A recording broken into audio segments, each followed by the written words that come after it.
Welcome to Holly's Quiet Harbor. Take a deep breath and let your mind begin to rest.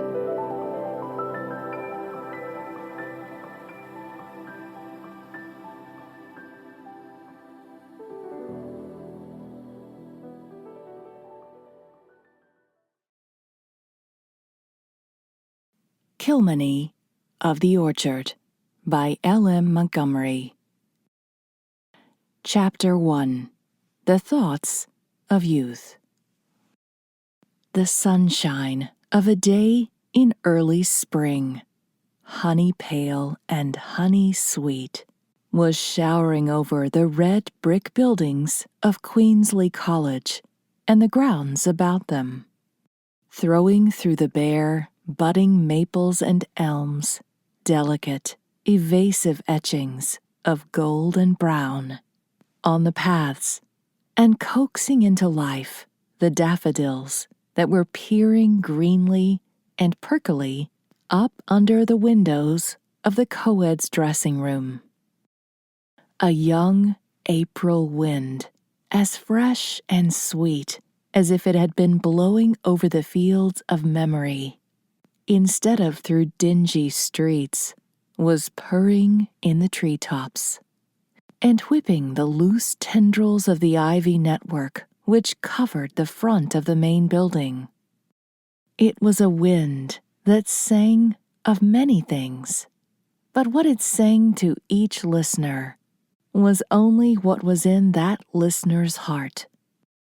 To the college students who had just been capped and diplomaed by Old Charlie, the grave president of Queensley, in the presence of an admiring throng of parents and sisters, sweethearts and friends, it sang, perchance, of glad hope and shining success and high achievement. It sang of the dreams of youth that may never quite be fulfilled, but are well worth the dreaming for all that. God help the man who has never known such dreams, who, as he leaves his alma mater, is not already rich in aerial castles, the proprietor of many a spacious estate in Spain. He has missed his birthright. The crowd streamed out of the entrance hall and scattered over the campus, fraying off into the many streets beyond. Eric Marshall and David Baker walked away together. The former had graduated in arts that day at the head of his class. The latter had come to see the graduation, nearly bursting with pride in Eric's success. Between these two was an old and tried and enduring friendship. Although David was 10 years older than Eric, as the mere tale of years goes, and 100 years older in knowledge of the struggles and difficulties of life, which age a man far more quickly and effectually than the passing of time.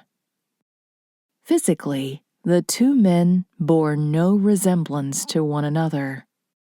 Although they were second cousins, Eric Marshall, tall, broad-shouldered, sinewy, walking with a free, easy stride, which was somehow suggestive of reserve strength and power, was one of those men regarding whom less favored mortals are tempted seriously to wonder why all the gifts of fortune should be showered on one individual.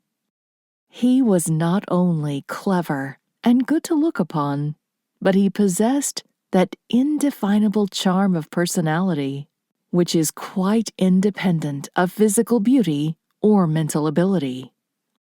He had steady, grayish-blue eyes, dark chestnut hair with a glint of gold in its waves when the sunlight struck it, and a chin that gave the world assurance of a chin. He was a rich man's son, with a clean young manhood behind him, and splendid prospects before him. He was considered a practical sort of fellow, utterly guiltless of romantic dreams and visions of any sort. "I am afraid Eric Marshall will never do one quixotic thing," said a Queensley professor, who had a habit of uttering rather mysterious epigrams. "But if he ever does, it will supply the one thing lacking in him." David Baker was a short, stocky fellow with an ugly, irregular, charming face. His eyes were brown and keen and secretive. His mouth had a comical twist, which became sarcastic or teasing or winning as he willed. His voice was generally as soft and musical as a woman's, but some few who had seen David Baker righteously angry and heard the tones which then issued from his lips were in no hurry to have the experience repeated.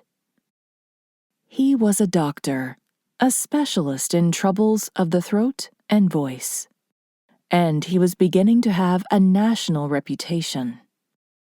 He was on the staff of the Queensley Medical College, and it was whispered that before long he would be called to fill an important vacancy at McGill. He had won his way to success through difficulties and drawbacks which would have daunted most men. In the year Eric was born, David Baker was an errand boy in the big department store of Marshall & Company. 13 years later, he graduated with high honors from Queensley Medical College. Mr. Marshall had given him all the help which David's sturdy pride could be induced to accept. And now he insisted on sending the young man abroad for a postgraduate course in London and Germany. David Baker had eventually repaid every cent Mr. Marshall had expended on him. But he never ceased to cherish a passionate gratitude to the kind and generous man, and he loved that man's son with a love surpassing that of brothers. He had followed Eric's college course with keen, watchful interest. It was his wish that Eric should take up the study of law or medicine, now that he was through arts, and he was greatly disappointed that Eric should have finally made up his mind to go into business with his father. "It's a clean waste of your talents," he grumbled, as they walked home from the college. "You'd win fame and distinction in law. That glib tongue of yours was meant for a lawyer, and it is sheer flying in the face of Providence to devote it to commercial uses. A flat crossing of the purposes of destiny. Where is your ambition, man?" "In the right place," answered Eric, with his ready laugh. "It is not your kind, perhaps, but there is room and need for all kinds in this lusty young country of ours. Yes, I am going into the business. In the first place, it has been Father's cherished desire ever since I was born, and it would hurt him pretty badly if I backed out now. He wished me to take an arts course because he believed that every man should have as liberal an education as he can afford to get, but now that I have had it, he wants me in the firm. He wouldn't oppose you if he thought you really wanted to go in for something else." "Not he, but I don't really want to. That's the point, David. You hate a business life so much that you can't get into your blessed noodle that another man might like it. There are many lawyers in the world, too many perhaps, but there are never too many good, honest men of business, ready to do clean, big things for the betterment of humanity and the upbuilding of their country. to plan great enterprises and carry them through with brain and courage to manage and control. To aim high and strike one's aim. There I'm waxing eloquent, so I'd better stop. But ambition, man, why, I'm full of it. It's bubbling in every pore of me. I mean to make the department store of Marshall & Company famous, from ocean to ocean. Father started in life as a poor boy from a Nova Scotian farm. He has built up a business that has a provincial reputation. I mean to carry it on. In 5 years, it shall have a maritime reputation. In 10, a Canadian. I want to make the firm of Marshall & Company stand for something big in the commercial interests of Canada. Isn't that as honorable an ambition as trying to make black seem white in a court of law? Or discovering some new disease with a harrowing name to torment poor creatures who might otherwise die peacefully in blissful ignorance of what ailed them? When you begin to make poor jokes, it is time to stop arguing with you, said David, with a shrug of his fat shoulders. Go your own gait and dree your own weird.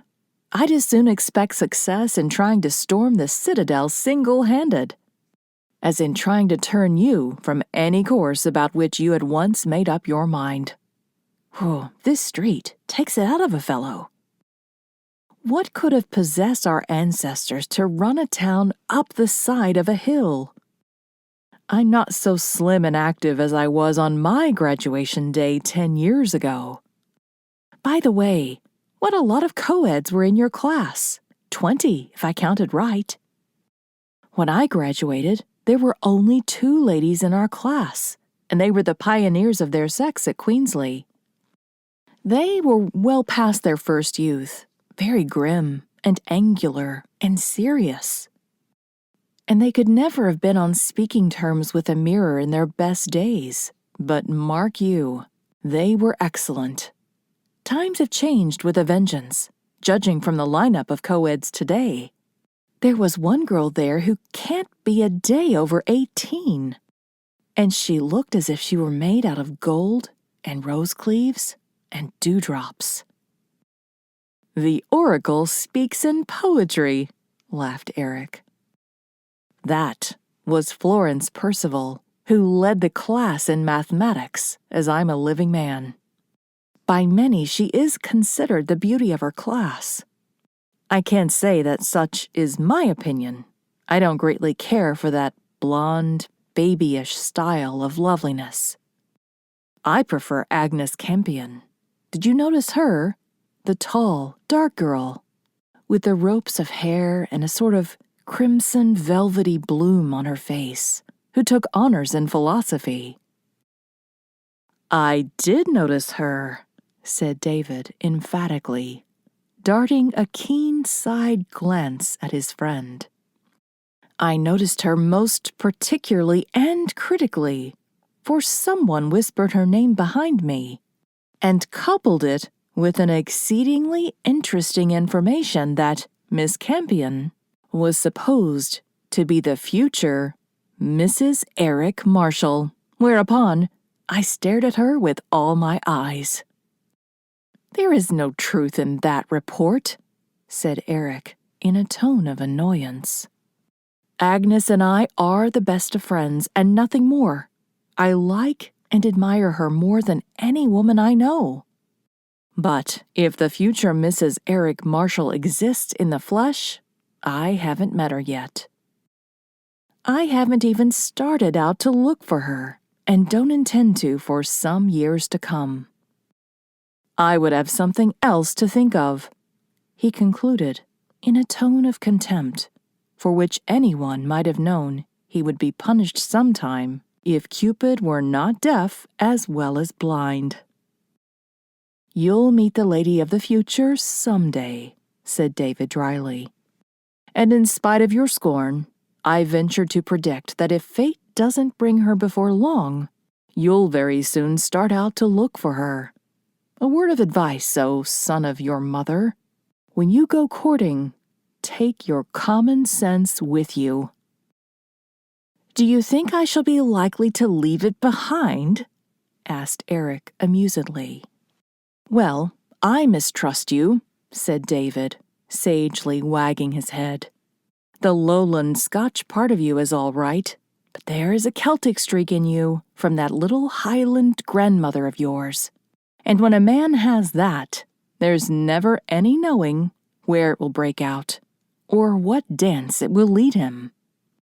Especially when it comes to this love-making business.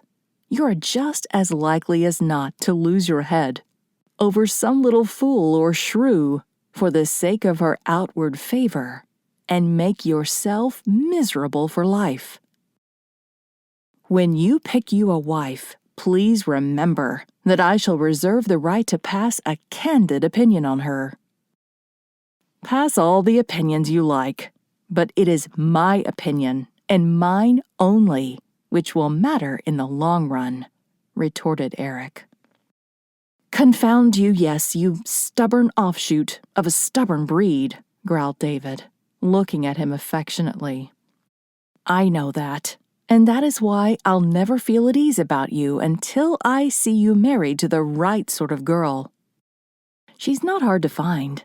9 out of 10 girls in this country of ours are fit for kings' palaces. But the 10th always has to be reckoned with." "You are as bad as clever Alice in the fairy tale, who worried over the future of her unborn children," protested Eric. "Clever Alice has been very unjustly laughed at," said David gravely. "We doctors know that.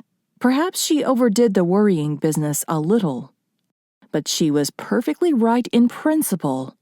If people worried a little more about their unborn children, at least to the extent of providing a proper heritage, physically, mentally, and morally, for them, and then stopped worrying about them after they are born, this world would be a very much pleasanter place to live in.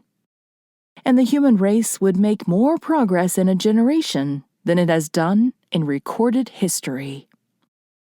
Oh, if you're going to mount your dearly beloved hobby of heredity, I am not going to argue with you, David. But as for the matter of urging me to hasten and marry me a wife, why don't you—" It was on Eric's lips to say, "Why don't you get married to a girl of the right sort yourself and set me a good example?" But he checked himself.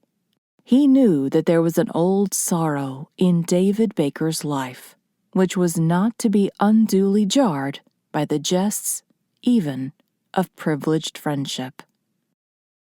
He changed his question to, "Why don't you leave this on the knees of the gods where it properly belongs? I thought you were a firm believer in predestination, David." "Well, so I am to a certain extent," said David cautiously. "I believe, as an excellent old aunt of mine used to say, that what is to be will be, and what isn't to be happens sometimes. And it is precisely such unchancy happenings that make the scheme of things go wrong. I dare say you think me an old fogey, Eric, but I know something more of the world than you do. And I believe, with Tennyson's Arthur, that there's no more subtle master under heaven than is the maiden passion for the maid. I want to see you safely anchored to the love of some good woman as soon as may be, that's all. I'm rather sorry Miss Campion isn't your lady of the future. I liked her looks, that I did. She is good and strong and true, and has the eyes of a woman who could love in a way that would be worthwhile. Moreover, she's well-born, well-bred, and well-educated.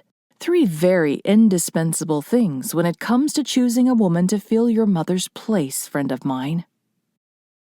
"I agree with you," said Eric carelessly.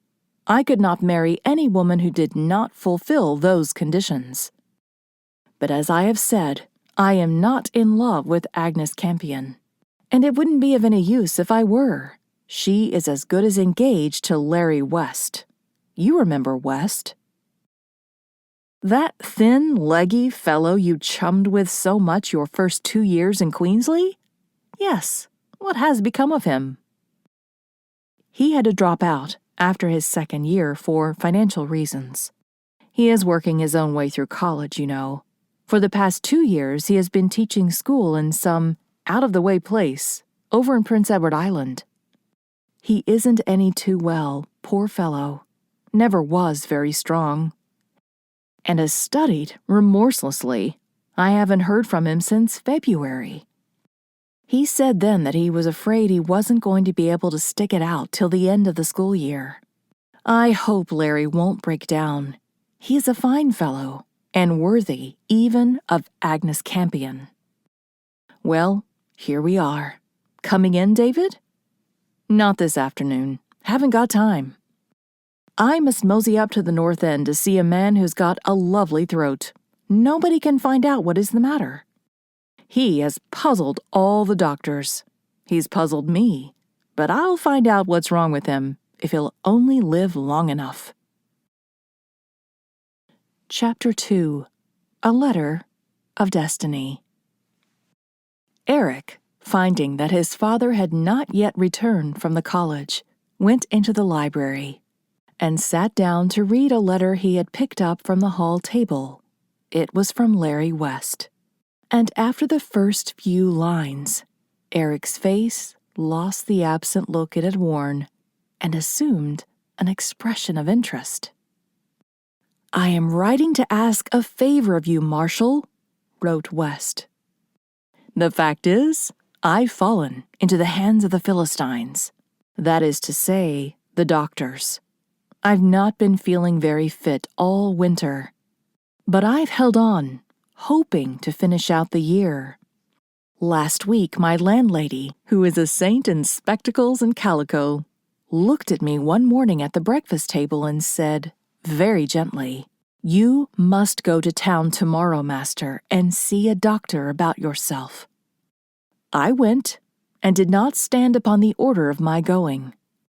Mrs. Williamson is she who must be obeyed, and has an inconvenient habit of making you realize that she is exactly right, and that you would be all kinds of a fool if you didn't take her advice. You feel that what she thinks today, you will think tomorrow. In Charlottetown, I consulted a doctor. He punched and pounded me and poked things at me and listened at the other end of them. And finally he said, I must stop work immediately and hie me straight away to a climate not affected with the northeast winds of Prince Edward Island in the spring. I am not allowed to do any work until the fall. Such was his dictum, and Mrs. Williamson enforces it. I shall teach this week out, and then the spring vacation of 3 weeks begins. I want you to come over and take my place as pedagogue in the Lindsay School for the last week in May and the month of June. The school year ends then, and there will be plenty of teachers looking for the place, but just now I cannot get a suitable substitute. I have a couple of pupils who are preparing to try the Queen's Academy entrance examinations, and I don't like to leave them in the lurch or hand them over to the tender mercies of some third-class teacher who knows little Latin and less Greek. Come over and take the school till the end of the term, you petted son of luxury. It will do you a world of good to learn how rich a man feels when he is earning $25 a month by his own unaided efforts. Seriously, Marshall, I hope you can come, for I don't know any other fellow I can ask. The work isn't hard, though you'll likely find it monotonous.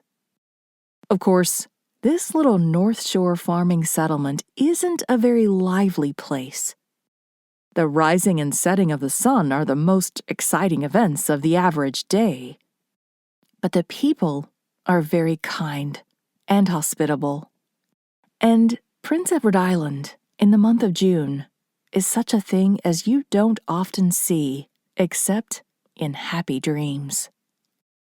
There is some trout in the pond, and you'll always find an old salt at the harbor ready and willing to take you out cod fishing or lobstering. I'll bequeath you my boarding house. You'll find it comfortable and not further from the school than a good constitutional. Mrs. Williamson is the dearest soul alive, and she is one of those old-fashioned cooks who feed you on feasts of fat things, and whose price is above rubies. Her husband Robert, or Bob as he is commonly called despite his 60 years, is quite a character in his way. He is an amusing old gossip, with a turn for racy comment and a finger in everybody's pie. He knows everything about everybody in Lindsay for 3 generations back. They have no living children, but old Bob has a black cat, which is his special pride and darling. The name of the animal is Timothy, and as such, he must always be called and referred to, never as you value Robert's good opinion. Let him hear you speaking of his pet as the cat, or even as Tim. You will never be forgiven. And he will not consider you a fit person to have charge of the school. You shall have my room, a little place over the kitchen, with a ceiling that follows the slant of the roof down one side, and against which you will bump your head times innumerable, until you learn to remember that it is there, and a looking glass which will make one of your eyes as small as a pea and the other as big as an orange. But, to compensate for these disadvantages, the supply of towels is generous and unexceptionable. And there is a window whence you will daily behold an occidental view over Lindsay Harbor and the Gulf beyond, which is an unspeakable miracle of beauty. The sun is setting over it as I write, and I see such a sea of glass mingled with fire as might have figured in the visions of the Patmian seer. A vessel is sailing away into the gold and crimson and pearl of the horizon. The big revolving light at the tip of the headland beyond the harbor has just been lighted and is winking and flashing like a beacon. Over the foam of perilous seas and fairy lands forlorn. Wire me if you can come, and if you can, report for duty on the 23rd of May. Mr. Marshall Sr. came in just as Eric was thoughtfully folding up his letter. The former looked more like a benevolent old clergyman or philanthropist than the keen, shrewd, somewhat hard, although just and honest man of business that he really was. He had a round, rosy face, fringed with white whiskers, a fine head of long white hair, and a pursed-up mouth. Only in his blue eyes was a twinkle that would have made any man who designed getting the better of him in a bargain think twice before he made the attempt. It was easily seen that Eric must have inherited his personal beauty and distinction of form from his mother, whose picture hung on the dark wall between the windows. She had died while still young, when Eric was a boy of 10. During her lifetime, she had been the object of the passionate devotion of both her husband and son. And the fine, strong, sweet face of the picture was a testimony that she had been worthy of their love and reverence. The same face, cast in a masculine mold, was repeated in Eric. The chestnut hair grew off his forehead in the same way. His eyes were like hers. And in his grave moods, they held a similar expression, half brooding, half tender, in their depths. Mr. Marshall was very proud of his son's success in college, but he had no intention of letting him see it. He loved this boy of his, with the dead mother's eyes, better than anything on earth, and all his hopes and ambitions were bound up in him. "Well, that fuss is over, thank goodness," he said testily as he dropped into his favorite chair. "Didn't you find the program interesting?" asked Eric absently. "Most of it was tommy rot," said his father. "The only things I liked were Charlie's Latin prayer and those pretty little girls trotting up to get their diplomas. Latin is the language for praying in, I do believe. At least, when a man has a voice like old Charlie's. There was such a sonorous roll to the words that the mere sound of them made me feel like getting down on my marrow bones. And then those girls were as pretty as pinks now, weren't they? Agnes was the finest looking of the lot, in my opinion. I hope that it's true that you're courting her, Eric." "Confound it, father," said Eric, half irritably, half laughingly. "Have you and David Baker entered into a conspiracy to hound me into matrimony whether I will or no?" "I've never said a word to David Baker on such a subject," protested Mr. Marshall. "Well, you're just as bad as he is. He hectored me all the way home from the college on the subject. But why are you in such a hurry to have me married, Dad?" "Because I want a homemaker in this house as soon as may be. There has never been one since your mother died. I'm tired of housekeepers. And I want to see your children at my knees before I die, Eric. And I'm an old man now." "Well, your wish is natural, father," said Eric gently, with a glance at his mother's picture. "But I can't rush out and marry somebody offhand, can I? And I fear it wouldn't exactly do to advertise for a wife, even in these days of commercial enterprise."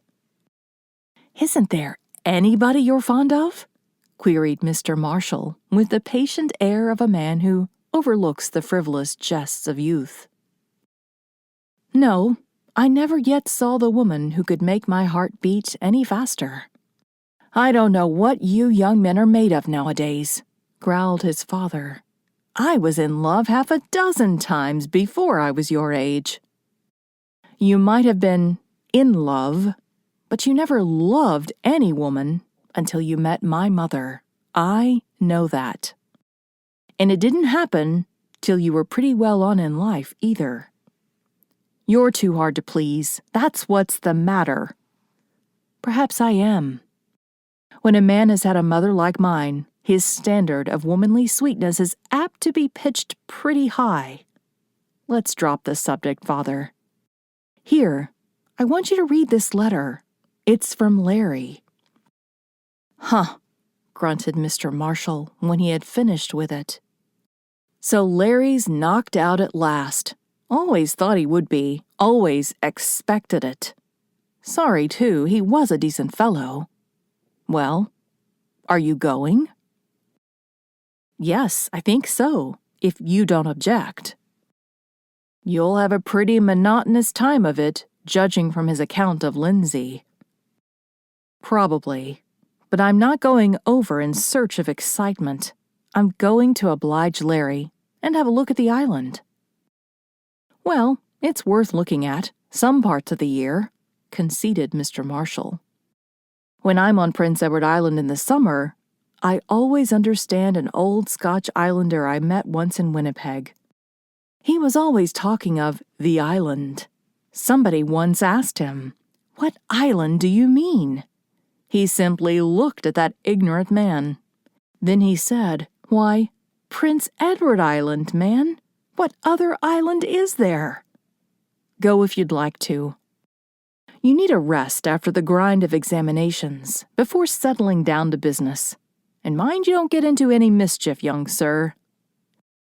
"Not much likelihood of that in a place like Lindsay, I fancy," laughed Eric. "Probably the devil finds as much mischief for idle hands in Lindsay as anywhere else. The worst tragedy I ever heard of happened on a backwoods farm, 15 miles from a railroad and 5 from a store. However, I expect your mother's son to behave himself in the fear of God and man. In all likelihood, the worst thing that will happen to you over there will be that some misguided woman will put you to sleep in a spare bedroom. And if that does happen, may the Lord have mercy on your soul." Chapter 3. The Master of Lindsay's school. One evening, a month later, Eric Marshall came out of the old, whitewashed schoolhouse at Lindsay and locked the door, which was carved over with initials innumerable, and built of double plank in order that it might withstand all the assaults and batteries to which it might be subjected. Eric's pupils had gone home an hour before, but he had stayed to solve some algebra problems and correct some Latin exercises for his advanced students. The sun was slanting in warm yellow lines through the thick grove of maples to the west of the building, and the dim green air beneath them burst into golden bloom. A couple of sheep were nibbling the lush grass in a far corner of the playground. A cowbell, somewhere in the maple woods, tinkled faintly and musically on the still crystal air, which, in spite of its blandness, still retained a touch of the wholesome austerity and poignancy of a Canadian spring. The whole world seemed to have fallen, for the time being, into a pleasant, untroubled dream. The scene was very peaceful and pastoral, almost too much so, the young man thought, with a shrug of his shoulders as he stood in the worn steps and gazed about him. How was he going to put in a whole month here, he wondered, with a little smile at his own expense. Father would chuckle if he knew I was sick of it already, he thought, as he walked across the playground to the long red road that ran past the school. Well, 1 week is ended, at any rate. I've earned my own living for 5 whole days, and that is something I could never say before in all my 24 years of existence. It is an exhilarating thought, but teaching the Lindsay District School is distinctly not exhilarating, at least in such a well-behaved school as this, where the pupils are so painfully good that I haven't even the traditional excitement of thrashing obstreperous bad boys. Everything seems to go by clockwork in Lindsay Educational Institution. Larry must certainly have possessed a marked gift for organizing and drilling. I feel as if I were merely a big cog in an orderly machine that ran itself. However, I understand that there are some pupils who haven't shown up yet, and who, according to all reports, have not yet had the old atom totally drilled out of them. They may make things more interesting. Also, a few more compositions such as John Reed's would furnish some spice to professional life.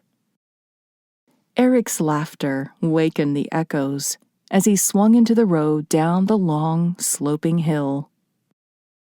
He had given his 4th grade pupils their own choice of subjects in the composition class that morning, and John Reed, a sober, matter-of-fact little urchin, with not the slightest embryonic development of a sense of humor, had, acting upon the whispered suggestion of a roguish desk-mate, elected to write upon courting. His opening sentence made Eric's face twitch mutinously whenever he recalled it during the day. Courting is a very pleasant thing, which a great many people go too far with. The distant hills and wooded uplands were tremulous and aerial in delicate, springtime gauzes of pearl and purple. The young green-leafed maples crowded thickly to the very edge of the road on either side. But beyond them were emerald fields, basking in sunshine, over which cloud shadows rolled, broadened, and vanished. Far below the fields, a calm ocean slept bluely and sighed in its sleep, with the murmur that rings forever in the ear of those whose good fortune it is to have been born within the sound of it. Now and then, Eric met some callow, check-shirted, bare-legged lad on horseback, or a shrewd-faced farmer in a cart who nodded and called out cheerily, "Howdy, master." A young girl with a rosy oval face, dimpled cheeks, and pretty dark eyes, filled with shy coquetry, passed him, looking as if she would not be at all averse to a better acquaintance with the new teacher. Halfway down the hill, Eric met a shambling old gray horse, drawing an express wagon which had seen better days. The driver was a woman. She appeared to be one of those drab-tinted individuals who can never have felt a rosy emotion in all their lives. She stopped her horse and beckoned Eric over to her with the knobby handle of a faded and bony umbrella. "Reckon you're the new master, ain't you?" she asked. Eric admitted that he was. "Well, I'm glad to see you," she said, offering him a hand in a much-darned cotton glove that had once been black.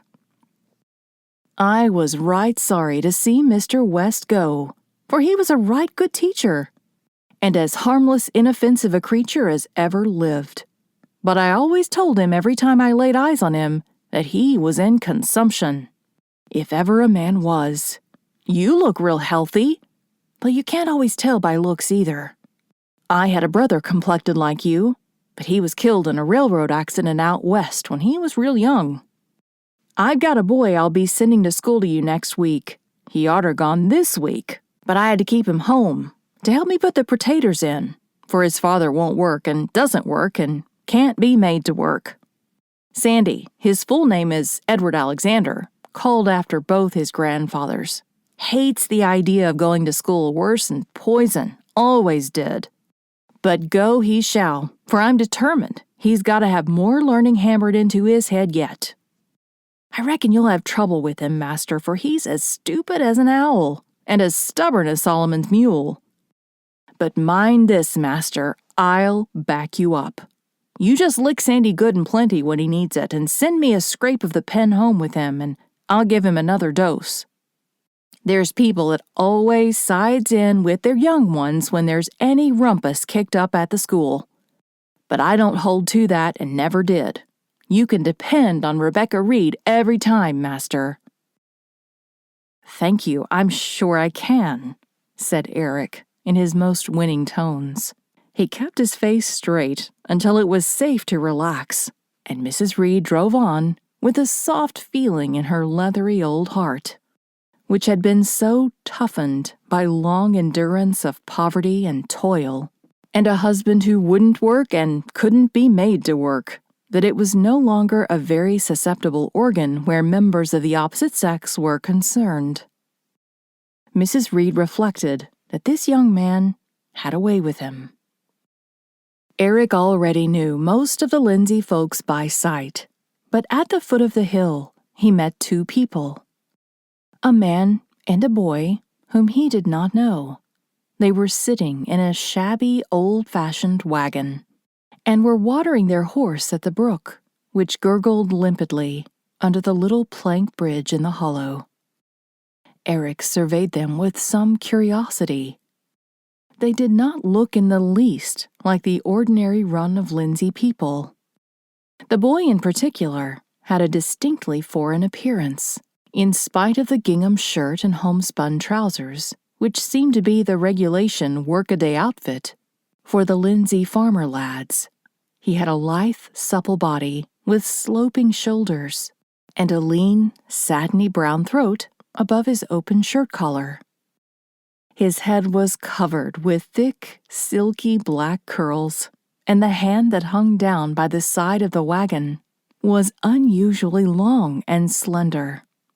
His face was richly, though somewhat heavily featured, olive-tinted, save for the cheeks, which had a dusty crimson bloom. His mouth was as red and beguiling as a girl's, and his eyes were large, bold, and black. All in all, he was a strikingly handsome fellow, but the expression of his face was sullen, and he somehow gave Eric the impression of a sinuous, feline creature, basking in lazy grace, but ever ready for an unexpected spring. The other occupant of the wagon was a man between 65 and 70, with iron-gray hair, a long, full gray beard, a harsh-featured face, and deep-set hazel eyes under bushy, bristling brows. He was evidently tall, with a spare, ungainly figure and stooping shoulders. His mouth was close-lipped and relentless, and did not look as if it had ever smiled. Indeed, the idea of smiling could not be connected with this man. It was utterly incongruous. Yet there was nothing repellent about his face, and there was something in it that compelled Eric's attention. He rather prided himself on being a student of physiognomy, and he felt quite sure that this man was no ordinary Lindsay farmer of the genial, garrulous type with which he was familiar. Long after the old wagon, with its oddly assorted pair, had gone lumbering up the hill, Eric found himself thinking of the stern, heavy-browed man and the black-eyed, red-lipped boy. Chapter 4. A Tea-Table Conversation. The Williamson place, where Eric boarded, was on the crest of the succeeding hill. He liked it as well as Larry West had prophesied that he would. The Williamsons, as well as the rest of the Lindsay people, took it for granted that he was a poor college student, working his way through, as Larry West had been doing. Eric did not disturb this belief, although he said nothing to contribute to it. The Williamsons were at tea in the kitchen when Eric went in. Mrs. Williamson was the saint in spectacles and calico which Larry West had termed her. Eric liked her greatly. She was a slight, gray-haired woman, with a thin, sweet, high-bred face, deeply lined with the records of outlived pain. She talked little as a rule, but in the pungent country phrase she never spoke, but she said something.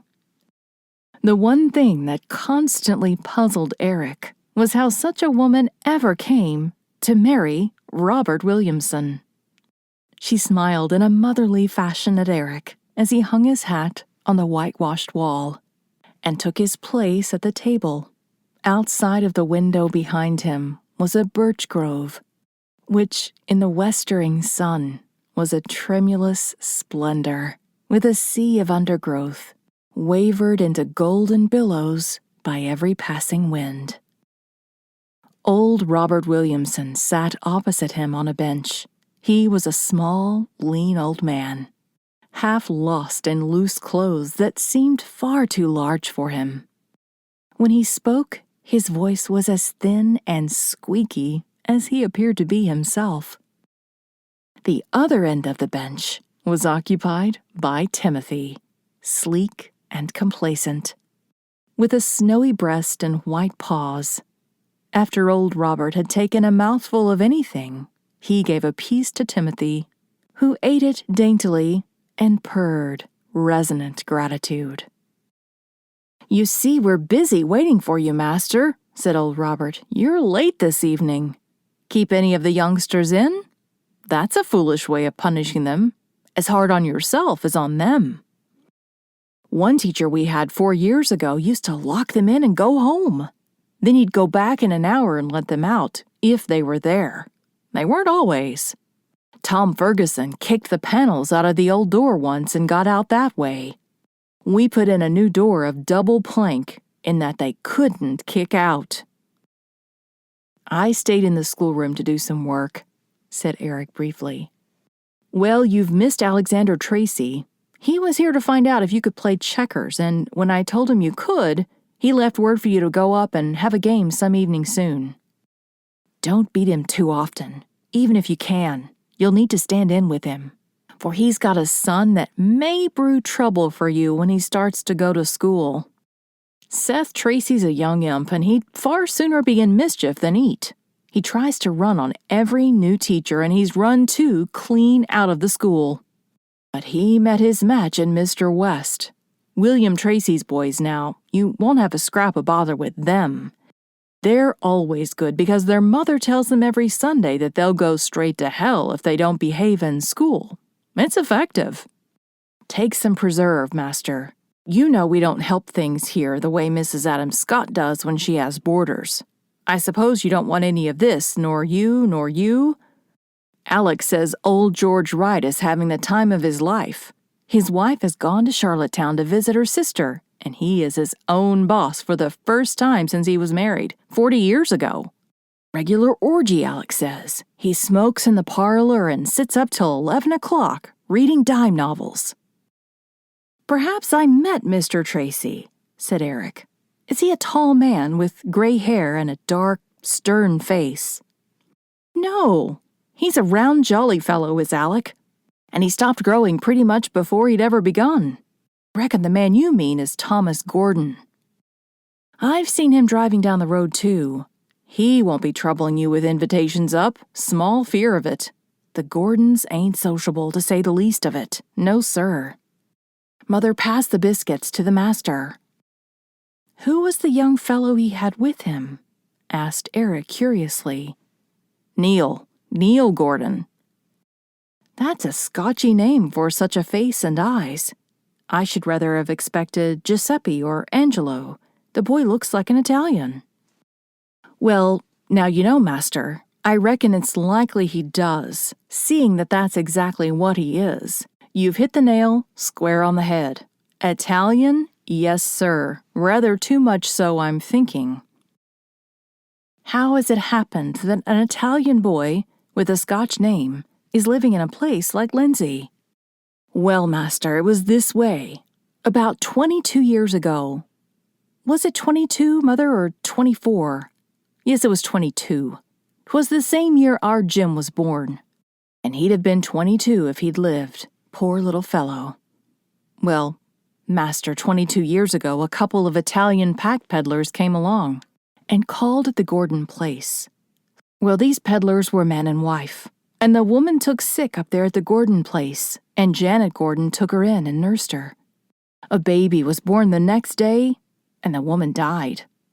Then the first thing anybody knew, the father skipped clean out, pack and all, and was never seen or heard tell of afterwards. The Gordons were left with a fine youngster to their hands. Folks advised them to send him to the orphan asylum, and 'twould have been the wisest plan, but the Gordons were never fond of taking advice.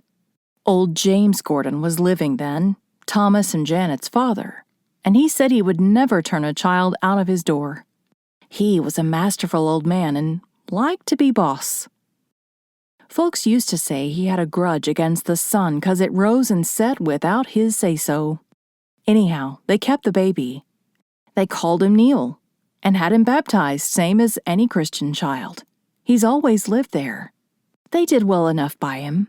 He was sent to school and taken to church and treated like one of themselves. Some folks think they made too much of him. Neil's smart and a great worker, they tell me, but folks hereabouts don't like him. They say he ain't to be trusted further than you can see him, if as far. It's certain he's awful hot-tempered, and one time when he was going to school, he near about killed a boy he'd took a spite to, choked him till he was black in the face, and Neil had to be dragged off. Well now, Father, you know they teased him terrible, protested Mrs. Williamson. The poor boy had a real hard time when he went to school. The other children were always casting things up to him and calling him names. Oh, I dare say they tormented him a lot, admitted her husband. He's a great hand at the fiddle and likes company. He goes to the harbor a good deal. But they say he takes sulky spells when he hasn't a word to throw a dog. 'Twouldn't be any wonder, living with the Gordons. They're all as odd as Dick's hatband. Father, you shouldn't talk so about your neighbors, said his wife rebukingly. Well now, Mother, you know they are, if you'd only speak up honest. But you're like old Aunt Nancy Scott. You never say anything uncharitable except in the way of business. You know the Gordons ain't like other people and never were, never will be. They're about the only odd folks we have here in Lindsay, master, except old Peter Cook, who keeps 25 cats. Lord, think of it. What chance did a poor mouse have? None of the rest of us are that odd, leastwise. We ain't found out if we are, but then we're mighty uninteresting. I'm bound to admit that. Where do the Gordons live? Asked Eric, who had grown used to holding fast to a given point of inquiry through all the bewildering mazes of old Robert's conversation. Away up yonder, 1/2 mile from Radnor Road, with a thick spruce wood between them and all the rest of the world. They never go away anywhere except to church. They never miss that, and nobody goes there. There's just old Thomas and his sister Janet and a niece of theirs and this here Neil we've been talking about. They're an odd, dour, cranky lot, and I will say it, Mother. There, give your old man a cup of tea and never mind the way his tongue runs on. Speaking of tea, do you know Mrs. Adam Palmer and Mrs. Jim Martin took tea together at Foster Reed's last Wednesday afternoon? No, why, I thought they were on bad terms, said Mrs. Williamson, betraying a little feminine curiosity. So they are, but they both happened to visit Mrs. Foster the same afternoon, and neither would leave because that would be knuckling down to the other. So they stuck it out on opposite sides of the parlor. Mrs. Foster says she never spent such an uncomfortable afternoon in all her life before. She would talk a spell to one, then to the other, and they kept talking to Mrs. Foster and at each other. Mrs. Foster says she really thought she'd have to keep them all night, for neither would start to go home before the other. Finally, Jim Martin came in to look for his wife, 'cause he thought she must have got stuck in the marsh, and that solved the problem.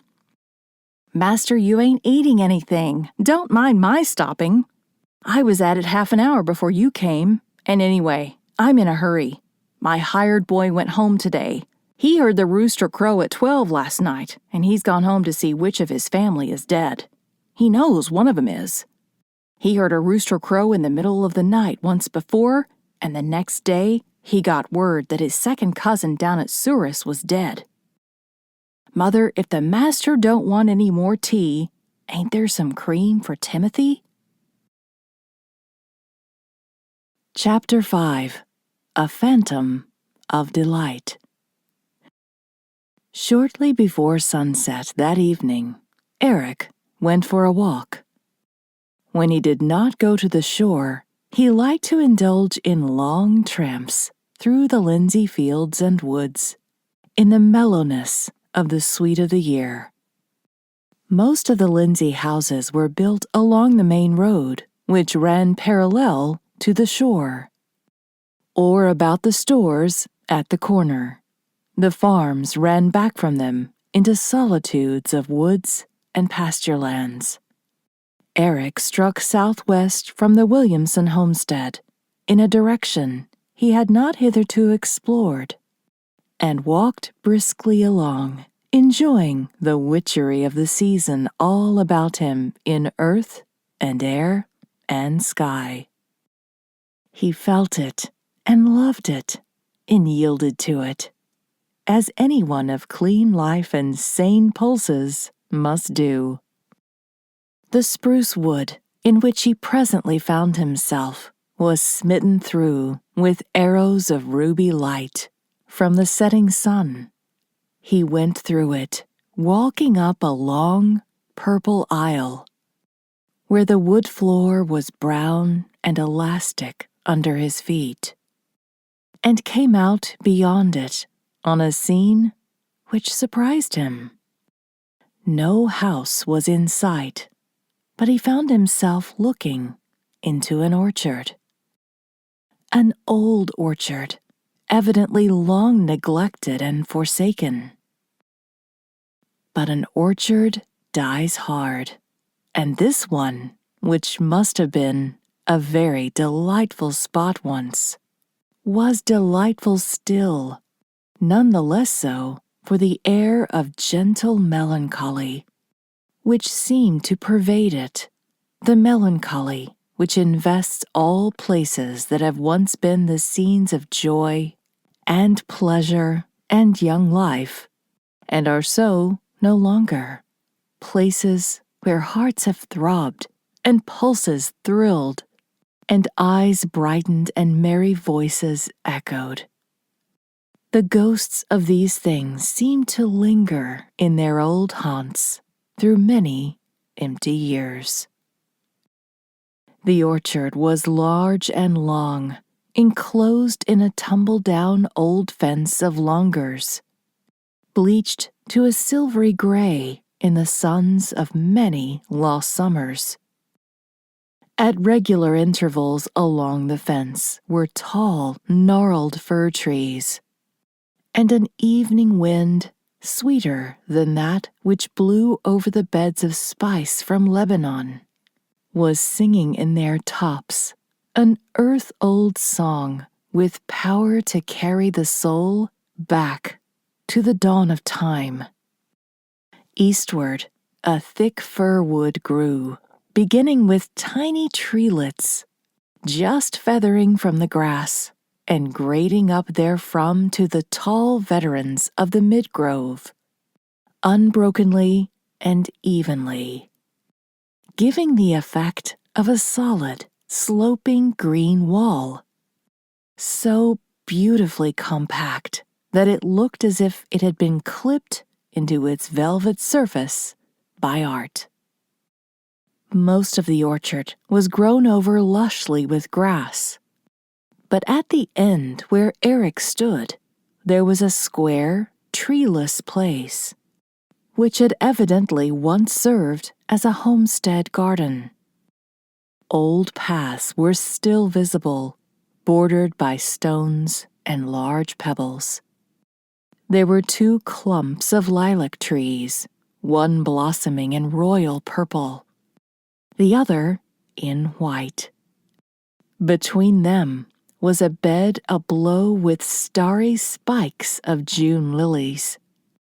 Their penetrating, haunting fragrance distilled on the dewy air in every soft puff of wind.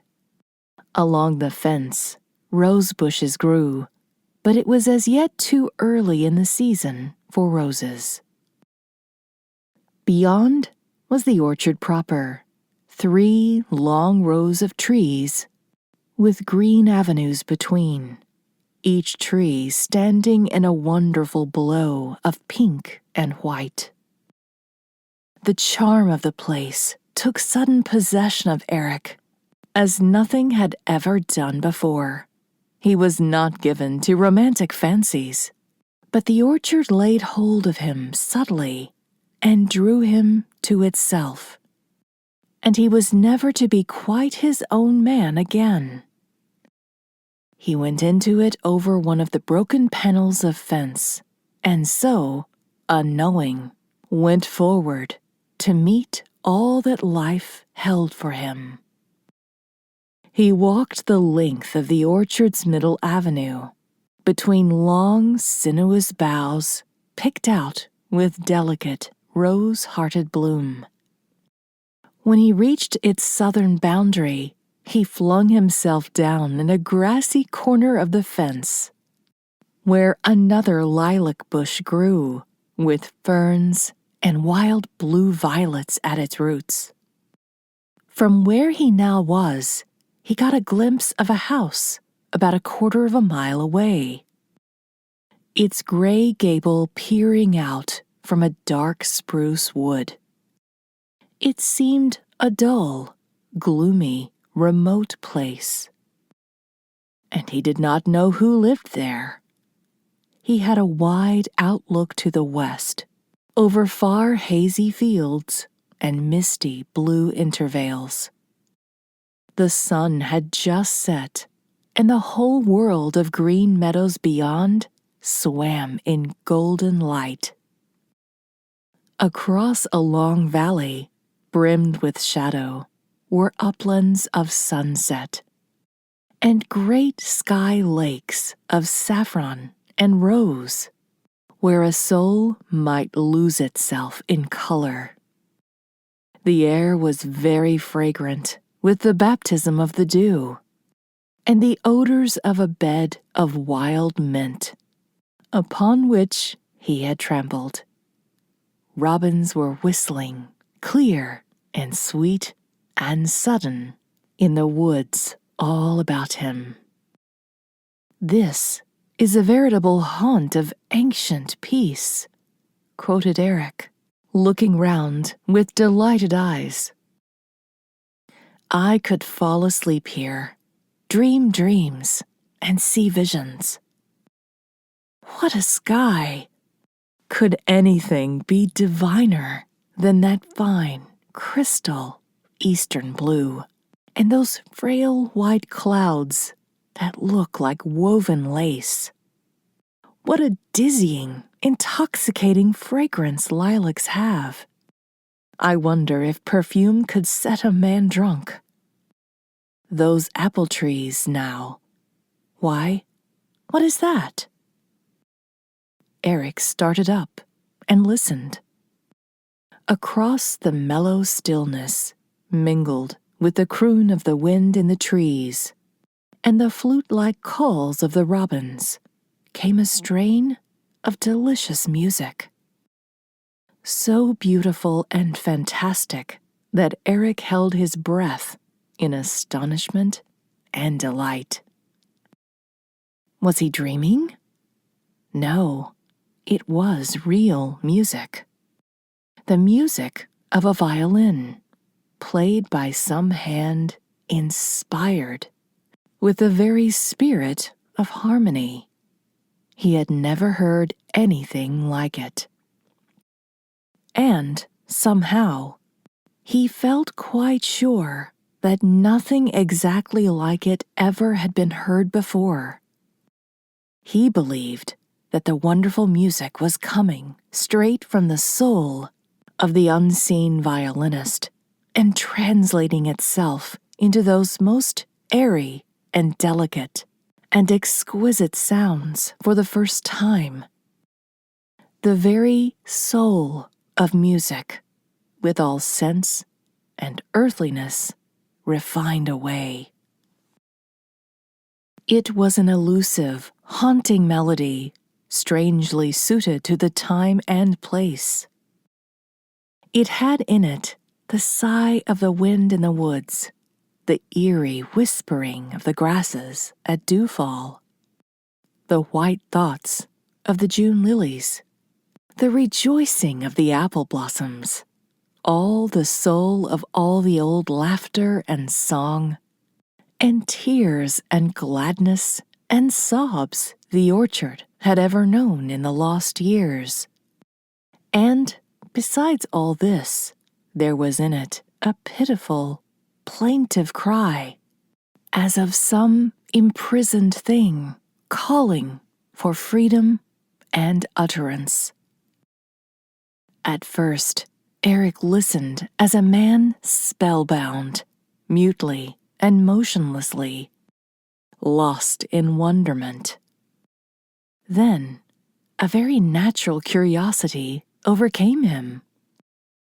Who in Lindsay could play a violin like that?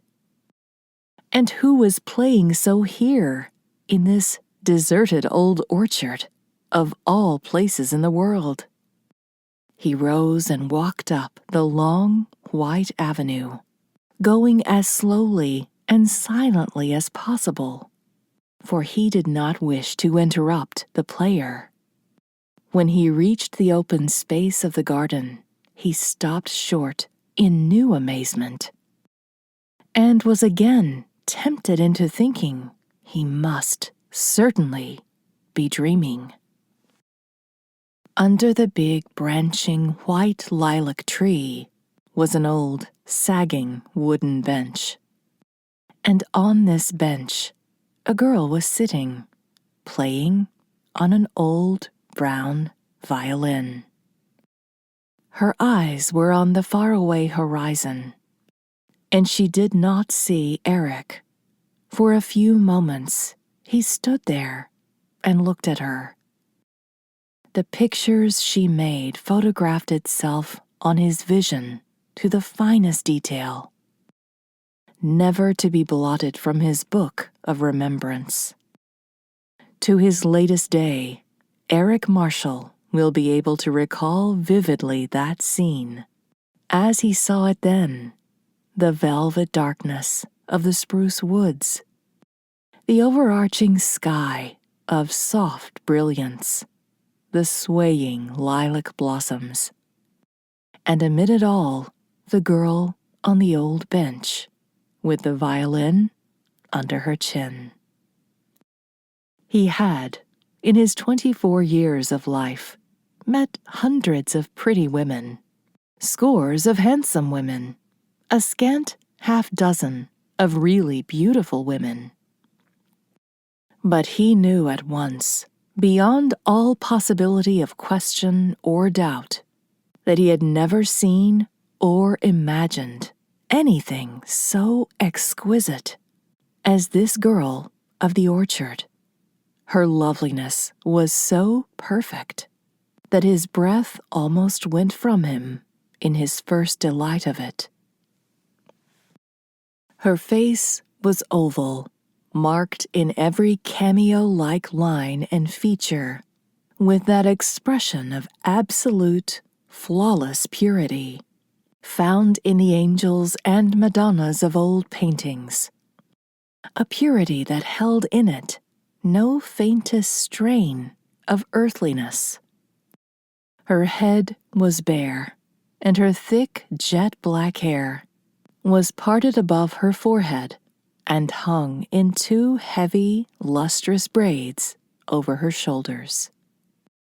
Her eyes were of such a blue as Eric had never seen in eyes before, the tint of the sea in the still, calm light that follows after a fine sunset.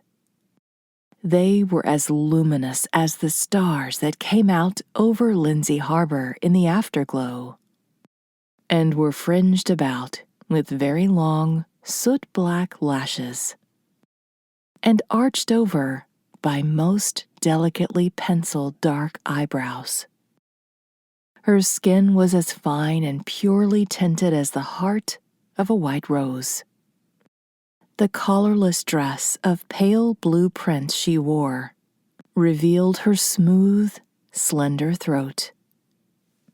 Her sleeves were rolled up above her elbows, and the hand which guided the bow of her violin was perhaps the most beautiful thing about her, perfect in shape and texture, firm and white with rosy-nailed taper fingers. One long, drooping plume of lilac blossom lightly touched her hair and cast a wavering shadow over the flower-like face beneath it. There was something very childlike about her, and yet at least 18 sweet years must have gone to the making of her. She seemed to be playing, half unconsciously, as if her thoughts were far away in some fair dreamland of the skies. But presently, she looked away from the bourne of sunset, and her lovely eyes fell on Eric, standing motionless before her, in the shadow of the apple tree. The sudden change that swept over her was startling. She sprang to her feet, the music breaking in mid-strain, and the bow slipping from her hand to the grass. Every hint of color fled from her face, and she trembled like one of the wind-stirred June lilies. "I beg your pardon," said Eric hastily. "I'm sorry that I've alarmed you, but your music was so beautiful that I did not remember that you were not aware of my presence here. Please forgive me." He stopped in dismay, for he suddenly realized that the expression on the girl's face was one of terror, not merely the startled alarm of a shy, childlike creature, who had thought herself alone, but absolute terror. It was betrayed in her blanched and quivering lips, and in the widely distended blue eyes that stared back into his, with the expression of some trapped wild thing. It hurt him that any woman should look at him in such a fashion. At him, who had always held womanhood in such reverence. "Don't look so frightened," he said gently, thinking only of calming her fear, and speaking as he would to a child. "I will not hurt you. You are safe, quite safe." In his eagerness to reassure her, he took an unconscious step forward. Instantly, she turned and, without a sound, fled across the orchard, through a gap in the northern fence, and along what seemed to be a lane, bordering the fir wood beyond, and arched over with wild cherry trees, misty white in the gathering gloom. Before Eric could recover his wits, she had vanished from his sight among the firs. He stooped and picked up the violin bow, feeling slightly foolish and very much annoyed. "Well, this is a most mysterious thing," he said, somewhat impatiently. "Am I bewitched? Who was she? What was she? Can it be possible that she is a Lindsay girl? And why in the name of all that's provoking should she be so frightened at the sight of me? I have never thought I was a particularly hideous person, but certainly this adventure has not increased my vanity to any perceptible extent. Perhaps I've wandered into an enchanted orchard and been outwardly transformed into an ogre. Now that I have come to think of it, there is something quite uncanny about the place.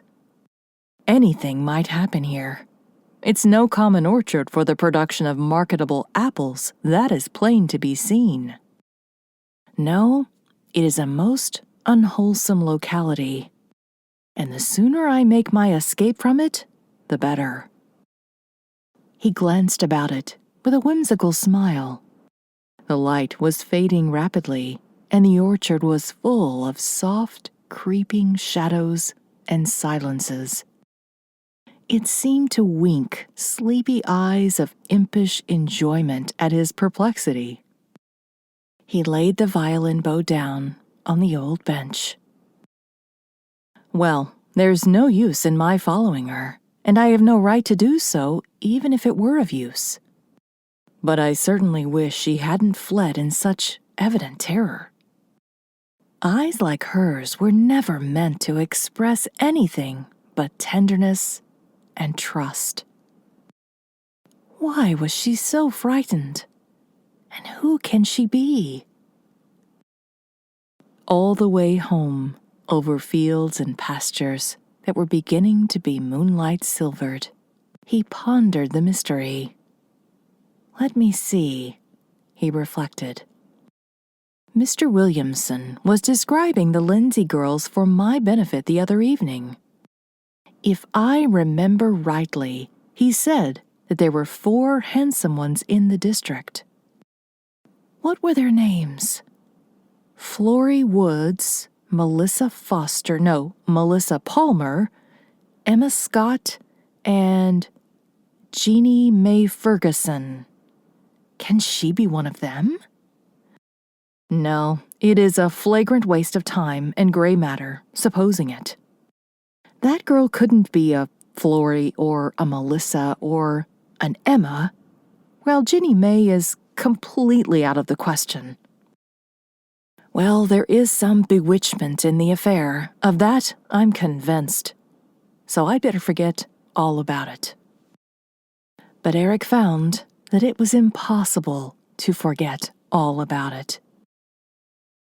The more he tried to forget, the more keenly and insistently he remembered. The girl's exquisite face haunted him, and the mystery of her tantalized him. True, he knew that, in all likelihood, he might easily solve the problem by asking the Williamsons about her. But somehow, to his own surprise, he found that he shrank from doing this.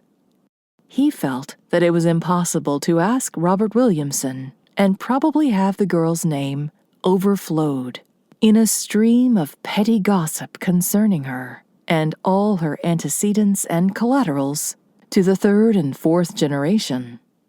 If he had to ask anyone, it should be Mrs. Williamson. But he meant to find out the secret for himself, if it were at all possible. He had planned to go to the harbor the next evening. One of the lobstermen had promised to take him out cod fishing. But instead, he wandered southwest, over the fields again. He found the orchard easily, but had half expected not to find it.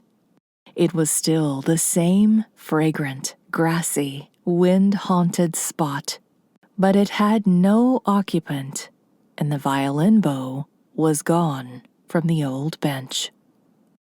Perhaps she tiptoed back here for it by the light of the moon, thought Eric, pleasing his fancy by the vision of a lithe, girlish figure stealing with a beating heart through mingled shadow and moonshine. I wonder if she will possibly come this evening, or if I've frightened her away forever. I'll hide me behind this spruce copse and wait. Eric waited until dark, but no music sounded through the orchard, and no one came to it. The keenness of his disappointment surprised him. Nay more, it vexed him. What nonsense to be so worked up because a girl he had seen for 5 minutes failed to appear.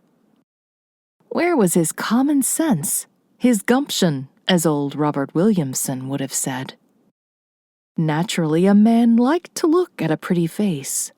But was that any reason why he should feel as if life were flat, stale, and unprofitable, simply because he could not look at it? He called himself a fool, and went home in a petulant mood. Arriving there, he plunged fiercely into solving algebraical equations and working out geometry exercises, determined to put out of his head forthwith all vain imaginings of an enchanted orchard, white in the moonshine, with lilts of elfin music echoing down its long arcades.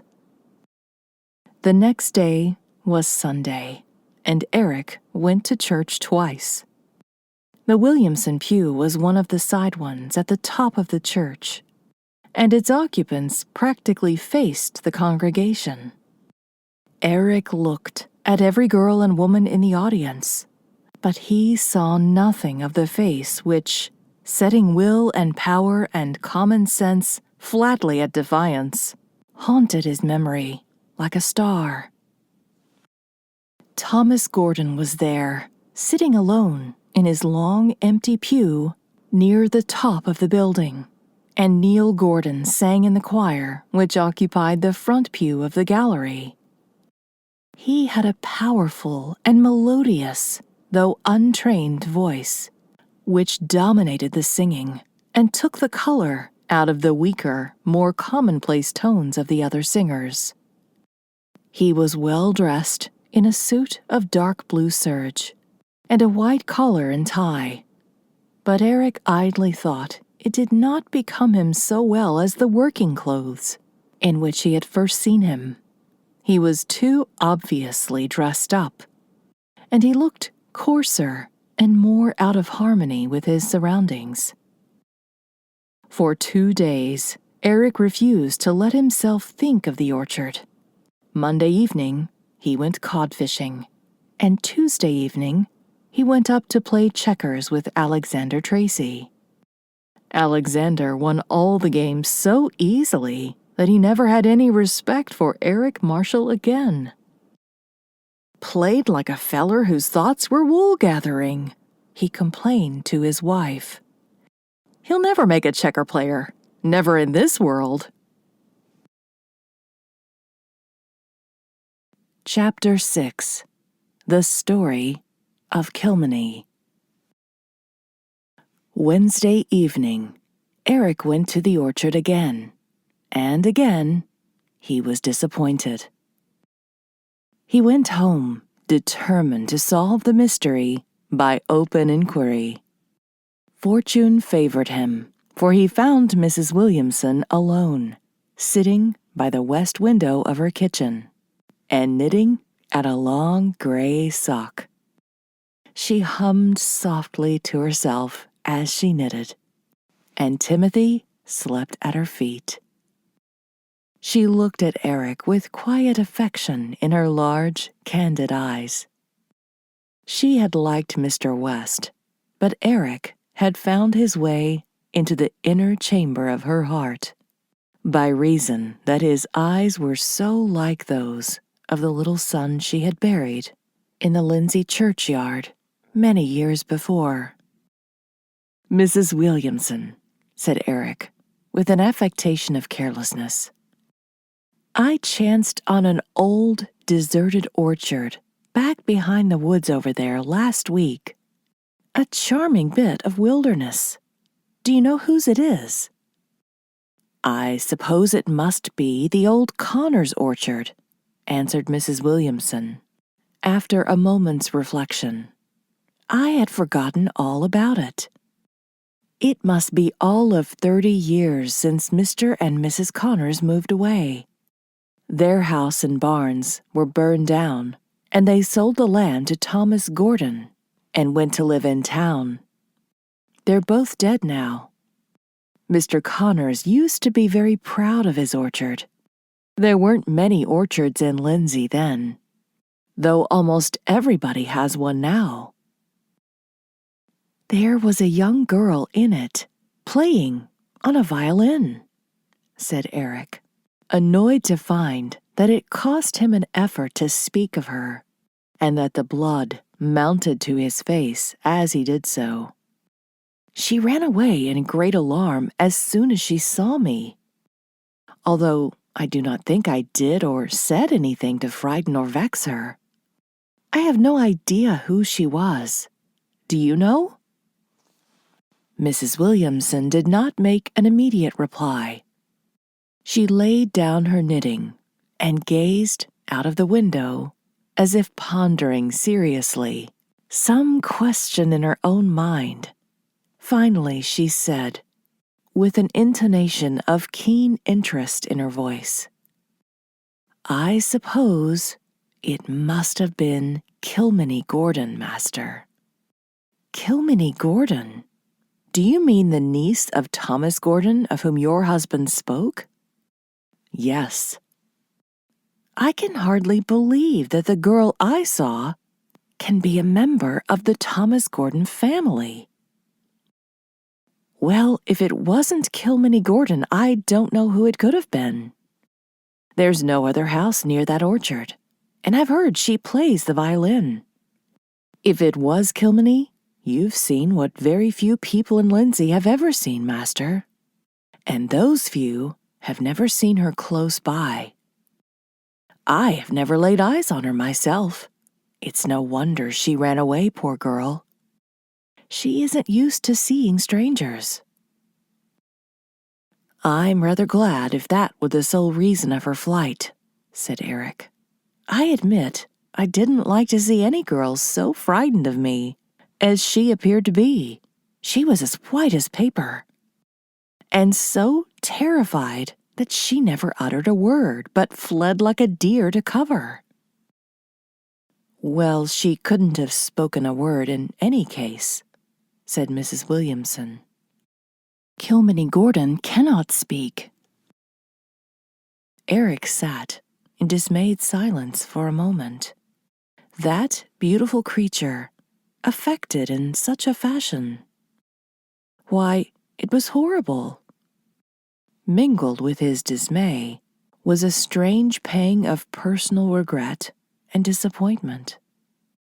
It couldn't have been Kilmeny Gordon, then, he protested at last, remembering. "The girl I saw played on the violin exquisitely. I never heard anything like it. It's impossible that a deaf-mute could play like that." "Oh, she isn't deaf, Master," responded Mrs. Williamson, looking at Eric keenly through her spectacles. She picked up her knitting and fell to work again. That is the strange part of it. If anything about her can be stranger than another, she can hear as well as anybody and understands everything that is said to her. But she can't speak a word and never could, at least so they say. The truth is, nobody knows much about her. Janet and Thomas never speak of her, and Neil won't either. He has been well questioned too, you can depend on that. But he won't ever say a word about Kilmeny, and he gets mad if folks persist. "Why isn't she to be spoken of?" queried Eric impatiently. "What is the mystery about her?" "It's a sad story, Master. I suppose the Gordons look on her existence as a sort of disgrace. For my own part, I think it's terrible, the way she's been brought up. But the Gordons are very strange people, Mr. Marshall. I kind of reproved Father for saying so, you remember, but it is true. They have very strange ways. And you've really seen Kilmeny? What does she look like?" "I've heard that she was handsome. Is it true?" "I thought her very beautiful," said Eric rather curtly. "But how has she been brought up, Mrs. Williamson? And why?" "Well, I might as well tell you the whole story, Master. Kilmeny is the niece of Thomas and Janet Gordon. Her mother was Margaret Gordon, their younger sister. Old James Gordon came out from Scotland. Janet and Thomas were born in the old country and were small children when they came here. They were never very sociable folks. But they still used to visit out some then, and people used to go there. They were kind and honest people, even if they were a little peculiar. Mrs. Gordon died a few years after they came out, and 4 years later, James Gordon went home to Scotland and brought a new wife back with him. She was a great deal younger than he was, and a very pretty woman, as my mother often told me. She was friendly and happy and liked social life. The Gordon place was a very different sort of place after she came there. And even Janet and Thomas got thawed out and softened down a good bit. They were real fond of their stepmother, I've heard. Then, 6 years after she was married, the second Mrs. Gordon died too. She died when Margaret was born. They say James Gordon almost broke his heart over it. Janet brought Margaret up. She and Thomas just worshipped the child. And so did their father. I knew Margaret Gordon well once. We were just the same age and we sat together in school. We were always good friends. Until she turned against all the world. She was a strange girl in some ways even then, but I always liked her, though a great many people didn't. She had some bitter enemies, but she had some devoted friends too. That was her way. She made folks either hate or love her. Those who did love her would have gone through fire and water for her. When she grew up, she was very pretty, tall, and splendid like a queen, with great thick braids of black hair and red cheeks and lips. Everybody who saw her looked at her a second time. She was a little vain of her beauty, I think, Master, and she was proud. Oh, she was very proud. She liked to be first in everything, and she couldn't bear not to show to good advantage. She was dreadful determined, too. You couldn't budge her an inch, master, when she once had made up her mind on any point. But she was warm-hearted and generous. She could sing like an angel, and she was very clever. She could learn anything with just one look at it, and she was terrible fond of reading. When I'm talking about her like this, it all comes back to me. Just what she was like and how she looked and spoke and acted, and little ways she had of moving her hands and head. I declare, it almost seems as if she were right here in this room, instead of being over there in the churchyard. I wish you'd light the lamp, master. I feel kinda nervous. Eric rose and lighted the lamp, rather wondering at Mrs. Williamson's unusual exhibition of nerves. She was generally so calm and composed. Thank you, master. That's better. I won't be fancying now that Margaret Gordon's here, listening to what I'm saying. I had the feeling so strong a moment ago. I suppose you think I'm a long while getting to Kilmeny, but I'm coming to that. I didn't mean to talk so much about Margaret, but somehow my thoughts got taken up with her. Well, Margaret passed the board and went to Queen's Academy and got a teacher's license. She passed pretty well up when she came out, but Janet told me she cried all night after the pass list came out, because there were some ahead of her. She went to teach school over at Radnor.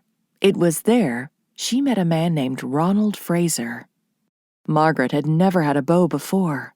She could have had any young man in Lindsay if she wanted him, but she wouldn't look at one of them. She said it was because she thought nobody was good enough for her, but that wasn't the way of it at all, master. I knew, because Margaret and I used to talk of those matters, as girls do. She didn't believe in going with anybody unless it was somebody she thought everything of. And there was nobody in Lindsay she cared that much for. This Ronald Fraser was a young stranger from Nova Scotia, and nobody knew much about him. He was a widower, although he was only a young man. He had set up storekeeping in Radnor and was doing well. He was real handsome. It was said that all the Radnor girls were in love with him. But I don't think his worst enemy could have said he flirted with them. He never took any notice of them. But the very first time he saw Margaret Gordon, he fell in love with her, and she with him. They came over to church in Lindsay together the next Sunday, and everybody said it would be a match. Margaret looked lovely that day. She had been used to hold her head pretty high, but that day she held it drooping a little, with her black eyes cast down. Ronald Fraser was very tall and fair with blue eyes. They made as handsome a couple as I ever saw. But old James Gordon and Thomas and Janet didn't approve of him. I saw that plain enough one time I was there, and he brought Margaret home from Radnor Friday night. I guess they wouldn't have liked anybody, though, who come after Margaret. They thought nobody was good enough for her. But Margaret coaxed them all round in time. She could do pretty near anything with them. They were so fond and proud of her. Her father held out the longest. But finally, he gave in and consented for her to marry Ronald Fraser. They had a big wedding, too. All the neighbors were asked. Margaret always liked to make a display. I was her bridesmaid, master. I helped her dress, and nothing would please her. She wanted to look that nice for Ronald's sake. She was a handsome bride, dressed in white with red roses in her hair and at her breast. She wouldn't wear white flowers. She said they looked too much like funeral flowers. She looked a picture. I can see her this minute, as plain, just as she was that night. blushing and turning pale by turns, and looking at Ronald with her eyes of love. If ever a girl loved a man with all her heart, Margaret Gordon did. It almost made me feel frightened. She gave him the worship it wasn't right to give anybody but God, and I think that is always punished. They went to live at Radnor, and for a little while, everything went well. Margaret had a nice house and was happy. She dressed beautiful and entertained a good deal. Then, well, Ronald Fraser's first wife turned up looking for him. She wasn't dead after all. Oh, there was a terrible scandal.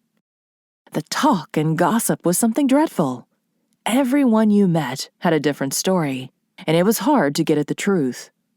Some said Ronald Fraser had known all the time that his wife wasn't dead, and had deceived Margaret.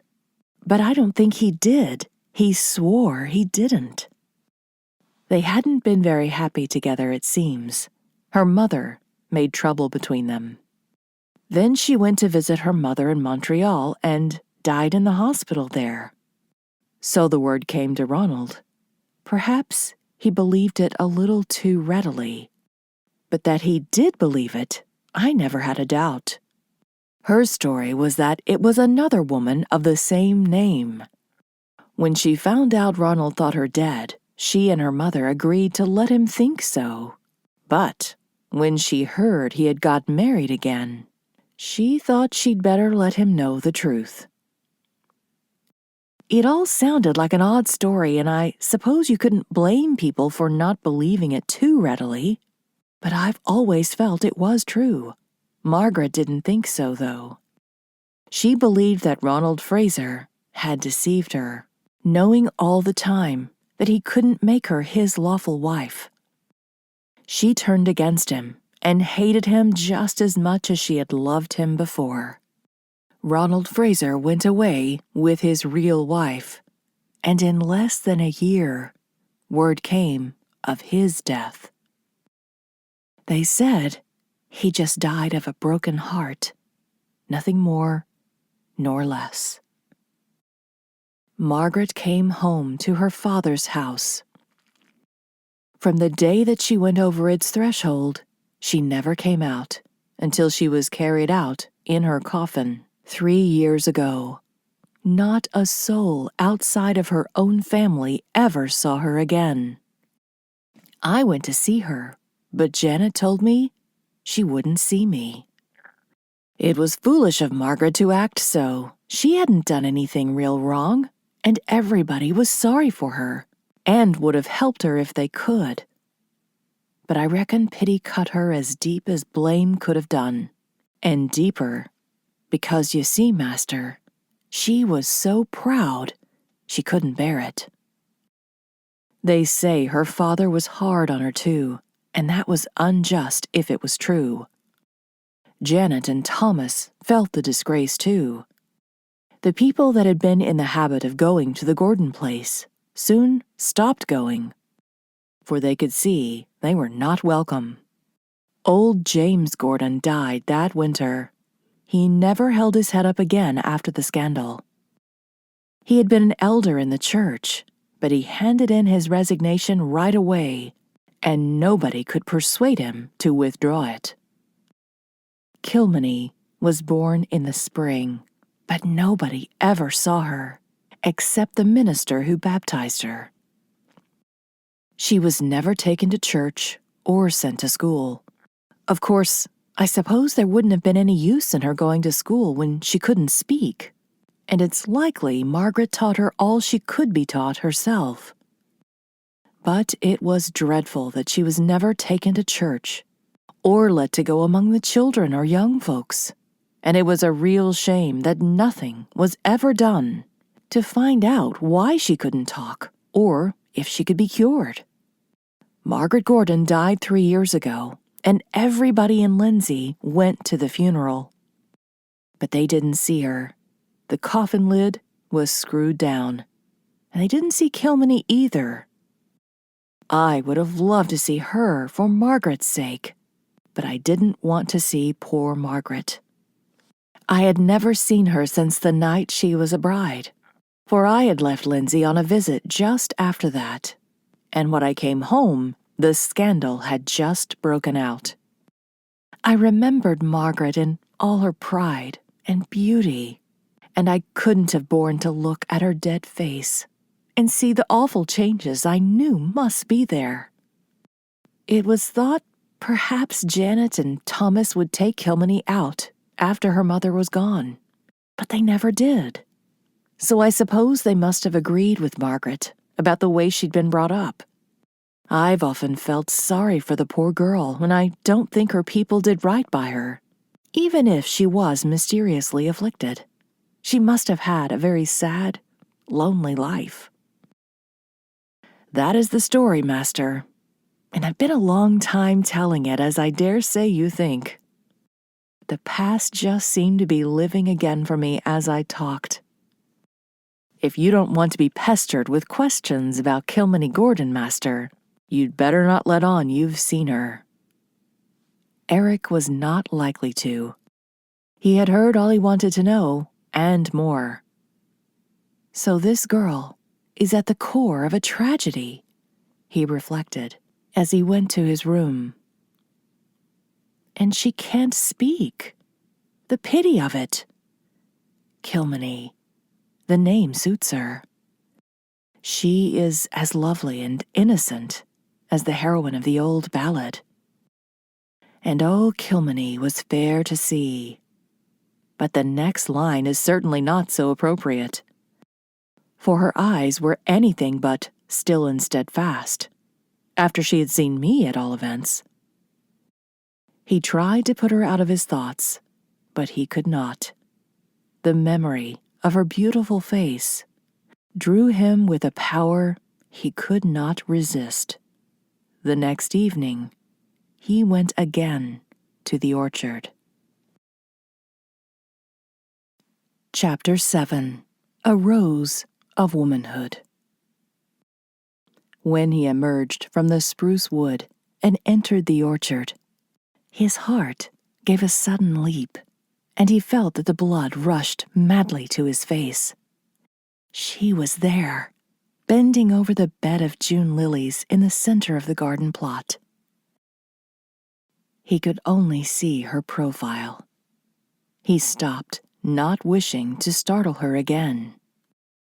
When she lifted her head, he expected to see her shrink and flee, but she did not do so. She only grew a little paler and stood motionless, watching him intently.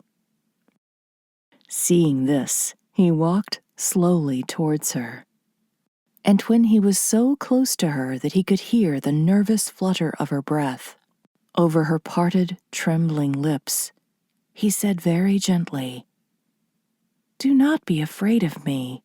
I am a friend, and I do not wish to disturb or annoy you in any way." She seemed to hesitate a moment. Then she lifted a little slate that hung at her belt and wrote something on it rapidly and held it out to him. He read in a small, distinctive handwriting, "I am not afraid of you now. Mother told me that all strange men were very wicked and dangerous. But I do not think you can be. I have thought a great deal about you, and I am sorry I ran away the other night." He realized her entire innocence and simplicity. Looking earnestly into her still troubled eyes, he said, "I would not do you any harm for the world. All men are not wicked, although it is too true that some are so. My name is Eric Marshall, and I'm teaching in the Lindsay School. You, I think, are Kilmeny Gordon? I thought your music so very lovely the other evening, and I've been wishing ever since that I might hear it again. Won't you play for me?" The vague fear had all gone from her eyes by this time, and suddenly she smiled, a merry, girlish, wholly irresistible smile, which broke through the calm of her face like a gleam of sunlight rippling over a placid sea. Then she wrote, "I'm very sorry that I cannot play this evening. I did not bring my violin with me, but I will bring it tomorrow evening and play for you if you would like to hear me. I should like to please you." Again, that note of innocent frankness.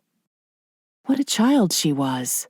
What a beautiful, ignorant child, utterly unskilled in the art of hiding her feelings.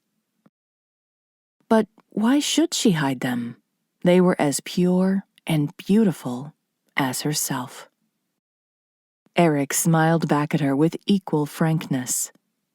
"I should like it more than I can say, and I shall be sure to come tomorrow evening if it is fine. But if it is at all damp or unpleasant, you must not come. In that case, another evening will do. And now, won't you give me some flowers?" She nodded with another little smile and began to pick some of the June lilies, carefully selecting the most perfect among them. He watched her lithe, graceful motions with delight. Every movement seemed poetry itself. She looked like a very incarnation of spring, as if all the shimmer of young leaves and glow of young mornings and evanescent sweetness of young blossoms in 1,000 springs had been embodied in her. When she came to him, radiant, her hands full of the lilies, a couplet from a favorite poem darted into his head. "A blossom, vermeil white, that lightly breaks a faded flower sheath. Here, by God's road, is the one made for me." The next moment, he was angry with himself for his folly. She was, after all, nothing but a child, and a child set apart from her fellow creatures by her sad situation. He must not let himself think nonsense. "Thank you. These June lilies are the sweetest flowers the spring brings us. Do you know that their real name is the white narcissus?" She looked pleased and interested. "No, I did not know," she wrote. "I have often read of the white narcissus and wondered what it was like. I never thought of it being the same as my dear June lilies. I'm glad you told me. I love flowers very much. They are my very good friends." "You couldn't help being friends with the lilies. Like always takes to like," said Eric. "Come and sit down on the old bench, here where you were sitting that night I frightened you so badly. I could not imagine who or what you were. Sometimes I thought I dreamed you. Only," he added under his breath, and unheard by her, "I could never have dreamed anything half so lovely." She sat down beside him on the old bench and looked unshrinkingly in his face. There was no boldness in her glance, nothing but the most perfect trust and confidence. If there had been any evil in his heart, any skulking thought he was afraid to acknowledge, those eyes must have searched it out and shamed it. But he could meet them unafraid. Then she wrote, "I was very much frightened. You must have thought me very silly. But I have never seen any man except Uncle Thomas and Neil and the egg peddler, and you are very different from them. Oh, very, very different. I was afraid to come back here the next evening, and yet, somehow, I wanted to come. I didn't want you to think I didn't know how to behave. I sent Neil back for my bow in the morning. I could not do without it. I cannot speak, you know. Are you sorry?" "I'm very sorry for your sake." "Yes, but what I mean is, would you like me better if I could speak, like other people?" No, it does not make any difference in that way, Kilmeny. By the way, do you mind my calling you Kilmeny? She looked puzzled and wrote, What else should you call me? That is my name. Everybody calls me that. But I am a stranger to you, that perhaps you would wish me to call you Miss Gordon. Oh no, I would not like that, she wrote quickly, with a distressed look on her face. Nobody ever calls me that. It would make me feel as if I were not myself, but somebody else. And you do not seem like a stranger to me. Is there any reason why you should not call me Kilmeny? No reason whatever, if you will allow me the privilege. You have a very lovely name, the very name you ought to have. I'm glad you like it. Do you know that I was called after my grandmother? And she was called after a girl in a poem. Aunt Janet has never liked my name, although she liked my grandmother. But I am glad you like both my name and me. I was afraid you would not like me, because I cannot speak. You can speak through your music, Kilmeny. She looked pleased. How well you understand, she wrote. Yes, I cannot speak or sing as other people can, but I can make my violin say things for me. Do you compose your own music? He asked. But she saw she did not understand him. I mean, did anyone ever teach you the music you played here that evening? Oh no, it just came as I thought. It has always been that way. When I was very little, Neil taught me to hold the violin and the bow, and the rest all came of itself. My violin once belonged to Neil, but he gave it to me.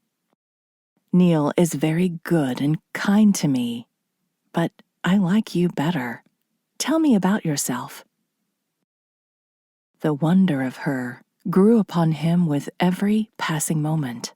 How lovely she was.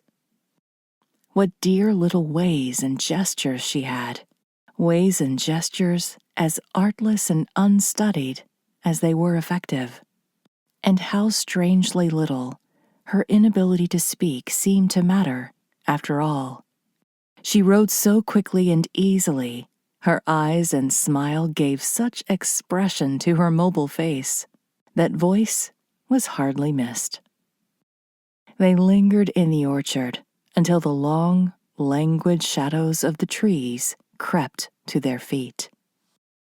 It was just after sunset, and the distant hills were purple against the melting saffron of the sky in the west, and the crystalline blue of the sky in the south. Eastward, just over the fir trees, were clouds, white and heaped like snow mountains, and the westernmost of them shone with a rosy glow, as of sunset on an alpine height.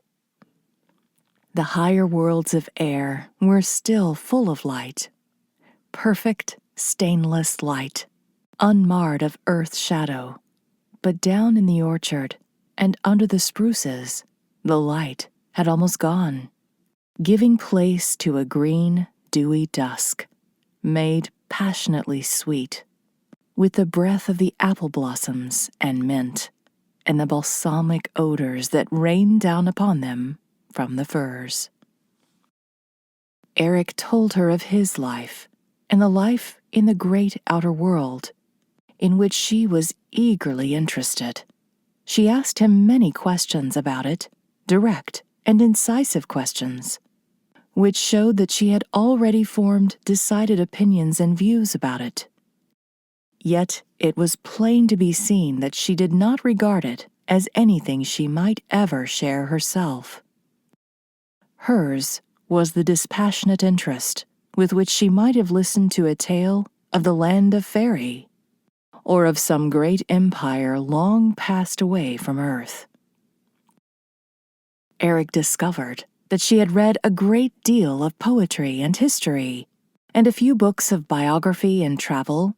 She did not know what a novel meant, and had never heard of one. Curiously enough, she was well informed regarding politics and current events from the weekly paper for which her uncle subscribed. "I never read the newspaper while Mother was alive," she wrote, "nor any poetry either. She taught me to read and write, and I read the Bible all through many times, and some of the histories. After Mother died, Aunt Janet gave me all her books. She had a great many. Most of them had been given to her as prizes when she was a girl at school, and some of them had been given to her by my father. Do you know the story of my father and mother?" Eric nodded. "Yes, Mrs. Williamson told me all about it. She was a friend of your mother." "I'm glad you've heard it. It is so sad that I would not like to tell it. But you will understand everything better because you know. I never heard it until just before Mother died. Then she told me all. I think she had thought Father was to blame for the trouble. But before she died, she told me she believed that she had been unjust to him, and that he had not known. She said that when people were dying, they saw things more clearly, and she saw she had made a mistake about Father. She said she had many more things she wanted to tell me, but she did not have time to tell them, because she died that night. It was a long while before I had the heart to read her books. But when I did, I thought them so beautiful. They were poetry, and it was like music put into words. I will bring you some books to read if you would like them," said Eric. Her great blue eyes gleamed with interest and delight. "Oh, thank you. I would like it very much. I have read mine over so often that I know them nearly all by heart. One cannot get tired of really beautiful things, but sometimes I feel that I would like some new books." "Are you never lonely, Kilmeny?" "Oh, no. How could I be? There's always plenty for me to do, helping Aunt Janet around the house. I can do a great many things." She glanced up at him with a pretty pride as her flying pencil traced the words. "I can cook and sew. Aunt Janet says I'm a very good housekeeper. And she does not praise people very often or very much. And then, when I'm not helping her, I have my dear, dear violin. That is all the company I want. But I like to read and hear of the big world so far away, and the people who live there, and the things that are done. It must be a very wonderful place." "Wouldn't you like to go out into it and see its wonders and meet those people yourself?" he asked, smiling at her. At once he saw that, in some way he could not understand, he had hurt her. She snatched her pencil and wrote with such swiftness of motion and energy of expression that it almost seemed as if she had passionately exclaimed the words aloud. "No, I do not want to go anywhere away from home. I do not ever want to see strangers or have them see me. I could not bear it." He thought that possibly the consciousness of her situation accounted for this. Yet she did not seem sensitive about her inability to speak, and made frequent casual references to it in her written remarks. Or perhaps it was the shadow on her berth. Yet she was so innocent that it seemed unlikely she could realize or understand the existence of such a shadow. Eric finally decided that it was merely the rather morbid shrinking of a sensitive person who had been brought up in an unwholesome and unnatural way. At last, the lengthening shadows warned him that it was time to go. "You won't forget to come tomorrow evening and play for me," he said, rising reluctantly. She answered by a quick little shake of her sleek, dark head, and a smile that was eloquent. He watched her as she walked across the orchard, with the moon's beauty and the moon's soft pace, and along the wild cherry lane. At the corner of the firs, she paused and waved her hand to him before turning it. When Eric reached home, old Robert Williamson was having a lunch of bread and milk in the kitchen. He looked up with a friendly grin as Eric strode in, whistling. "Been having a walk, master?" he queried. "Yes," said Eric. Unconsciously and involuntarily, he infused so much triumph into the simple monosyllable that even old Robert felt it. Mrs. Williamson, who was cutting bread at the end of the table, laid down her knife and loaf and looked at the young man with a softly troubled expression in her eyes. She wondered if he had been back to the Connors orchard and if he could have seen Kilmeny Gordon again. "You didn't discover a gold mine, I suppose," said old Robert dryly. "You look as if you might have." Chapter 8. At the Gate of Eden. When Eric went to the old Connors orchard the next evening, he found Kilmeny waiting for him on the bench, under the white lilac tree, with the violin in her lap. As soon as she saw him, she caught it up and began to play an airy, delicate little melody that sounded like the laughter of daisies. When it was finished, she dropped her bow and looked up at him with flushed cheeks and questioning eyes. "What did that say to you?" she wrote. "It said something like this," answered Eric, falling into her humor smilingly. "Welcome, my friend. It is a very beautiful evening. The sky is so blue and the apple blossoms so sweet. The wind and I have been here alone together, and the wind is a good companion. But still, I'm glad to see you. It is an evening on which it is good to be alive and to wander in an orchard that is fine. Welcome, my friend." She clapped her hands, looking like a pleased child. "You were very quick to understand," she wrote. "That was just what I meant. Of course, I did not think in just those words, but that was the feeling of it.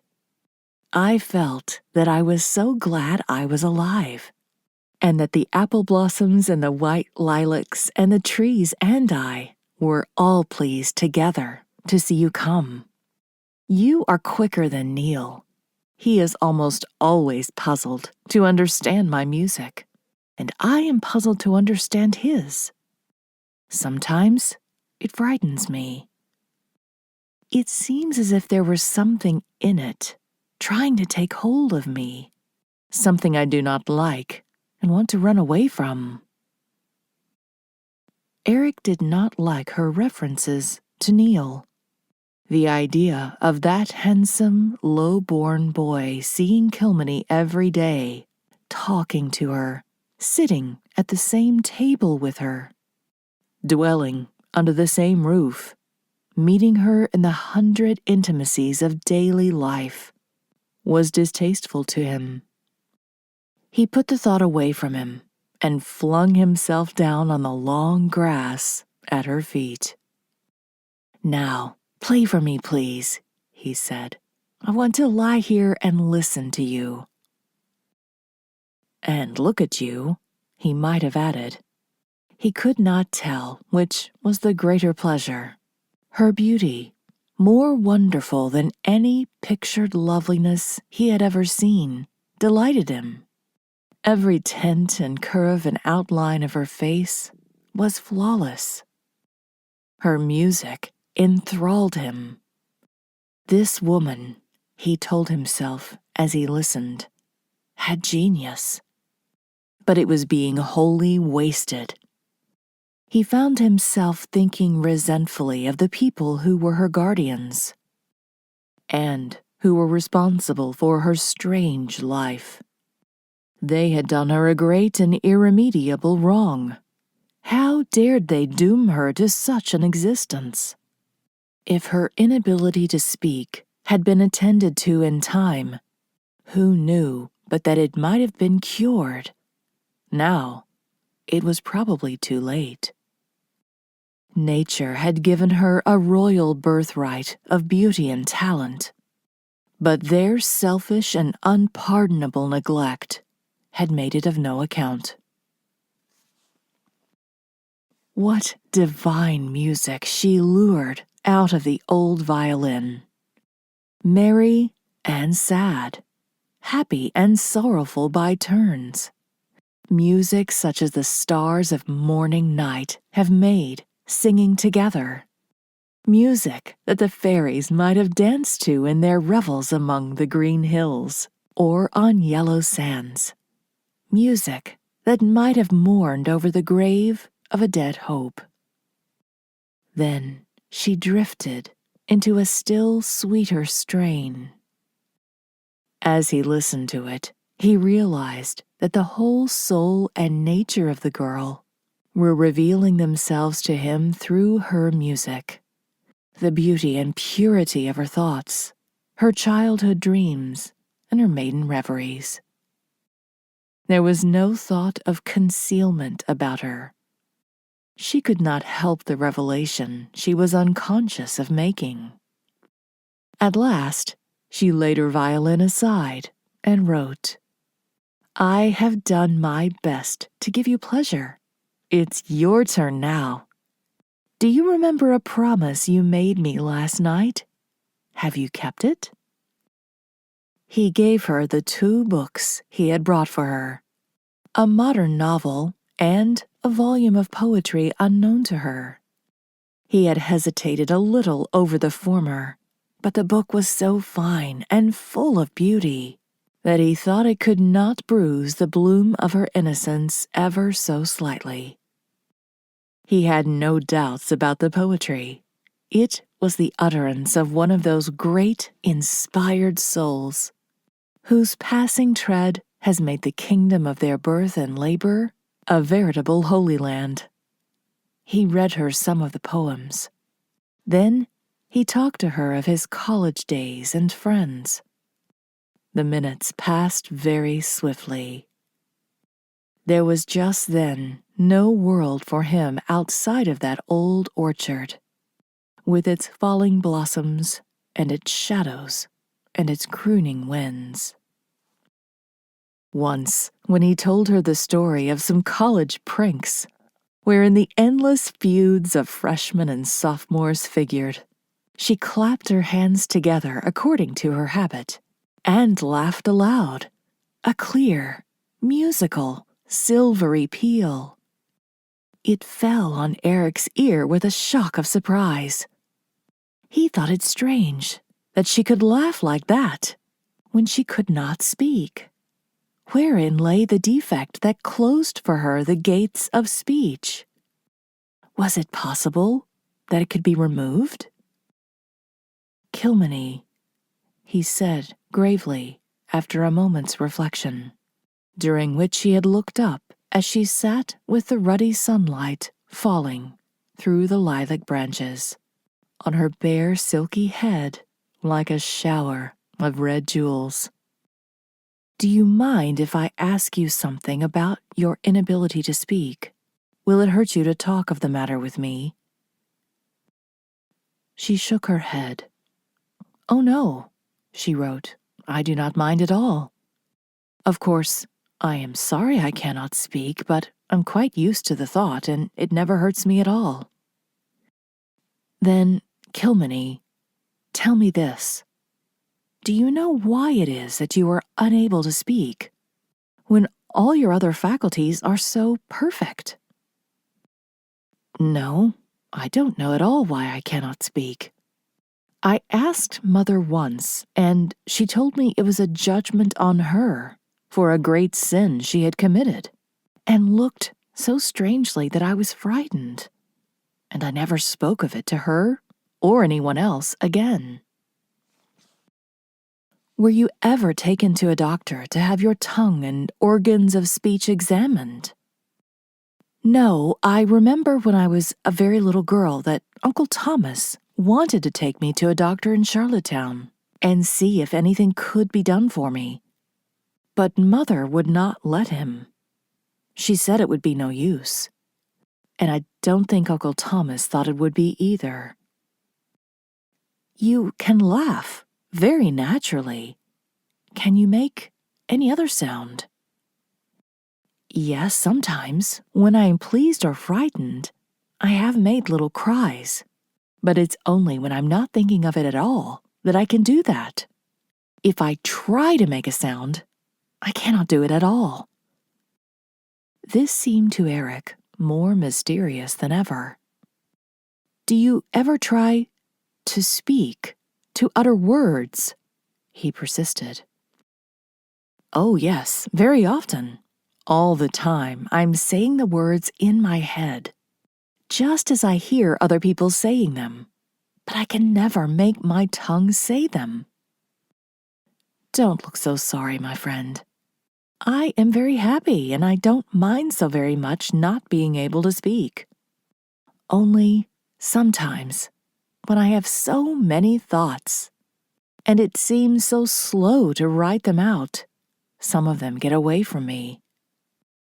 I must play to you again. You look too sober. She laughed again, picked up her violin, and played a tinkling, roguish little melody, as if she were trying to tease him, looking at Eric over her violin, with luminous eyes that dared him to be merry. Eric smiled, but the puzzled look returned to his face many times that evening. He walked home in a brown study. Kilmeny's case certainly seemed a strange one, and the more he thought of it, the stranger it seemed. It strikes me as something very peculiar, that she should be able to make sounds only when she's not thinking about it, he reflected. I wish David Baker could examine her, but I suppose that is out of the question. That grim pair who have charge of her would never consent. Chapter 9. The Straight Simplicity of Eve. For the next 3 weeks, Eric Marshall seemed to himself to be living 2 lives, as distinct from each other as if he possessed a double personality. In one, he taught the Lindsay District School diligently and painstakingly, solved problems, argued on theology with Robert Williamson, called at the homes of his pupils, and took tea in state with their parents, went to a rustic dance or two, and played havoc, all unwittingly, with the hearts of the Lindsay maidens. But this life was a dream of workaday. He only lived in the other, which was spent in an old orchard, grassy and overgrown, where the minutes seemed to lag for sheer love of the spot, and the June winds made wild harping in the old spruces.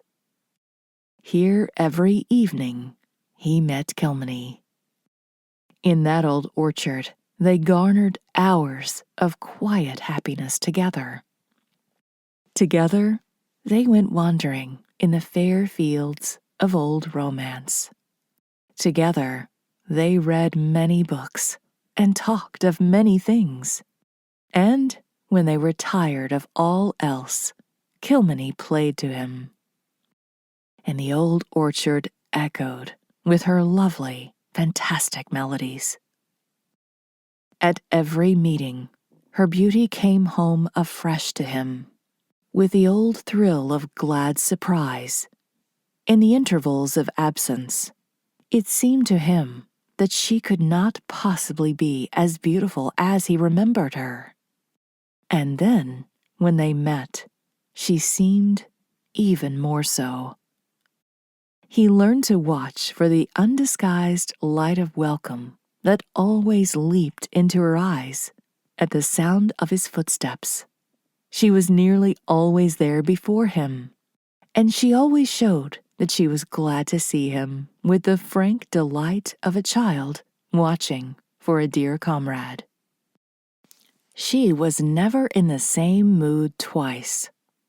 Now she was grave, now happy, now stately, now pensive. But she was always charming. Thrawn and twisted the old Gordon stock might be, but it had at least this one offshoot of perfect grace and symmetry. Her mind and heart, utterly unspoiled of the world, were as beautiful as her face. All the ugliness of existence had passed her by, shrined in her double solitude of upbringing and inability to speak. She was naturally quick and clever. Delightful little flashes of wit and humor sparkled out occasionally. She could be whimsical, even charmingly capricious. Sometimes innocent mischief glimmered out in the unfathomable depths of her eyes. Sarcasm even was not unknown to her. Now and then she punctured some harmless bubble of a young man's conceit or masculine superiority with a biting little line of daintily written script. She assimilated the ideas in the books they read speedily, eagerly, and thoroughly, always seizing on the best and truest, and rejecting the false and spurious and weak, with an unfailing intuition at which Eric marveled. Hers was the spear of Ithuriel, trying out the dross of everything, and leaving only the pure gold. In manner and outlook, she was still a child, yet now and again, she was as old as Eve. An expression would leap into her laughing face, a subtle meaning reveal itself in her smile that held all the lore of womanhood and all the wisdom of the ages. Her way of smiling enchanted him. The smile always began far down in her eyes and flowed outward to her face, like a sparkling brook stealing out of shadow into sunshine. He knew everything about her life.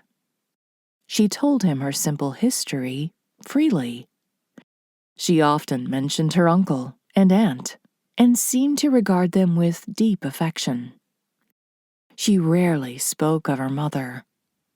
Eric came somehow to understand, less from what she said than from what she did not say, that Kilmeny, though she had loved her mother, had always been rather afraid of her. There had not been between them the natural, beautiful confidence of mother and child. Of Neil, she wrote frequently at first, and seemed very fond of him. Later, she ceased to mention him. Perhaps, for she was marvelously quick to catch and interpret every fleeting change of expression in his voice and face. She discerned what Eric did not know himself, that his eyes clouded and grew moody at the mention of Neil's name. Once she asked him naively, "Are there many people like you out in the world?" "Thousands of them," said Eric, laughing. She looked gravely at him. Then she gave her head a quick, decided little shake. "I do not think so," she wrote. "I don't know much of the world, but I don't think there are many people like you in it." One evening, when the faraway hills and fields were scarfed in gauzy purples, and the intervales were brimming with golden mists, Eric carried to the old orchard a little limp worn volume that held a love story. It was the first thing of the kind he had ever read to her, for in the first novel he had lent her the love interest had been very slight and subordinate. This was a beautiful, passionate idyll, exquisitely told. He read it to her, lying in the grass at her feet. She listened, with her hands clasped over her knee and her eyes cast down. It was not a long story, and when he had finished it, he shut the book and looked up at her questioningly. "Do you like it, Kilmeny?" he asked. Very slowly, she took her slate and wrote, "Yes, I like it, but it hurt me too. I didn't know that a person could like anything that hurt her. I don't know why it hurt me. I felt as if I had lost something I never had. That is a very silly feeling, was it not? But I didn't understand the book very well, you see. It's about love, and I don't know anything about love. Mother told me once that love is a curse, and that I must pray that it would never enter into my life. She said it very earnestly, and so I believed her. But your book teaches that it's a blessing. It says that it's the most splendid and wonderful thing in life. Which am I to believe?" "Love, real love, is never a curse, Kilmeny," said Eric gravely. "There is a false love which is a curse. Perhaps your mother believed it was that which had entered her life and ruined it. And so she made the mistake. There is nothing in the world, or in heaven either, as I believe, so truly beautiful and wonderful and blessed as love." "Have you ever loved?" asked Kilmeny, with the directness of phrasing necessitated by her mode of communication, which was sometimes a little terrible. She asked the question simply and without embarrassment. She knew of no reason why love might not be discussed with Eric as other matters, music and books and travel, might be. "No," said Eric, honestly, as he thought. "But everyone has an ideal of love, whom he hopes to meet someday. I suppose I have mine, in some sealed, secret chamber of my heart. I suppose your ideal woman would be beautiful, like the woman in your book." "Oh, yes," said Eric, laughing a little as he sat up. "Our ideals are always beautiful, whether they so translate themselves into realities or not. But the sun is going down. Time does certainly fly in this enchanted orchard.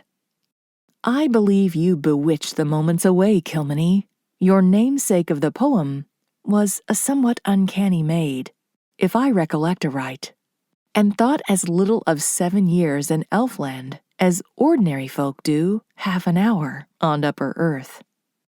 Some day I shall waken from a supposed hour's lingering here and find myself an old man with white hair and a ragged coat, as in that fairy tale we read the other night.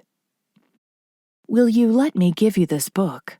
I should never commit the sacrilege of reading it in any other place than this. It is an old book, Kilmeny. A new book, savoring of the shop and marketplace, however beautiful it might be, would not do for you. This was one of my mother's books. She read it and loved it. See, the faded rose leaves she placed in it one day are there still. I'll write your name in it, that quaint, pretty name of yours which always sounds as if it had been specially invented for you.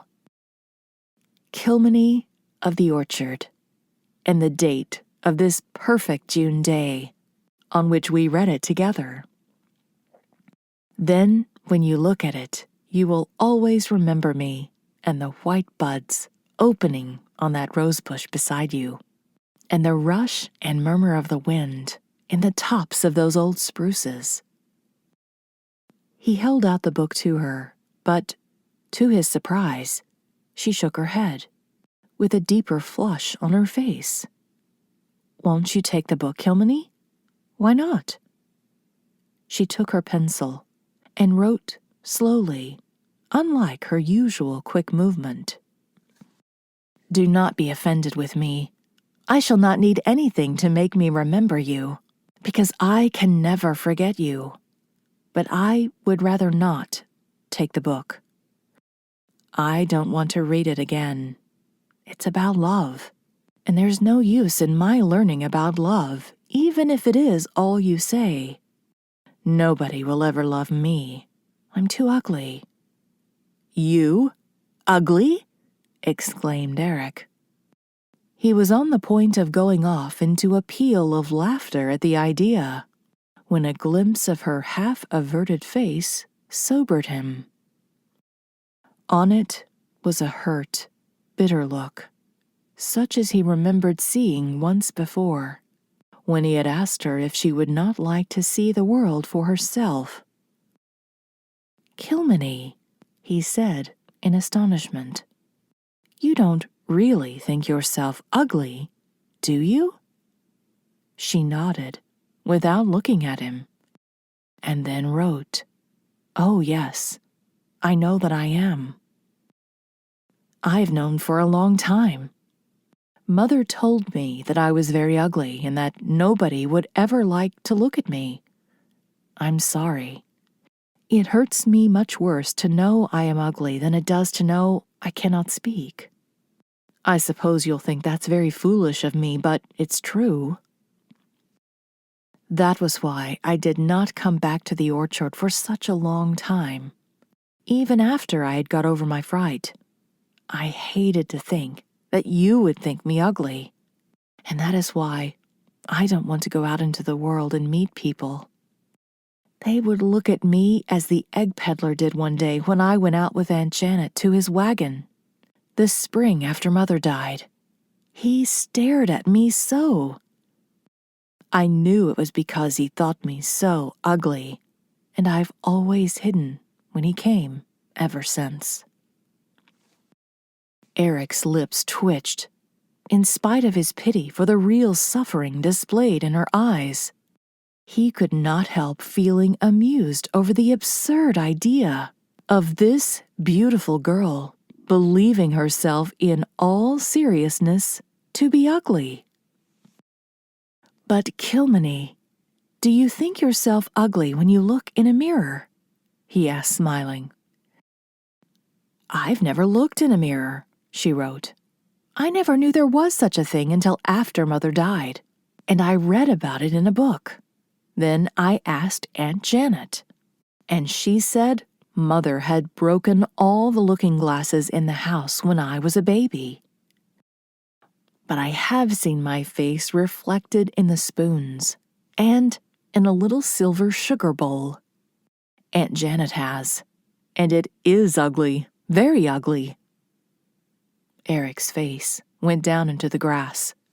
For his life, he could not help laughing, and for his life, he would not let Kilmeny see him laughing.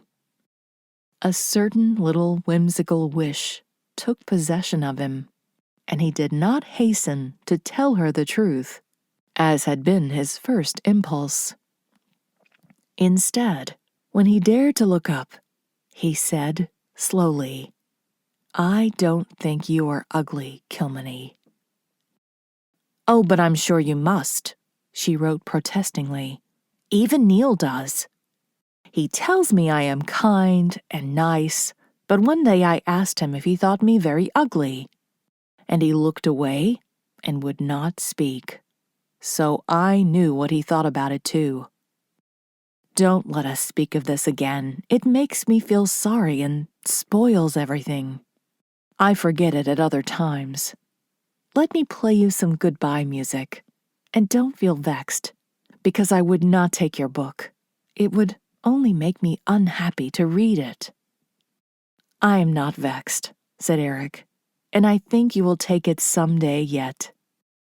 After I have shown you something I want you to see.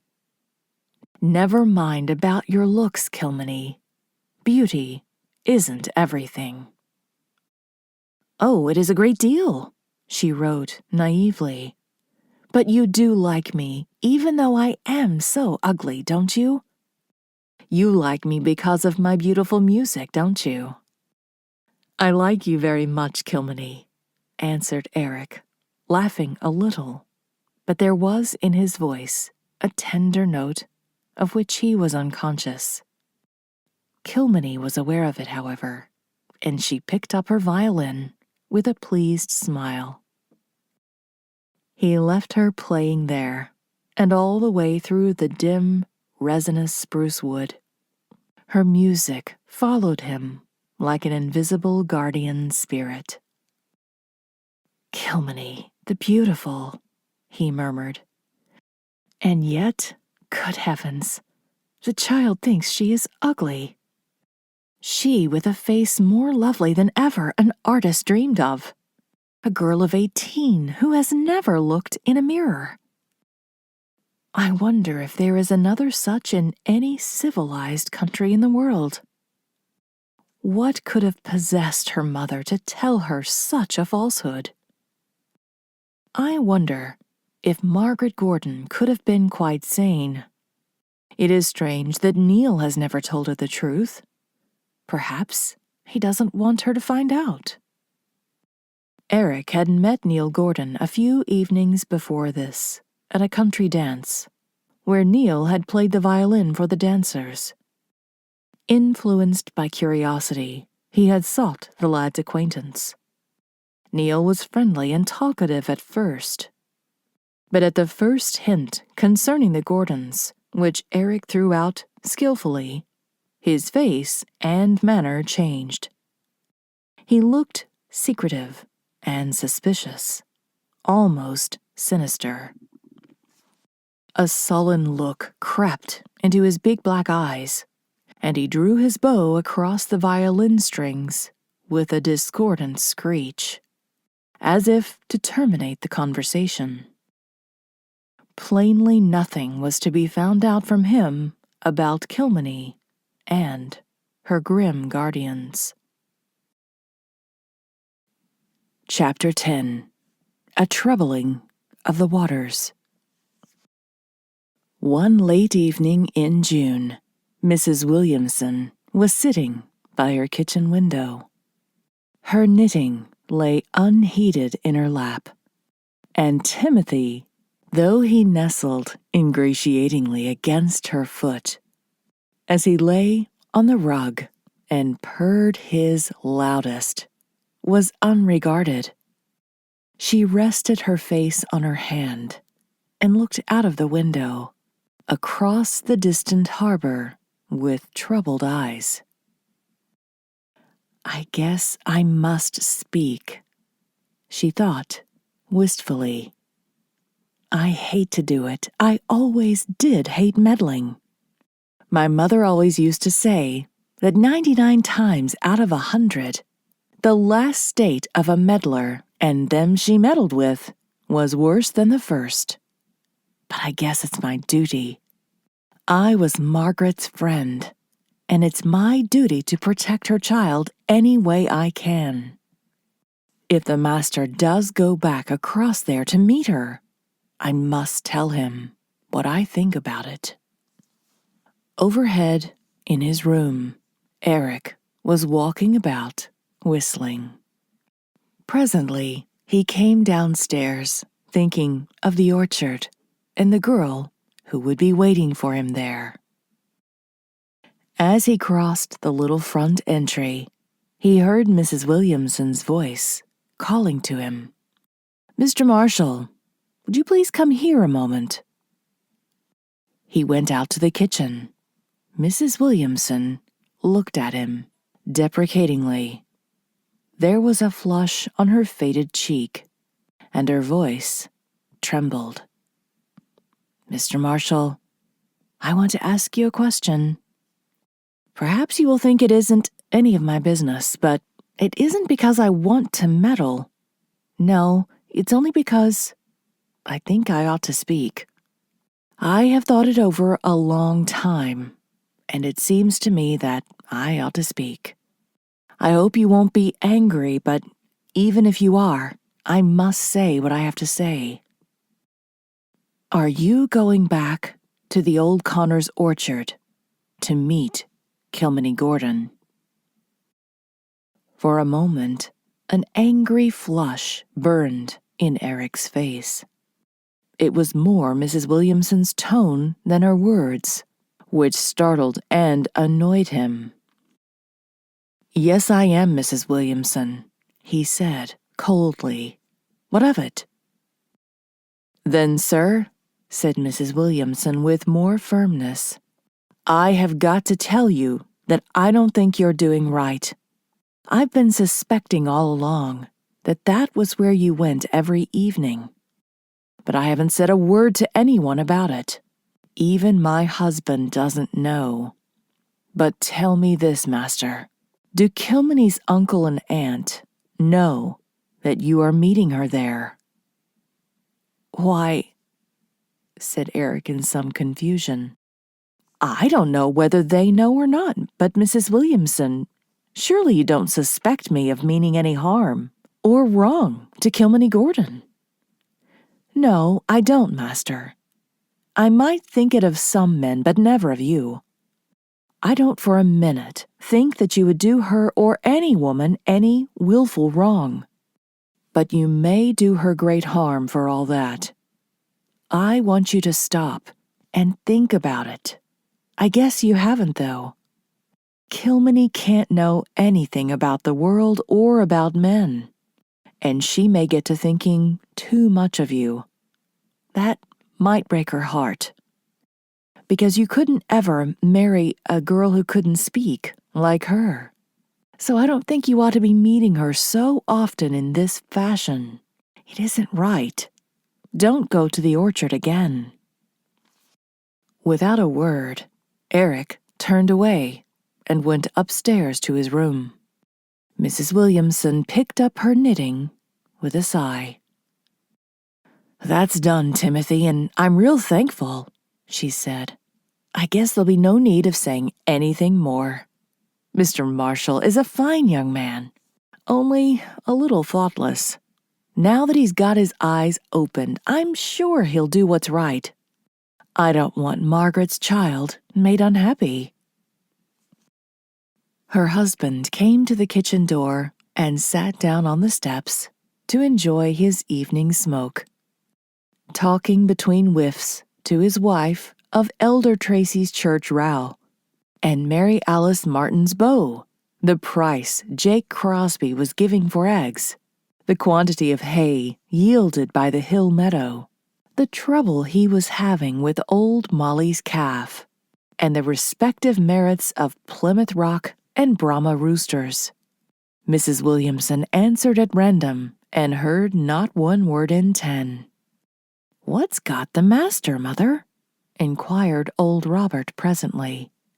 "I hear him striding up and down in his room as if he's caged. Sure you didn't lock him in by mistake?" "Maybe he's worried over the way Seth Tracy's acting in school," suggested Mrs. Williamson, who did not choose that her gossipy husband should suspect the truth about Eric and Kilmeny Gordon. "Shucks, he needn't worry a morsel over that. Seth'll quiet down as soon as he finds he can't run the master. He's a rare good teacher, better'n Mr. West even, and that's saying something. The trustees are hoping he'll stay for another term. They're going to ask him at the school meeting tomorrow and offer him a raise of supplement."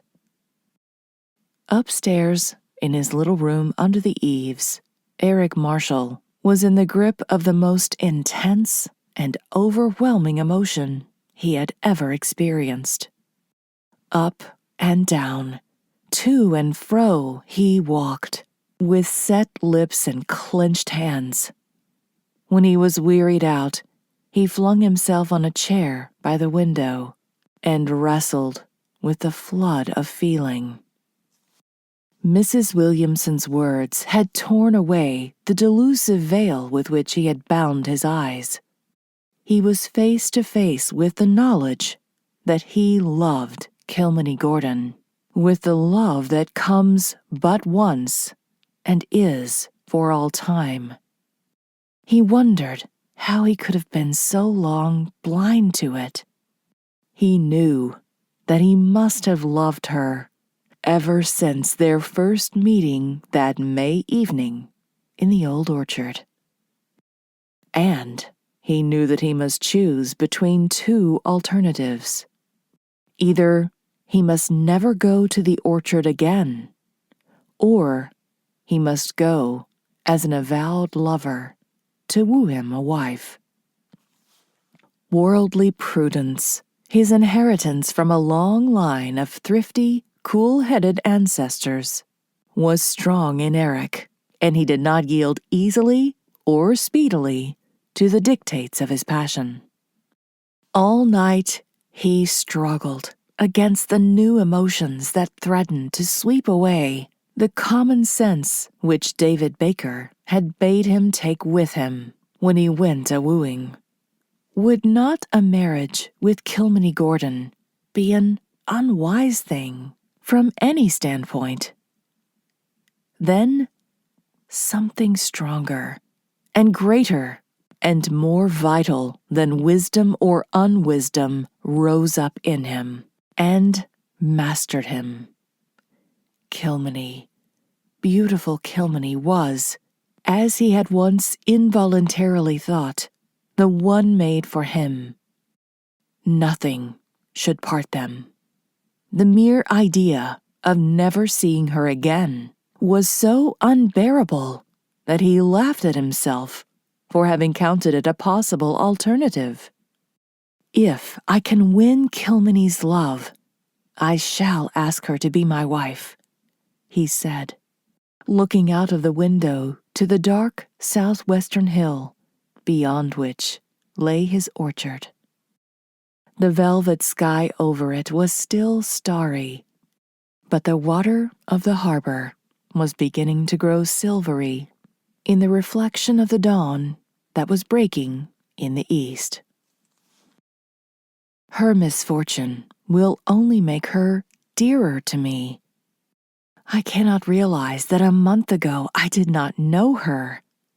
It seems to me that she has been a part of my life forever.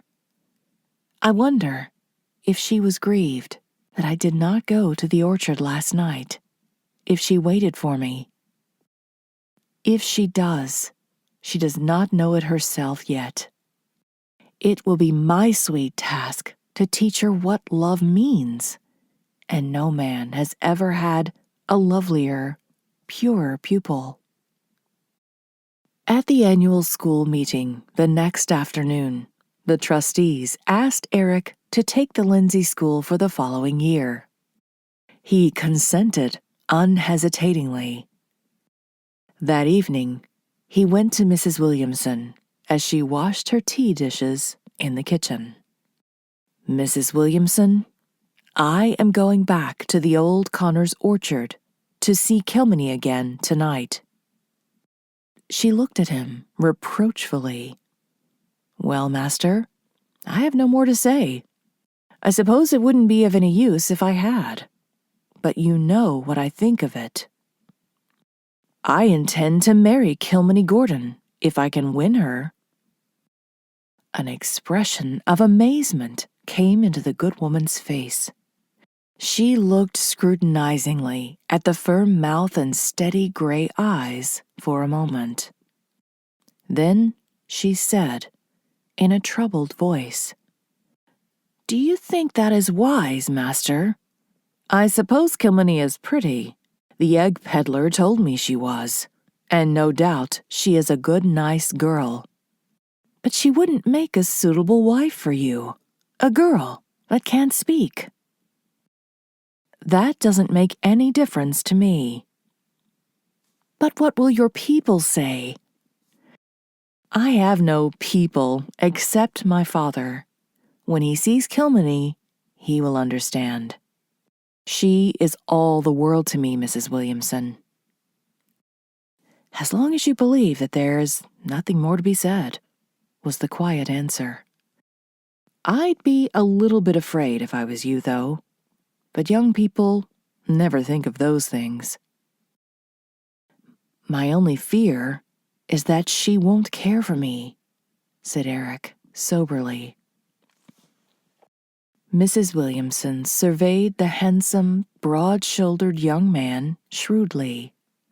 I don't think there are many women who would say no.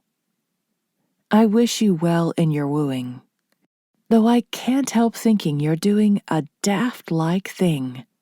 I hope you won't have any trouble with Thomas and Janet.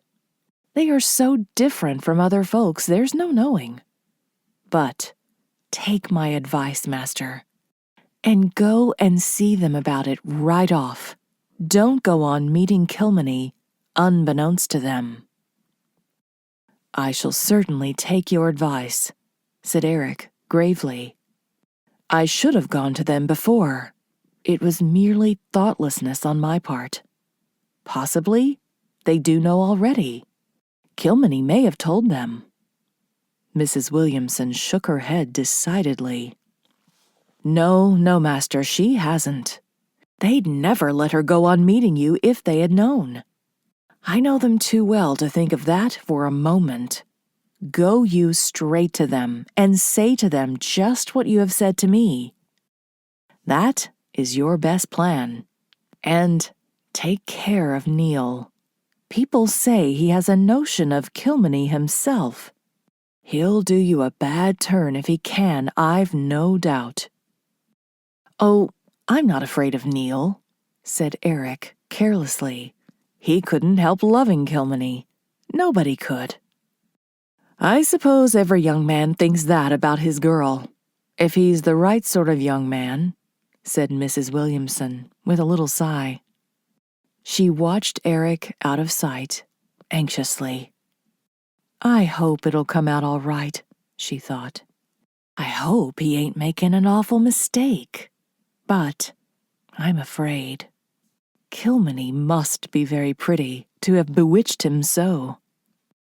Well, I suppose there's no use in my worrying over it, but I do wish he had never gone back to that old orchard and seen her. Chapter 11.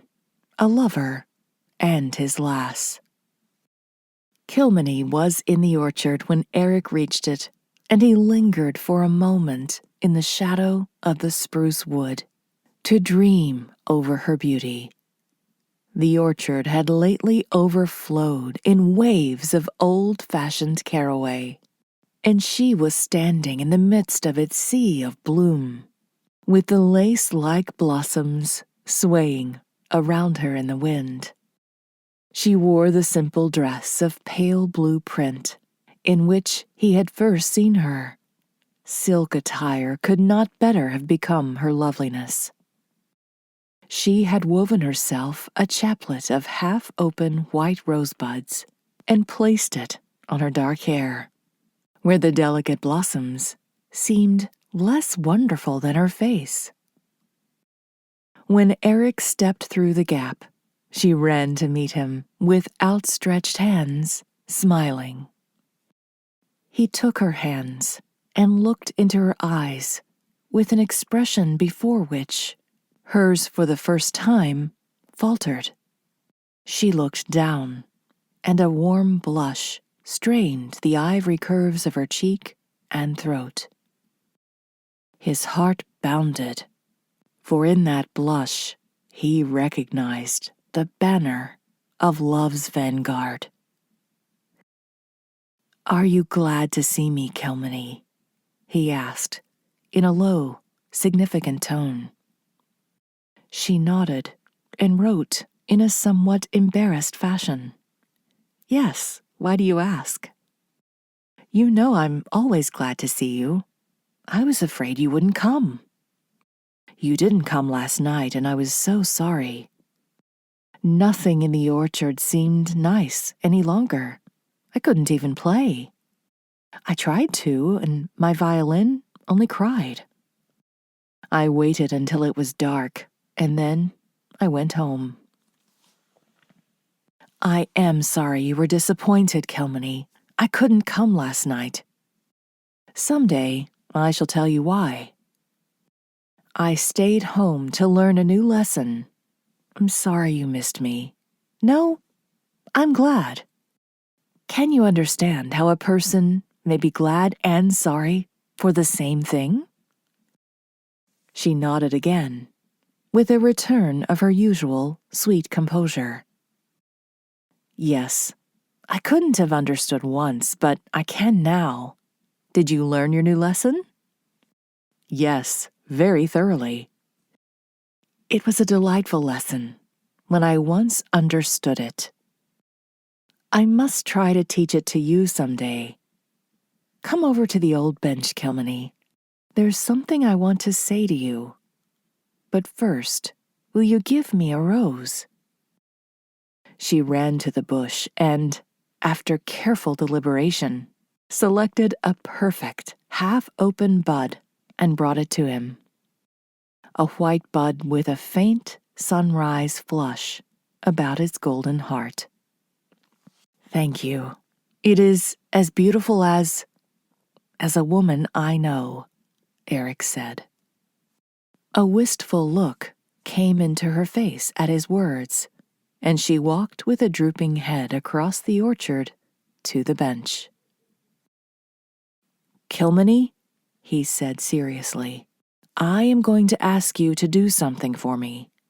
I want you to take me home with you and introduce me to your uncle and aunt. She lifted her head and stared at him incredulously, as if he had asked her to do something wildly impossible. Understanding from his grave face that he meant what he said, a look of dismay dawned in her eyes. She shook her head almost violently and seemed to be making a passionate, instinctive effort to speak. Then she caught up her pencil and wrote with feverish haste.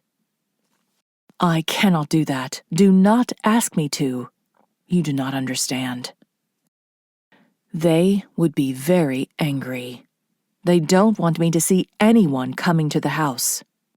And they would never let me come here again. Oh, you don't mean it. He pitied her for the pain and bewilderment in her eyes.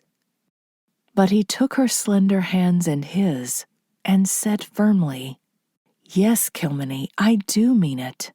It is not quite right for us to be meeting each other here as we have been doing, without the knowledge and consent of your friends. You cannot now understand this, but believe me, it is so. She looked questioningly, pityingly into his eyes. What she read there seemed to convince her, for she turned very pale, and an expression of hopelessness came into her face. Releasing her hands, she wrote slowly, If you say it is wrong, I must believe it. I didn't know anything so pleasant could be wrong.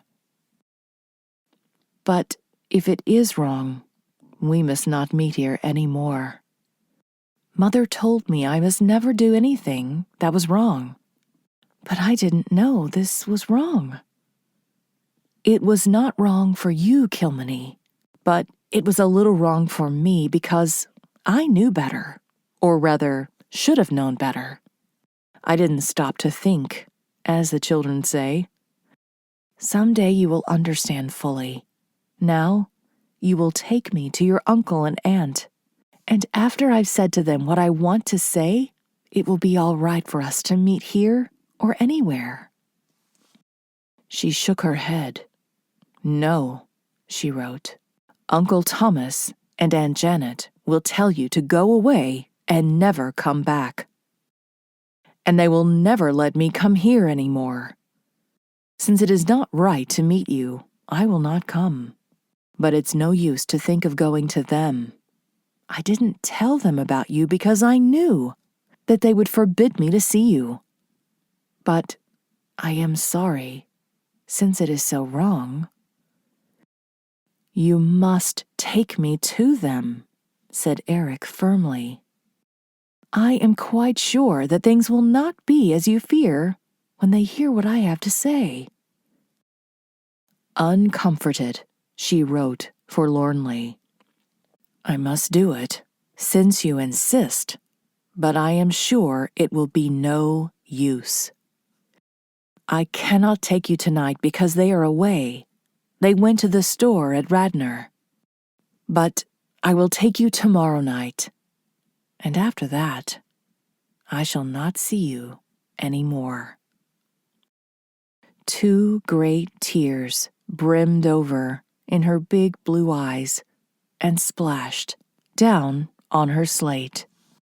Her lips quivered like a hurt child's.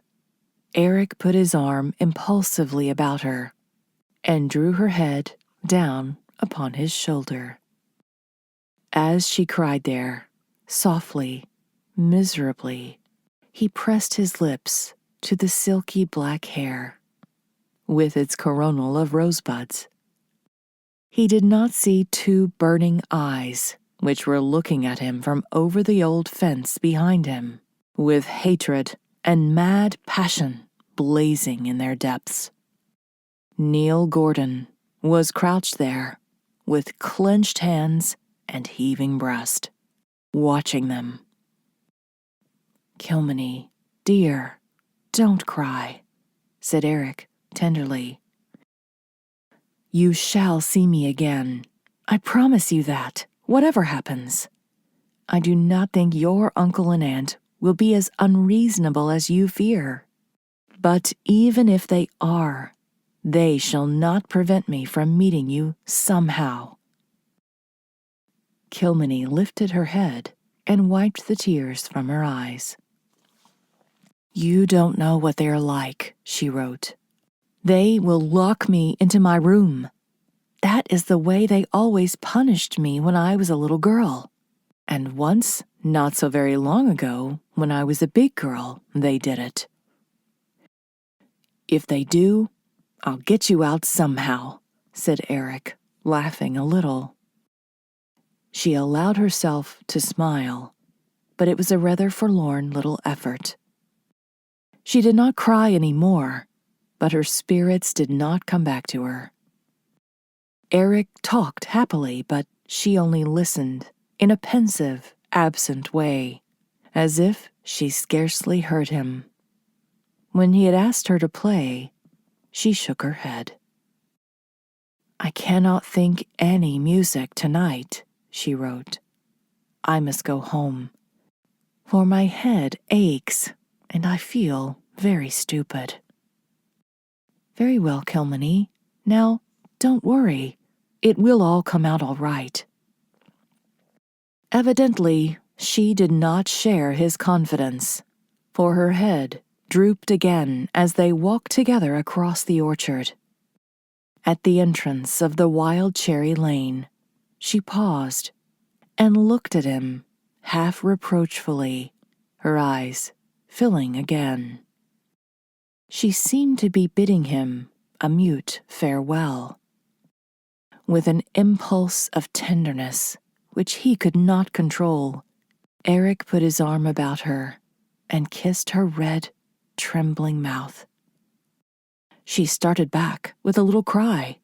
A burning color swept over her face. And the next moment, she fled swiftly up the darkening lane. The sweetness of that involuntary kiss clung to Eric's lips as he went homeward, half intoxicating him. He knew that it had opened the gates of womanhood to Kilmeny. Never again, he felt, would her eyes meet his with their old, unclouded frankness. When next he looked into them, he knew that he should see there the consciousness of his kiss. Behind her in the orchard that night, Kilmeny had left her childhood. Chapter 12. A Prisoner of Love. When Eric betook himself to the orchard the next evening, he had to admit that he felt rather nervous. He did not know how the Gordons would receive him, and certainly the reports he had heard of them were not encouraging, to say the least of it. Even Mrs. Williamson, when he had told her where he was going, seemed to look upon him as one bent on bearding a lion in his den. "I do hope they won't be very uncivil to you, master," was the best she could say. He expected Kilmeny to be in the orchard before him, for he had been delayed by a call from one of the trustees, but she was nowhere to be seen. He walked across it to the wild cherry lane, but at its entrance he stopped short in sudden dismay. Neil Gordon had stepped from behind the trees and stood confronting him with blazing eyes and lips which writhed in emotion so great that at first it prevented him from speaking. With a thrill of dismay, Eric instantly understood what must have taken place. Neil had discovered that he and Kilmeny had been meeting in the orchard, and beyond doubt had carried that tale to Janet and Thomas Gordon. He realized how unfortunate it was that this should have happened before he had had time to make his own explanation. It would probably prejudice Kilmeny's guardians still further against him. At this point, in his thoughts, Neil's pent-up passion suddenly found a vent in a burst of wild words. "So you've come to meet her again. But she isn't here. You'll never see her again. I hate you. I hate you. I hate you." His voice rose to a shrill scream. He took a furious step nearer Eric, as if he would attack him. Eric looked steadily in his eyes with a calm defiance, before which his wild passion broke like foam on a rock. "So you have been making trouble for Kilmeny, Neil, have you?" said Eric contemptuously. "I suppose you've been playing the spy, and I suppose that you will have told her uncle and aunt that she's been meeting me here. Well, you've saved me the trouble of doing it, that's all. I was going to tell them myself tonight. I don't know what your motive in doing this has been. Was it jealousy of me? Or have you done it out of malice to Kilmeny?" His contempt cowed Neil more effectually than any display of anger could have done. "Never mind you why I did it," he muttered sullenly. "What I did or why I did it is no business of yours. And you have no business to come sneaking around here either. Kilmeny won't meet you here again." "She will meet me in her own home then," said Eric sternly. "Neil, in behaving as you've done, you've shown yourself to be a very foolish, undisciplined boy. I'm going straight away to Kilmeny's uncle and aunt to explain everything." Neil sprang forward in his path. "No, go away," he implored wildly. "Oh, Mr. Marshall, please go away. I'll do anything for you if you will. I love Kilmeny. I've loved her all my life. I'd give my life for her. I can't have you coming here to steal her from me. If you do, I'll kill you. I wanted to kill you last night when I saw you kiss her. Oh yes, I saw you. I was watching. Spying, if you like. I don't care what you call it. I had followed her and I suspected something. She was so different. so changed. She never would wear the flowers I picked for her anymore. She seemed to forget I was there. I knew something had come between us. And it was you. Curse you. I'll make you sorry for it." He was working himself up into a fury again. The untamed fury of the peasant thwarted in his heart's desire. It overrode all the restraint of his training and environment.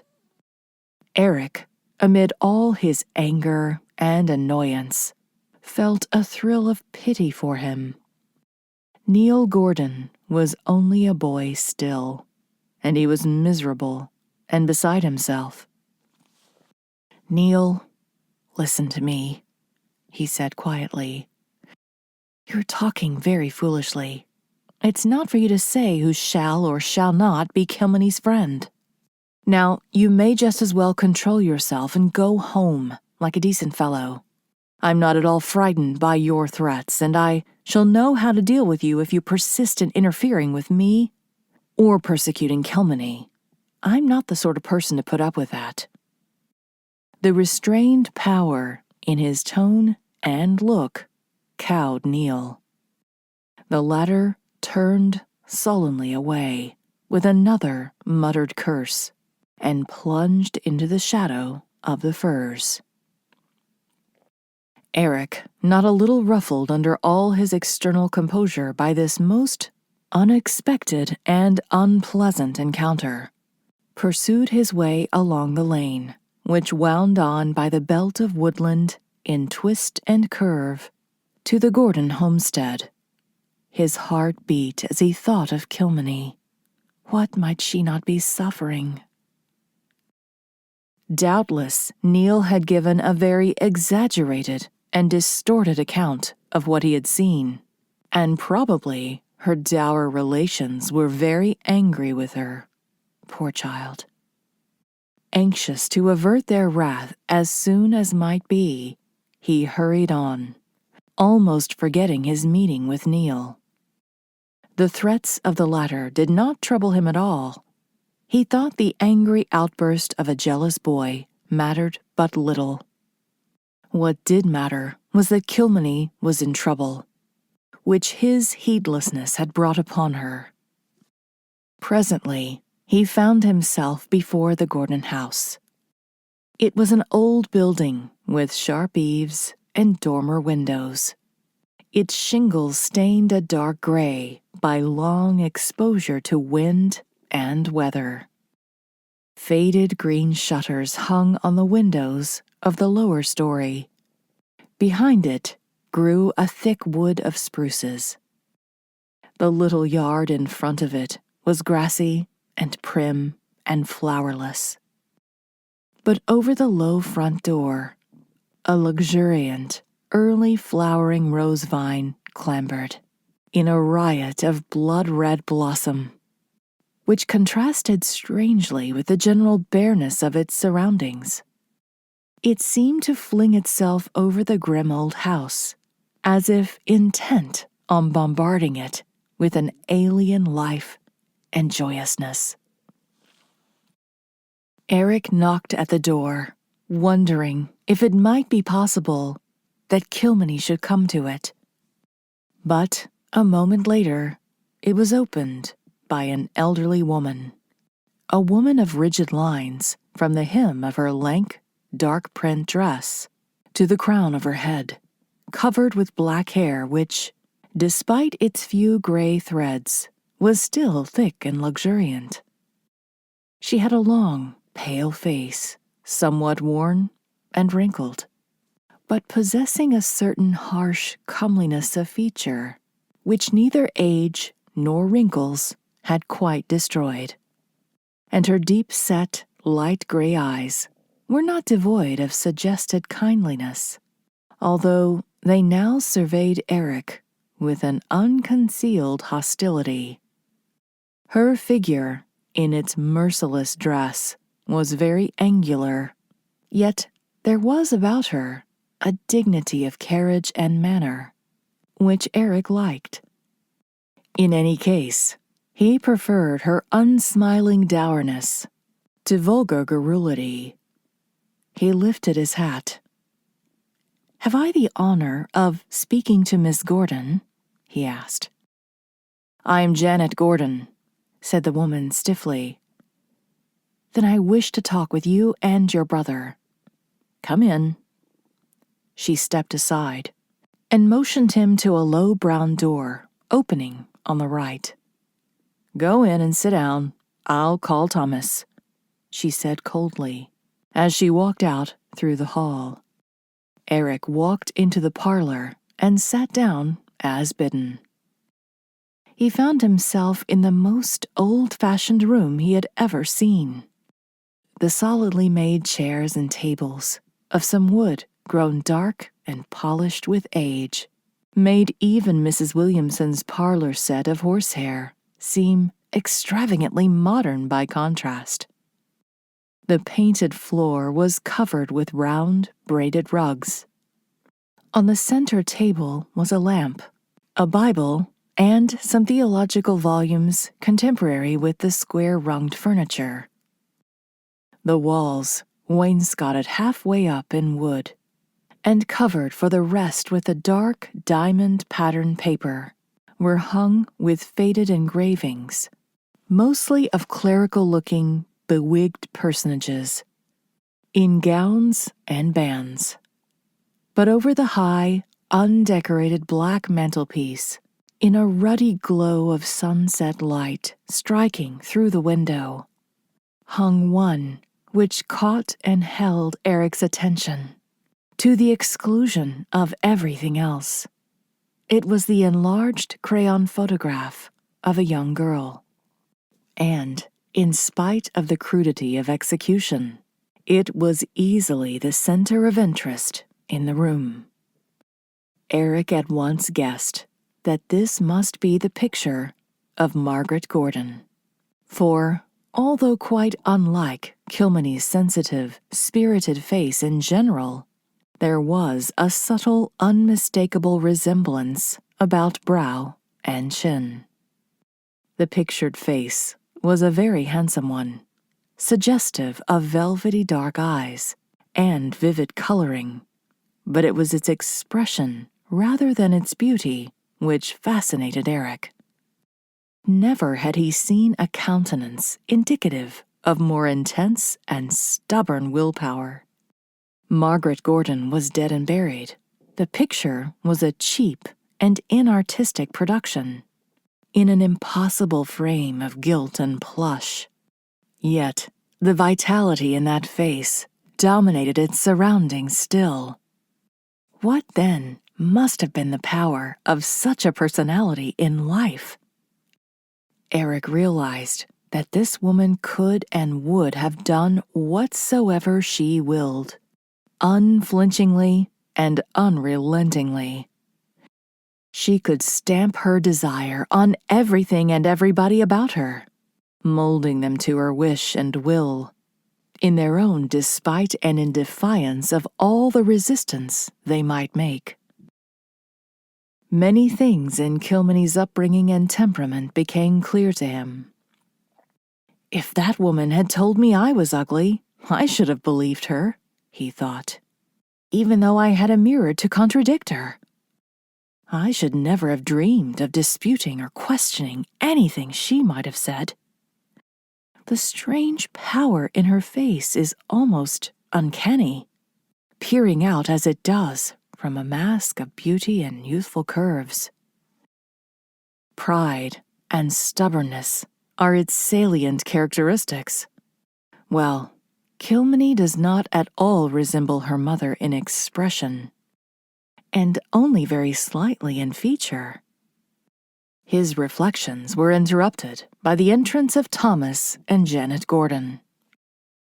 The former had evidently been called from his work. He nodded without speaking, and the two sat gravely down before Eric. "I've come to see you with regard to your niece, Mr. Gordon," he said abruptly, realizing that there would be small use in beating about the bush with this grim pair. I met Neil Gordon in the Connors orchard, and I found that he has told you that I have been meeting Kilmeny there." He paused. Thomas Gordon nodded again, but he did not speak, and he did not remove his steady, piercing eyes from the young man's flushed countenance. Janet still sat in a sort of expectant immovability. "I fear that you have formed an unfavorable opinion of me on this account, Mr. Gordon," Eric went on. "But I hardly think I deserve it. I can explain the matter if you will allow me. I met your niece accidentally in the orchard 3 weeks ago and heard her play. I thought her music very wonderful, and I fell into the habit of coming to the orchard in the evenings to hear it. I had no thought of harming her in any way, Mr. Gordon.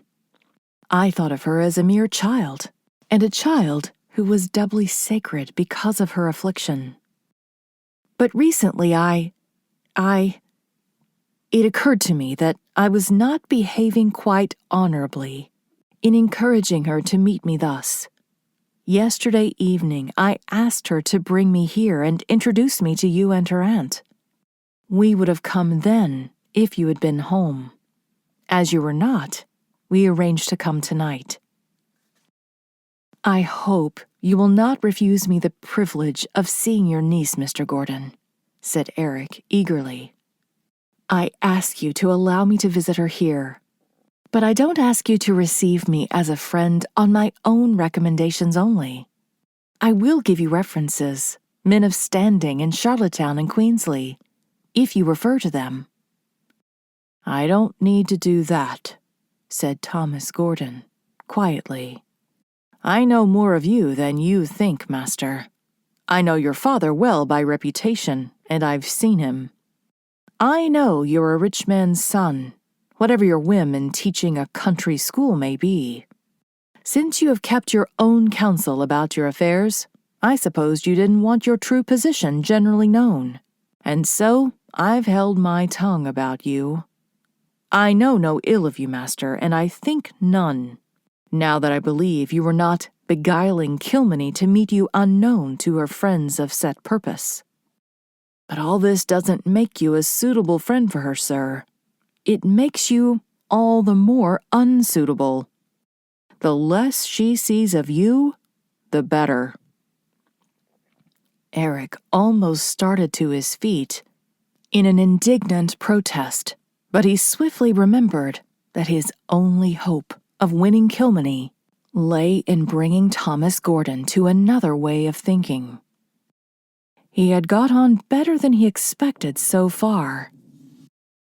He must now not jeopardize what he had gained by rashness or impatience. "Why do you think so, Mr. Gordon?" he asked, regaining his self-control with an effort. "Well, plain speaking is best. If you were to come here and see Kilmeny often, she'd most likely come to think too much of you. I mistrust there's some mischief done in that direction already. Then, when you went away, she might break her heart, for she is one of those who feel things deeply. She's been happy enough. I know folks condemn us for the way she's been brought up, but they don't know everything. It was the best way for her, all things considered, and we don't want her made unhappy. But I love your niece, and I want to marry her if I can win her love," said Eric steadily. He surprised them out of their self-possession at last. Both started and looked at him as if they could not believe the evidence of their ears. "Marry her? Marry Kilmeny?" exclaimed Thomas Gordon incredulously. "You can't mean it, sir. Why, she can't speak." "That makes no difference in my love for her, although I deeply regret it for her own sake," answered Eric. "I can only repeat what I've already said, Mr. Gordon. I want Kilmeny for my wife." The older man leaned forward and looked at the floor in a troubled fashion, drawing his bushy eyebrows down and tapping the callous tips of his fingers together uneasily. He was evidently puzzled by this unexpected turn of the conversation, and in grave doubt what to say. "What would your father say to all this?" he queried at last. "I've often heard my father say that a man must marry to please himself," said Eric with a smile. If he felt tempted to go back on that opinion, I think the sight of Kilmeny would convert him. But after all, it is what I say that matters in this case, isn't it, Mr. Gordon? I'm well educated and not afraid of work. I can make a home for Kilmeny in a few years, even if I have to depend entirely on my own resources. Only give me the chance to win her. That is all I ask." "I don't think it would do, master," said Thomas Gordon, shaking his head. "Of course, I dare say you... He tried to say love, but Scotch reserve balked stubbornly at the terrible word. "You think you like Kilmeny now, but you're only a lad, and lads' fancies change." "Mine will not," Eric broke in vehemently. "It is not a fancy, Mr. Gordon. It is the love that comes once in a lifetime and once only. I may be but a lad, but I know that Kilmeny is the one woman in the world for me. There can never be any other. I'm not speaking rashly or inconsiderately. I have weighed the matter well and looked at it from every aspect. And it all comes to this. I love Kilmeny, and I want what any decent man who loves a woman truly has the right to have, the chance to win her love in return." "Well," Thomas Gordon drew a long breath that was almost a sigh. "Maybe, if you feel like that, I don't know. There's some things it isn't right to cross. Perhaps we oughtn't. Janet, woman, what shall we say to him?" Janet Gordon had hitherto spoken no word.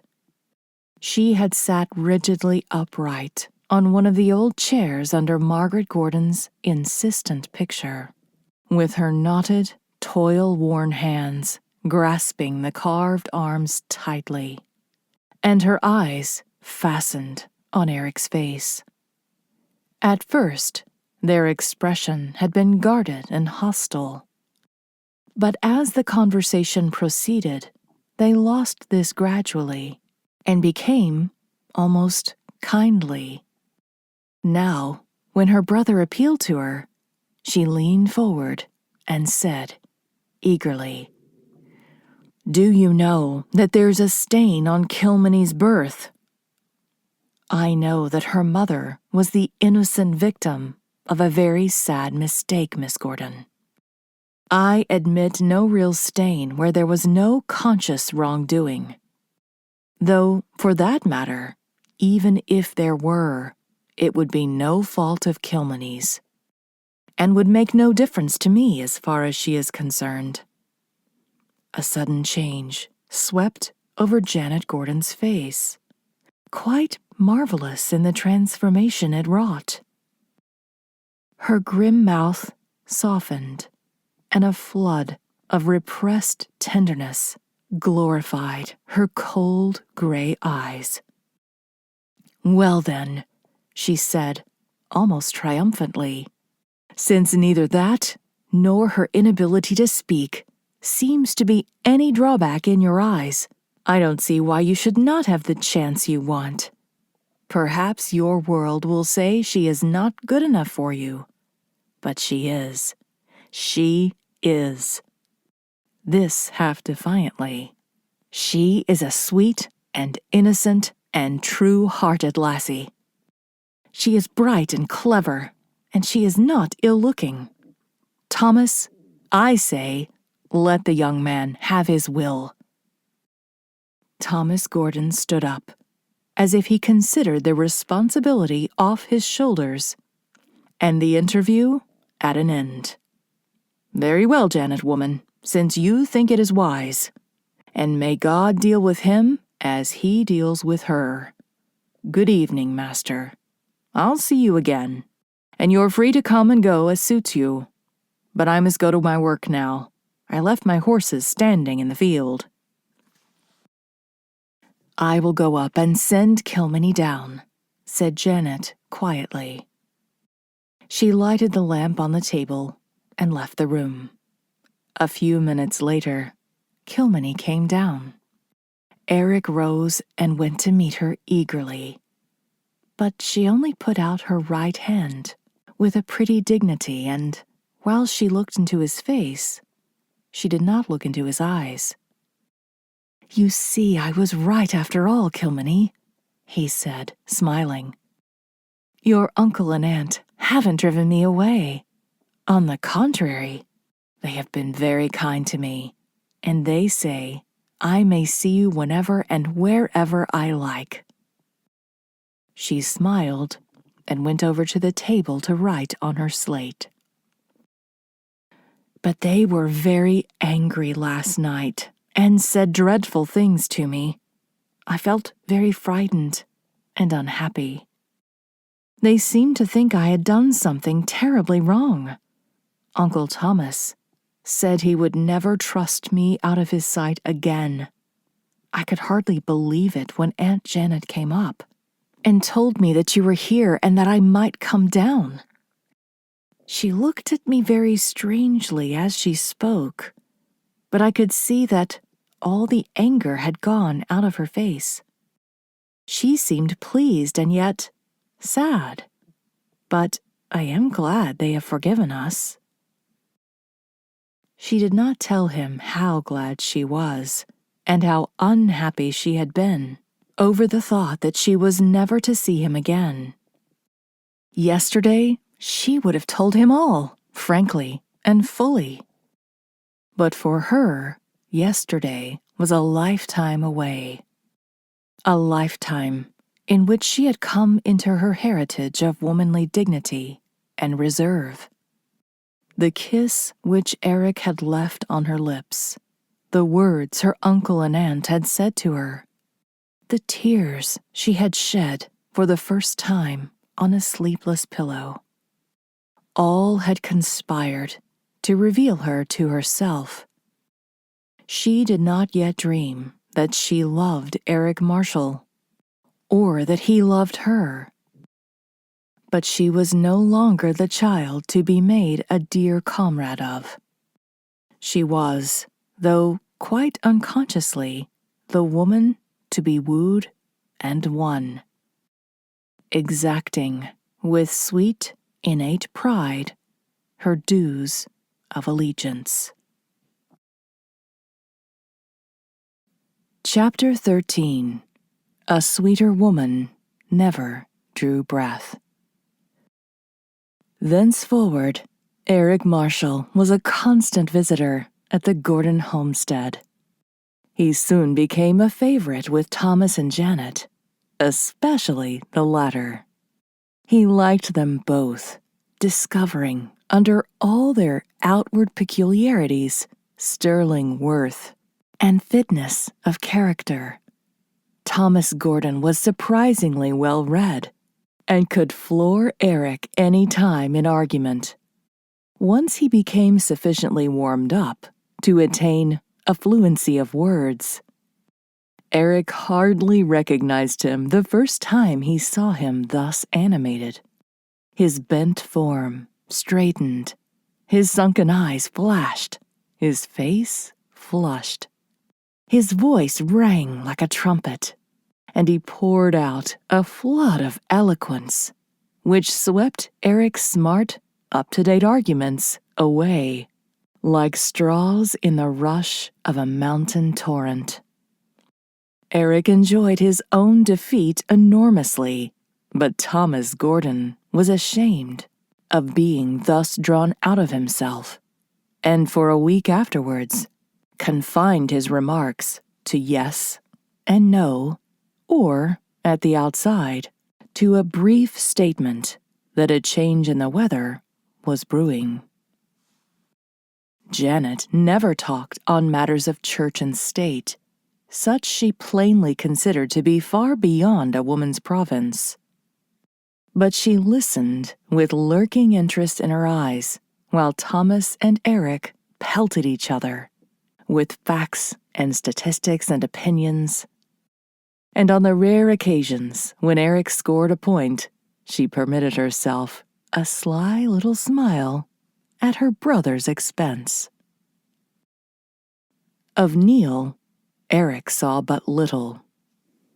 The boy avoided him, or if they chanced to meet, passed him by with sullen, downcast eyes. Eric did not trouble himself greatly about Neil, but Thomas Gordon, understanding the motive which had led Neil to betray his discovery of the orchard trysts, bluntly told Kilmeny that she must not make such an equal of Neil as she had done.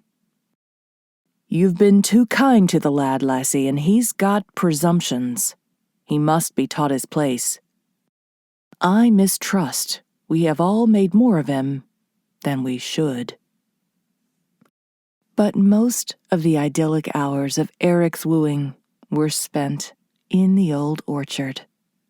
The garden end of it was now a wilderness of roses. Roses red as the heart of a sunset. Roses pink as the early flush of dawn. Roses white as the snows on mountain peaks. Roses full blown, and roses in buds that were sweeter than anything on earth, except Kilmeny's face. Their petals fell in silken heaps along the old paths, or clung to the lush grasses among which Eric lay and dreamed, while Kilmeny played to him on her violin. Eric promised himself that when she was his wife, her wonderful gift for music should be cultivated to the utmost. Her powers of expression seemed to deepen and develop every day, growing as her soul grew, taking on new color and richness from her ripening heart. To Eric, the days were all pages in an inspired idyll. He had never dreamed that love could be so mighty, or the world so beautiful. He wondered if the universe were big enough to hold his joy, or eternity long enough to live it out. His whole existence was, for the time being, bounded by that orchard where he wooed his sweetheart. All other ambitions and plans and hopes were set aside in the pursuit of this one aim, the attainment of which would enhance all others 1,000-fold, the loss of which would rob all others of their reason for existence. His own world seemed very far away, and the things of that world forgotten. His father, on hearing that he had taken the Lindsay school for a year, had written him a testy, amazed letter, asking him if he were demented. "Or is there a girl in the case?" he wrote. "There must be, to tie you down to a place like Lindsay for a year. Take care, Eric. You've been too sensible all your life. A man is bound to make a fool of himself at least once, and when you didn't get through with that in your teens, it may be attacking you now." David also wrote, expostulating more gravely, but he did not express the suspicions Eric knew he must entertain.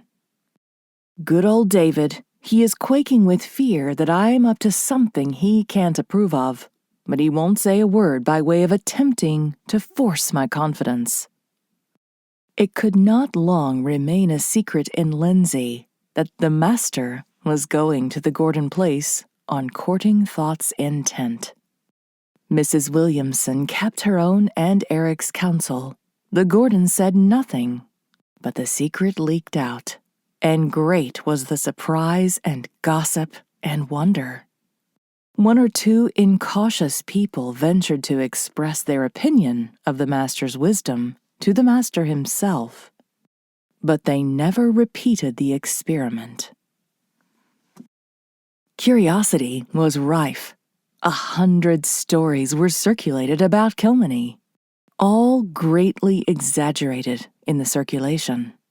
Wise heads were shaken, and the majority opined that it was a great pity. The master was a likely young fellow. He could have his pick of almost anybody, you might think. It was too bad that he should go and take up with the niece that couldn't talk of the Gordons, who had been brought up in such a heathenish way. But then you never could guess what way a man's fancy would jump when he set out to pick him a wife. They guessed Neil Gordon didn't like it much.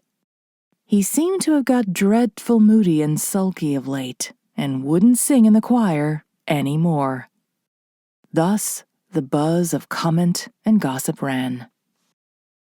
To those two in the orchard, it mattered not a whit. Kilmeny knew nothing of gossip. To her, Lindsay was as much of an unknown world as the city of Eric's home.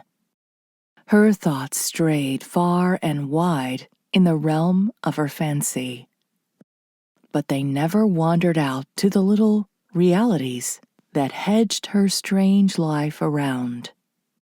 In that life, she had blossomed out, a fair, unique thing. There were times when Eric almost regretted that one day he must take her out of her solitude to a world that, in the last analysis, was only Lindsay on a larger scale, with just the same pettiness of thought and feeling and opinion at the bottom of it. He wished he might keep her to himself forever in that old spruce-hidden orchard where the roses fell. One day he indulged himself in the fulfillment of the whim he had formed when Kilmeny had told him she thought herself ugly. He went to Janet and asked her permission to bring a mirror to the house, that he might have the privilege of being the first to reveal Kilmeny to herself exteriorly. Janet was somewhat dubious at first. "There hasn't been such a thing in the house for 16 years, master. There never was but 3. One in the spare room and a little one in the kitchen, and Margaret's own. She broke them all the day it first struck her that Kilmeny was going to be bonny. I might have got one after she died, maybe. But I didn't think of it, and there's no need of lasses to be always prinking at their looking-glasses." But Eric pleaded and argued skillfully, and finally Janet said, "Well, well, have your own way. You'd have it anyway, I think. You're one of those men who always get their own way. But that is different from the men who take their own way. And that's a mercy," she added under her breath. Eric went to town the next Saturday and picked out a mirror that pleased him. He had it shipped to Radnor, and Thomas Gordon brought it home, not knowing what it was, for Janet had thought it just as well he should not know. "It's a present the master's making Kilmeny," she told him. She sent Kilmeny off to the orchard after tea, and Eric slipped around to the house by way of the main road and lane. He and Janet together unpacked the mirror and hung it on the parlor wall. "I never saw such a big one, master," said Janet rather doubtfully, as if, after all, she distrusted its gleaming, pearly depth and richly ornamented frame. "I hope it won't make her vain. She's very bonny, but it may not do her any good to know it." "It won't harm her," said Eric confidently. When a belief in her ugliness hasn't spoiled a girl, a belief in her beauty won't. But Janet did not understand epigrams. She carefully removed a little dust from the polished surface and frowned meditatively at the by no means beautiful reflection she saw therein. "I cannot think what made Kilmeny suppose she was ugly, master." "Her mother told her she was," said Eric, rather bitterly. "Ah." Janet shot a quick glance at the picture of her sister. Was that it? Margaret was a strange woman. I suppose she thought her own beauty had been a snare to her. She was bonny. That picture doesn't do her justice. I never liked it. It was taken before she met Ronald Fraser. We none of us thought it very like her at the time. But 3 years later, it was like her. And oh, it was like her then. That very look came in her face. "Kilmeny doesn't resemble her mother," remarked Eric, glancing at the picture with the same feeling of mingled fascination and distaste with which he always regarded it. "Does she look like her father?" "No, not a great deal, though some of her ways are very like his. She looks like her grandmother, Margaret's mother. Her name was Kilmeny, too, and she was a handsome, sweet woman. I was very fond of my stepmother. When she died, she gave her baby to me and asked me to be a mother to it. Well, I tried. But I couldn't fence the sorrow out of Margaret's life, and it sometimes comes to my mind that maybe I'll not be able to fence it out of Kilmeny's either." "That will be my task," said Eric. "You'll do your best, I don't doubt, but maybe it will be through you that sorrow will come to her after all."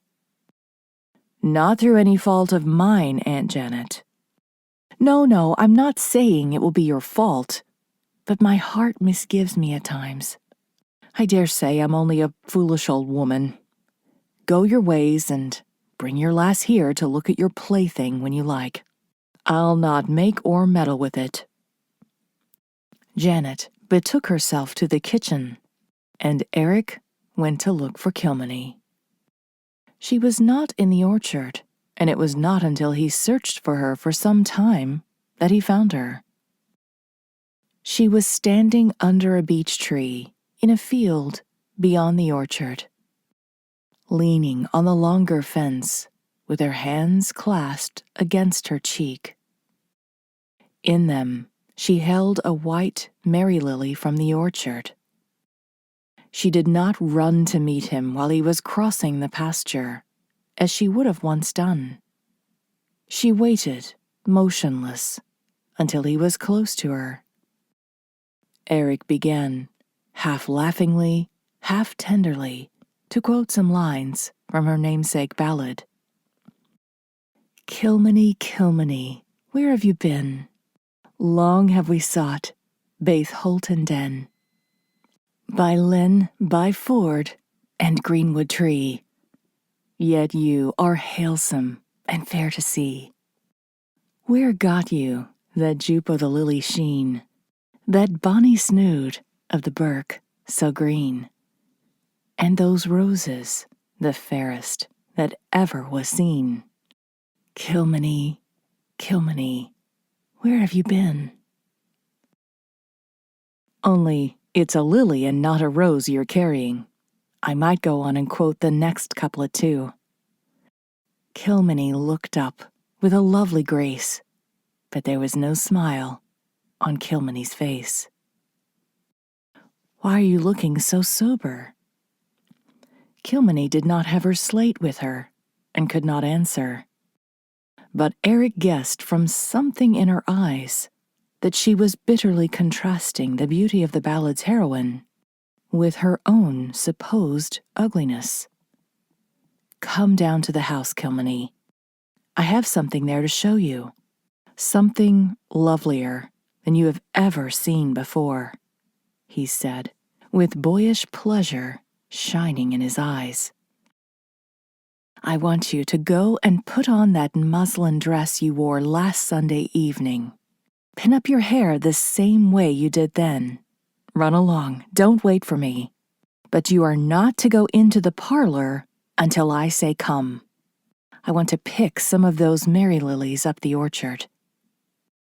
When Eric returned to the house with an armful of the long-stemmed white Madonna lilies that bloomed in the orchard, Kilmeny was just coming down the steep, narrow staircase with its striped carpeting of homespun drugget. Her marvelous loveliness was brought out into brilliant relief by the dark woodwork and shadows of the dim old hall. She wore a trailing, clinging dress of some creamy-tinted fabric that had been her mother's. It had not been altered in any respect, for fashion held no sway at the Gordon homestead. And Kilmeny thought that the dress left nothing to be desired. Its quaint style suited her admirably. The neck was slightly cut away to show the round white throat, and the sleeves were long, full bishops, out of which her beautiful slender hands slipped like flowers from their sheaths. She had crossed her long braids at the back and pinned them about her head like a coronet. A late white rose was fastened low down on the left side. A man had given all other bliss and all his worldly wealth for this, to waste his whole heart in one kiss upon her perfect lips, quoted Eric in a whisper as he watched her descend. Aloud, he said, "Take these lilies on your arm, letting their bloom fall against your shoulder, so. Now, give me your hand and shut your eyes. Don't open them until I say you may." He led her into the parlor and up to the mirror. "Look," he cried. Kilmeny opened her eyes and looked straight into the mirror, where, like a lovely picture in a golden frame, she saw herself reflected. For a moment, she was bewildered. Then she realized what it meant. The lilies fell from her arm to the floor, and she turned pale. With a low, involuntary cry, she put her hands over her face. Eric pulled them boyishly away. "Kilmeny, do you think you're ugly now? This is a truer mirror than Aunt Janet's silver sugar bowl. Look, did you ever imagine anything fairer than yourself, dainty Kilmeny?" She was blushing now and stealing shy, radiant glances at the mirror. With a smile, she took her slate and wrote naively, "I think I'm pleasant to look upon. I cannot tell you how glad I am. It is so dreadful to believe one is ugly. You can get used to everything else, but you never get used to that. It hurts just the same every time you remember it. But why did my mother tell me I was ugly? Could she really have thought so? Perhaps I've become better looking since I grew up? I think perhaps your mother had found that beauty is not always a blessing, Kilmeny, and thought it wiser not to let you know you possessed it. Come, let us go back to the orchard now. We mustn't waste this rare evening in the house. There's going to be a sunset that we shall remember all our lives. The mirror will hang here. It's yours. Don't look into it too often, though, or Aunt Janet will disapprove. She is afraid it will make you vain." Kilmeny gave one of her rare musical laughs, which Eric never heard without a recurrence of the old wonder that she could laugh so when she could not speak. She blew an airy little kiss at her mirrored face and turned from it, smiling happily. On their way to the orchard, they met Neil. He went by them with an averted face. But Kilmeny shivered and involuntarily drew nearer to Eric. "I don't understand Neil at all now," she wrote nervously. "He is not nice as he used to be, and sometimes he will not answer when I speak to him. And he looks so strangely at me, too. Besides, he is surly and impertinent to Uncle and Aunt." "Don't mind Neil," said Eric lightly. "He is probably sulky because of some things I said to him when I found he had spied on us." That night, before she went upstairs, Kilmeny stole into the parlor for another glimpse of herself in that wonderful mirror by the light of a dim little candle she carried. She was still lingering there dreamily when Aunt Janet's grim face appeared in the shadows of the doorway. "Are you thinking about your own good looks, lassie?" "Aye, but remember that handsome is as handsome does," she said with grudging admiration. For the girl with her flushed cheeks and shining eyes was something that even dour Janet Gordon could not look upon unmoved. Kilmeny smiled softly. "I'll try to remember," she wrote. "But oh, Aunt Janet, I'm so glad I am not ugly." "It is not wrong to be glad of that, is it?" The older woman's face softened. "No, I don't suppose it is, lassie," she conceded. "A comely face is something to be thankful for, as none know better than those who have never possessed it. I remember well when I was a girl, but that's neither here nor there. The master thinks you're wonderful bonny, Kilmeny," she added, looking keenly at the girl. Kilmeny started, and a scarlet blush scorched her face. That, and the expression that flashed into her eyes, told Janet Gordon all she wished to know. With a stifled sigh, she bade her niece good night and went away. Kilmeny ran fleetly up the stairs to her dim little room that looked out into the spruces, and flung herself on her bed, burying her burning face in the pillow. Her aunt's words had revealed to her the hidden secret of her heart. She knew that she loved Eric Marshall, and the knowledge brought with it a strange anguish. For was she not able to speak? All night she lay, staring wide-eyed through the darkness till the dawn. Chapter 14. In her selfless mood. Eric noticed a change in Kilmeny at their next meeting, a change that troubled him. She seemed aloof, abstracted, almost ill at ease.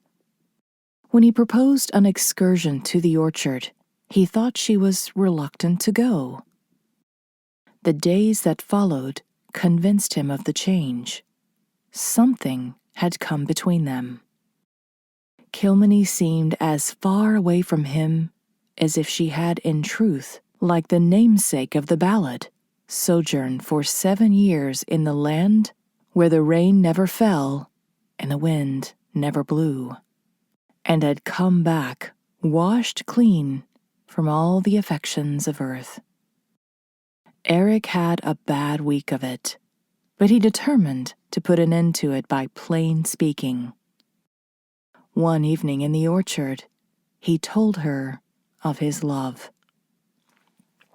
It was an evening in August, with wheat fields ripening to their harvestry.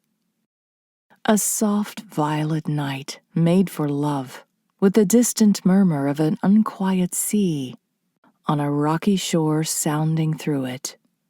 Kilmeny was sitting on the old bench where he had first seen her. She had been playing for him, but her music did not please her, and she laid aside the violin with a little frown. It might be that she was afraid to play, afraid that her new emotions might escape her and reveal themselves in music. It was difficult to prevent this. So long had she been accustomed to pour out all her feelings in harmony. The necessity for restraint irked her and made of her bow a clumsy thing which no longer obeyed her wishes. More than ever at that instant did she long for speech, speech that would conceal and protect where dangerous silence might betray. In a low voice that trembled with earnestness, Eric told her that he loved her, that he had loved her from the first time he had seen her in the old orchard. He spoke humbly, but not fearfully, for he believed that she loved him, and he had little expectation of any rebuff. "Kilmeny, will you be my wife?" he asked finally, taking her hands in his. Kilmeny had listened with averted face. At first, she had blushed painfully, but now she had grown very pale. When he had finished speaking and was waiting for her answer, she suddenly pulled her hands away and, putting them over her face, burst into tears and noiseless sobs. "Kilmeny, dearest, have I alarmed you? Surely you knew before that I loved you. Don't you care for me?" Eric said, putting his arm about her and trying to draw her near to him. But she shook her head sorrowfully and wrote with compressed lips, "Yes, I do love you, but I will never marry you because I cannot speak." "Oh, Kilmeny," said Eric, smiling, for he believed his victory won. "That doesn't make any difference to me. You know it doesn't. If you love me, that is enough." But Kilmeny only shook her head again. There was a very determined look on her pale face. She wrote, "No, it is not enough. It would be doing you a great wrong to marry you when I cannot speak. And I will not do it because I love you too much to do anything that would harm you. Your world would think you had done a very foolish thing, and it would be right. I've thought it over many times, since something Aunt Janet said made me understand, and I know I am doing right. I'm sorry I did not understand sooner, before you had learned to care so much. Kilmeny, darling, you have taken a very absurd fancy into that dear head of yours. Don't you know that you will make me miserably unhappy all of my life if you will not be my wife? No, you think so now, and I know you will feel very badly for a time. Then you'll go away, and after a while, you'll forget me. And then you will see that I was right. I shall be very unhappy too, but that is better than spoiling your life. Don't plead or coax, because I shall not change my mind." Eric did plead and coax, however. At first patiently and smilingly, as one might argue with a dear foolish child. Then with vehement and distracted earnestness, as he began to realize that Kilmeny meant what she said. It was all in vain. Kilmeny grew paler and paler, and her eyes revealed how keenly she was suffering. She did not even try to argue with him, but only listened patiently and sadly and shook her head. Say what he would, entreat and implore as he might, he could not move her resolution a hair's breadth. Yet he did not despair. He could not believe that she would adhere to such a resolution. He felt sure that her love for him would eventually conquer, and he went home not unhappily after all. He did not understand that it was the very intensity of her love which gave her the strength to resist his pleading, where a more shallow affection might have yielded. It held her back unflinchingly from doing him what she believed to be a wrong. Chapter 15. An old, unhappy, far-off thing. The next day, Eric sought Kilmeny again and renewed his pleadings, but again in vain. Nothing he could say, no argument which he could advance, was of any avail against her sad determination. When he was finally compelled to realize that her resolution was not to be shaken, he went, in his despair, to Janet Gordon. Janet listened to his story with concern and disappointment plainly visible on her face. When he had finished, she shook her head. "I'm sorry, Master. I can't tell you how sorry I am. I had hoped for something very different. Hoped. I've prayed for it. Thomas and I are getting old, and it has weighed on my mind for years. What was to become of Kilmeny when we would be gone? Since you came, I hoped she would have a protector in you. But if Kilmeny says she will not marry you, I'm afraid she'll stick to it." "But she loves me," cried the young man. "And if you and her uncle speak to her, urge her, perhaps you can influence her." "No, Master, it wouldn't be of any use. Oh, we will, of course, but it won't be any use. Kilmeny is as determined as her mother when she once makes up her mind. She's always been good and obedient for the most part. But once or twice we have found out that there is no moving her if she does resolve upon anything. When her mother died, Thomas and I wanted to take her to church. We could not prevail on her to go. We didn't know why then, but now I suppose it's because she believed she was so very ugly. It's because she thinks so much of you that she will not marry you. She's afraid you would come to repent having married a girl who can't speak. Maybe she is right." "I cannot give her up," said Eric stubbornly. "Something must be done. Perhaps she can be helped. Have you ever thought of that? You've never had her examined by a doctor qualified to pronounce on her case, have you?" "No, Master. We never took her to anyone. When we first began to fear that she was never going to talk, Thomas wanted to take her to Charlottetown and have her looked to. He thought so much of the child, and he felt terrible about it. But her mother wouldn't hear of it being done. There was no use trying to argue with her. She said that it would be no use, that it was her sin that was visited on her child, and it could never be taken away." "And did you give in meekly to a morbid whim like that?" asked Eric impatiently. "Master, you didn't know my sister.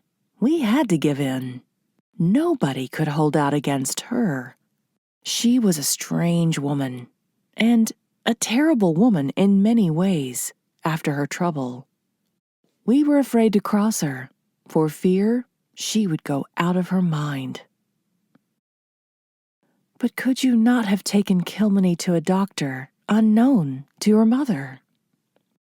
No, that was not possible. Margaret never let her out of her sight, not even when she was grown up. Besides, to tell you the whole truth, Master, we didn't think ourselves that it would be much use to try to cure Kilmeny. It was a sin that made her as she is. Aunt Janet, how can you talk such nonsense? Where was there any sin? Your sister thought herself a lawful wife. If Ronald Fraser thought otherwise, and there's no proof that he did, he committed a sin. But surely you don't believe that it was visited in this fashion on his innocent child? No, I'm not meaning that, Master. That wasn't where Margaret did wrong. And though I never liked Ronald Fraser overmuch, I must say this in his defense. I believe he thought himself a free man when he married Margaret. No, it's something else, something far worse. Gives me a shiver whenever I think of it. Oh, Master, the good book is right when it says the sins of the parents are visited on the children. There isn't a truer word in it than that, from cover to cover. What in heaven's name is the meaning of all this? Exclaimed Eric. Tell me what it is. I must know the whole truth about Kilmeny. Do not torment me. I'm going to tell you the story, Master, though it will be like opening an old wound. No living person knows it but Thomas and me.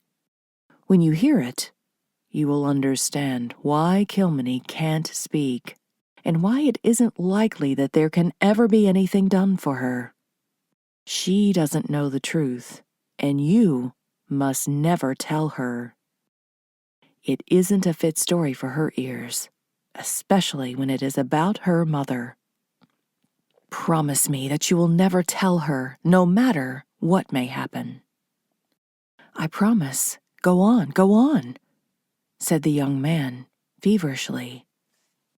Janet Gordon locked her hands together in her lap, like a woman who nerves herself to some hateful task. She looked very old. The lines on her face seemed doubly deep and harsh. My sister Margaret was a very proud, high-spirited girl. But I wouldn't have you think she was unlovable. No, that would be doing a great injustice to her memory. She had her faults, as we all have, but she was bright and merry and warm-hearted. We all loved her. She was the light and life of this house. Yes, before the trouble that came on her, Margaret was a winsome lass, singing like a lark from morning till night. Maybe we spoiled her a little. Maybe we gave her too much of her own way. Well, you've heard the story of her marriage to Ronald Fraser and what came after, so I need not go into that. I know, or used to know, Elizabeth Williamson well, and I know that whatever she told you would be the truth, and nothing more or less than the truth. Our father was a very proud man.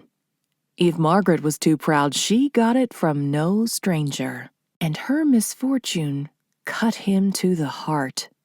He never spoke a word to us here for more than 3 days after he heard of it. He sat in the corner there, with bowed head, and would not touch bite or sup. He had not been very willing for her to marry Ronald Fraser, and when she came home in disgrace, she had not set foot over the threshold before he broke out, railing at her. Oh, I can see her there at the door this very minute, pale and trembling, clinging to Thomas's arm, her great eyes changing from sorrow and shame to wrath. It was just at sunset, and a red ray came in at the window and fell right across her breast like a stain of blood. Father called her a hard name, Master. Oh, he was too hard. Even though he was my father, I must say he was too hard on her, broken-hearted as she was, and guilty of nothing more after all than a little willfulness in the matter of her marriage. And Father was sorry for it. Oh, Master, the word wasn't out of his mouth before he was sorry for it. But the mischief was done. I'll never forget Margaret's face. It haunts me yet in the black of the night. It was full of anger and rebellion and defiance. But she never answered him back. She clenched her hands and went up to her old room without saying a word, all those mad feelings surging in her soul, and being held back from speech by her sheer stubborn will. And never a word did Margaret say from that day until after Kilmeny was born. Not one word. Nothing we could do for her softened her. And we were kind to her and gentle with her and never reproached her by so much as a look. But she wouldn't speak to anyone. She just sat in her room most of the time and stared at the wall with such awful eyes. Father implored her to speak and forgive him, but she never gave any sign that she heard him. I haven't come to the worst yet, Master. Father sickened and took to his bed. Margaret would not go in to see him. Then one night, Thomas and I were watching by him. It was about 11 o'clock. All at once he said, "Janet, go up and tell the lass." He always called Margaret that. It was kind of a pet name he had for her. "That I'm dying, and ask her to come down and speak to me afore I'm gone." Master, I went. Margaret was sitting in her room all alone in the cold and dark, staring at the wall. I told her what our father had said. She never let on she heard me. I pleaded and wept. I did what I'd never done to any human creature. I kneeled to her and begged her, as she hoped for mercy herself, to come down and see our dying father. Master, she wouldn't. She never moved or looked at me. I had to get up and go downstairs and tell the old man. She would not come.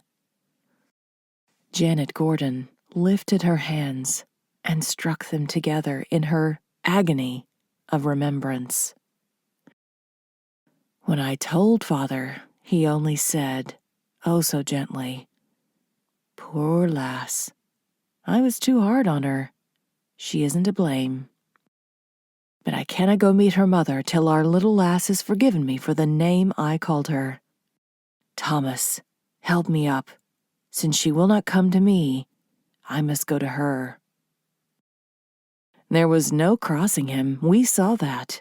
He got up from his deathbed, and Thomas helped him out into the hall and up the stair. I walked behind with the candle. Oh, Master, I'll never forget it. The awful shadows, and the storm wind wailing outside, and Father's gasping breath. But we got him to Margaret's room, and he stood before her, trembling, with his white hairs falling about his sunken face. And he prayed Margaret to forgive him and speak just one word to him before he went to meet her mother. "Master," Janet's voice rose to almost a shriek. She would not. She would not. And yet, she wanted to speak.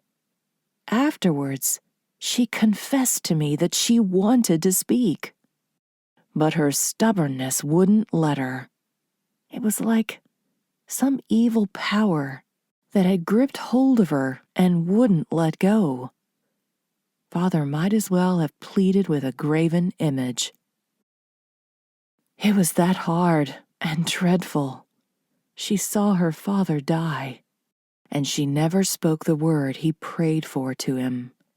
That was her sin. And for that sin, the curse fell on her unborn child.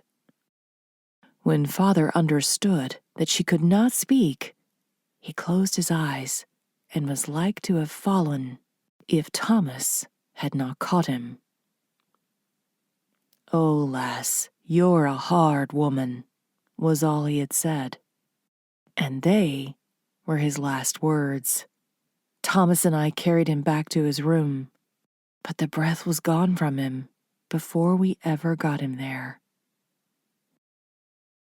Well, master, Kilmeny was born a month afterwards, and when Margaret felt her baby at her breast, the evil thing that had held her soul in its bondage lost its power. She spoke and wept and was herself again. Oh, how she wept! She implored us to forgive her, and we did, freely and fully. But the one against whom she had sinned so grievously was gone, and no word of forgiveness could come to her from the grave. My poor sister never knew peace of conscience again. But she was gentle and kind and humble until she began to fear that Kilmeny was never going to speak. We thought then that she would go out of her mind. Indeed, master, she never was quite right again. But that is the story, and it's a thankful woman I am that the telling of it is done. Kilmeny can't speak because her mother wouldn't. Eric had listened with a gray horror on his face to the gruesome tale. The tragedy of it appalled him. The tragedy of that merciless law, the most cruel and mysterious thing in God's universe, which ordains that the sin of the guilty shall be visited on the innocent. Fight against it as he would, the miserable conviction stole into his heart that Kilmeny's case was indeed beyond the reach of any human skill. "It is a dreadful tale," he said moodily, getting up and walking restlessly to and fro in the dim, spruce-shadowed old kitchen where they were. "And if it's true that her mother's willful silence caused Kilmeny not to speak, I fear, as you say, that we cannot help her. But you may be mistaken. It may have been nothing more than a strange coincidence. Possibly, something may be done for her. At all events, we must try. I have a friend in Queensley who is a physician. His name is David Baker, and he is a very skillful specialist in regard to the throat and voice. I shall have him come here and see Kilmeny." "Have your way," assented Janet, in the hopeless tone which she might have used in giving him permission to attempt any impossible thing. "It will be necessary to tell Dr. Baker why Kilmeny cannot speak, or why you think she cannot." Janet's face twitched. "Must that be, master? Oh, it's a bitter tale to tell a stranger." "Don't be afraid. I shall tell him nothing that is not strictly necessary to his proper understanding of the case.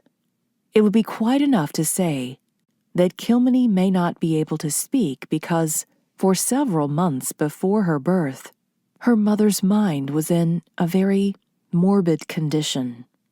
and she preserved a stubborn and unbroken silence because of a certain bitter personal resentment.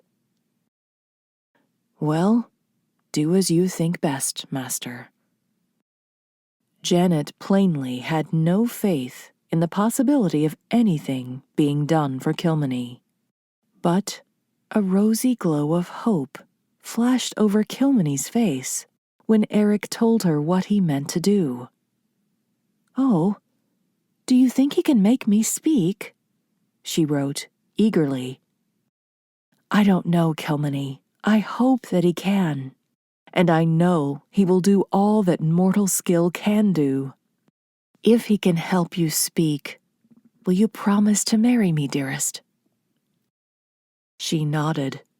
The grave little motion had the solemnity of a sacred promise. "Yes," she wrote. "When I can speak, I will marry you."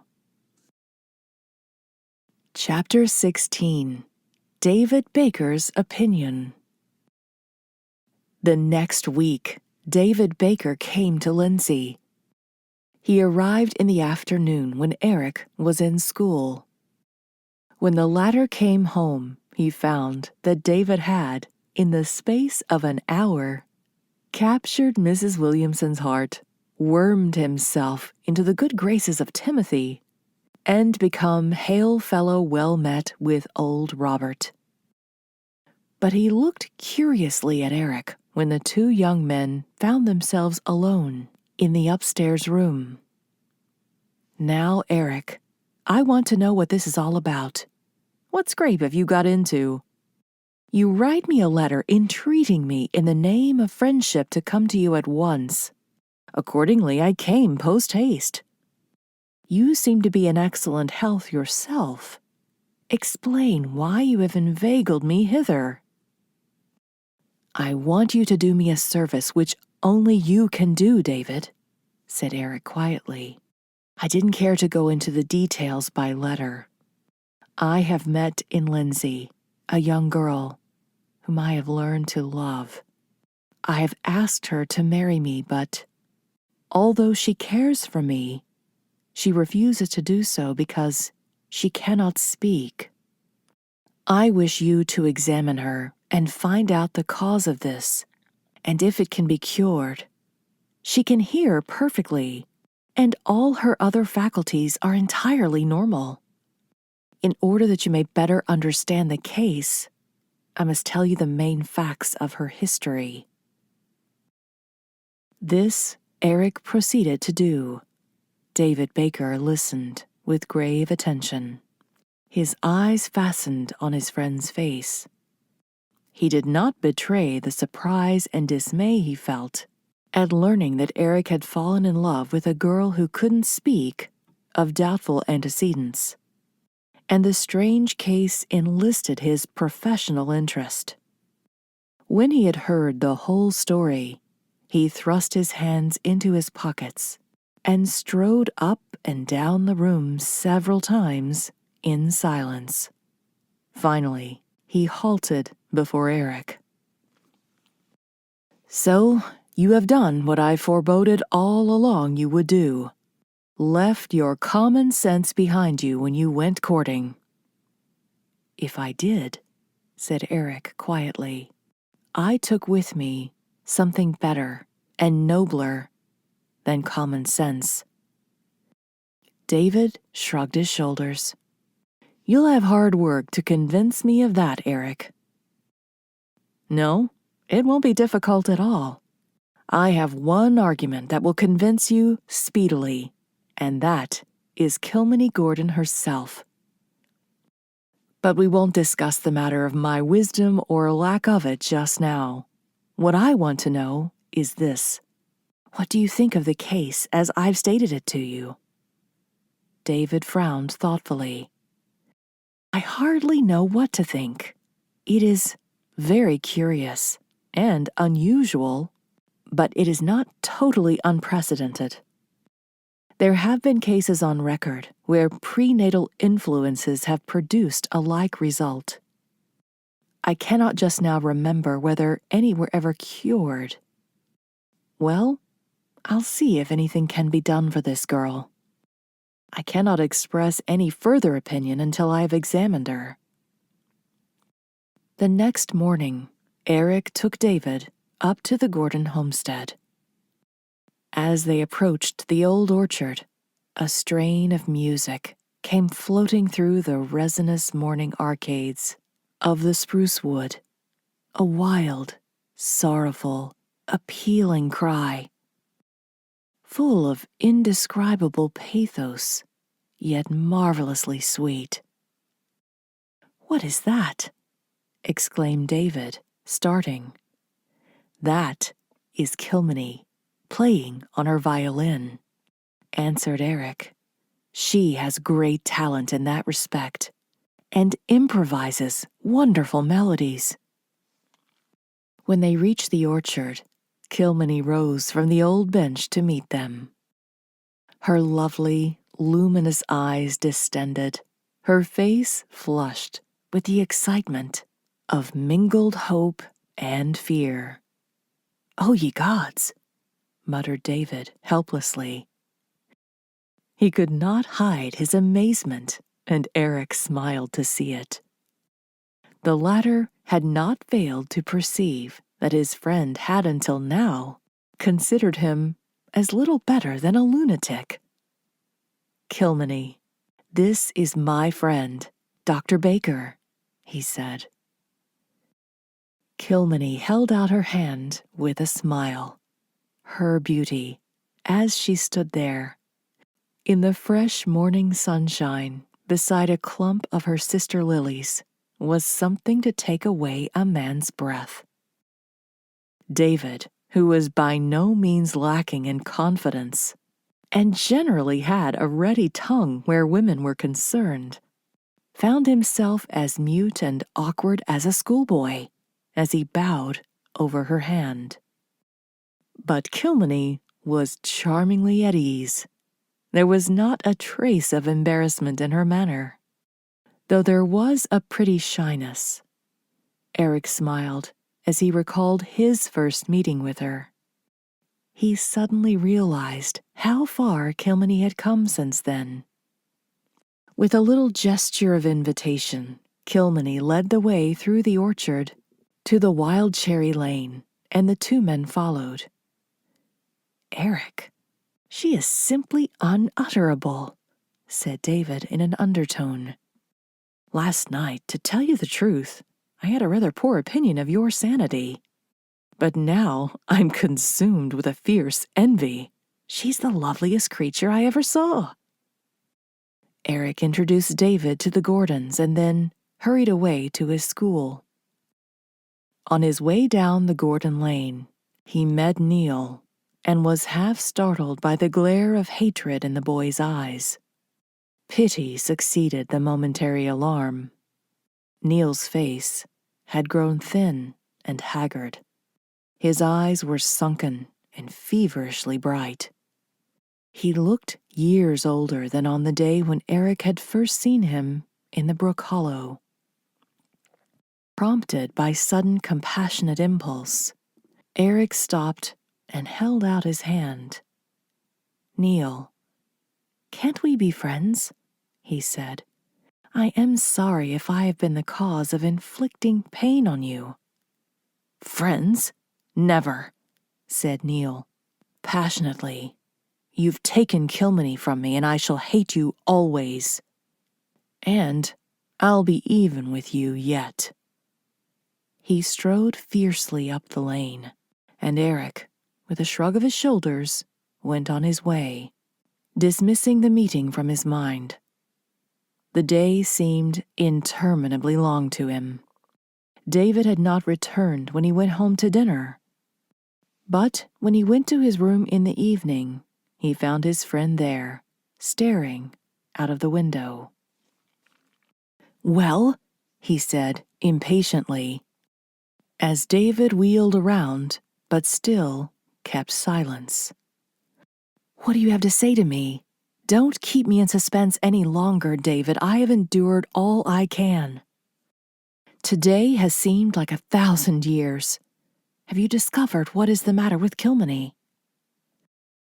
"There is nothing the matter with her," answered David slowly, flinging himself into a chair by the window. "What do you mean?" "Just exactly what I say. Her vocal organs are all perfect. As far as they are concerned, there is absolutely no reason why she should not speak." "Then why can't she speak? Do you think?" "I think that I cannot express my conclusion in any better words than Janet Gordon used when she said that Kilmeny cannot speak because her mother wouldn't. That is all there is to it. The trouble is psychological, not physical. Medical skill is helpless before it. There are greater men than I in my profession, but it is my honest belief, Eric, that if you were to consult them, they would tell you just what I have told you, neither more nor less." "Then there is no hope," said Eric, in a tone of despair. "You can do nothing for her?" David took from the back of his chair a crochet antimacassar, with a lion rampant in the center, and spread it over his knee. "I can do nothing for her," he said, scowling at that work of art. "I don't believe any living man can do anything for her, but I do not say exactly that there is no hope." "Come, David, I'm in no mood for guessing riddles. Speak plainly, man, and don't torment me." David frowned dubiously and poked his finger through the hole which represented the eye of the king of beasts. "I don't know that I can make it plain to you. It isn't very plain to myself, and it's only a vague theory of mine, of course. I can't substantiate it by any facts. In short, Eric, I think it is possible that Kilmeny may speak sometime if she ever wants it badly enough." "Wants to? Why, she wants it to as badly as it is possible for anyone to want anything. She loves me with all her heart, and she won't marry me because she can't speak. Don't you suppose that a girl under such circumstances would want to speak as much as anyone could?" "Yes, but I don't mean that sort of wanting, no matter how strong the wish may be. What I do mean is a sudden, vehement, passionate inrush of desire. Physical, mental, physical, all in one. Mighty enough to rend asunder the invisible fetters that hold her speech in bondage. If any occasion should arise to evoke such a desire, I believe that Kilmeny would speak. And, having once spoken, would thenceforth be normal in that respect. Aye, if she spoke but the one word." "All this sounds like great nonsense to me," said Eric restlessly. "I suppose you have an idea what you're talking about, but I haven't. And in any case, it practically means there is no hope for her, or me. Even if your theory is correct, it's not likely such an occasion as you speak of will ever arise, and Kilmeny will never marry me." "Don't give up so easily, old fellow. There have been cases on record where women have changed their minds." "Not women like Kilmeny," said Eric miserably. "I tell you, she has all her mother's unfaltering will and tenacity of purpose, although she is free from any taint of pride or selfishness. I thank you for your sympathy and interest, David. You've done all you could. But heavens, what it would have meant to me if you could have helped her." With a groan, Eric flung himself on a chair and buried his face in his hands.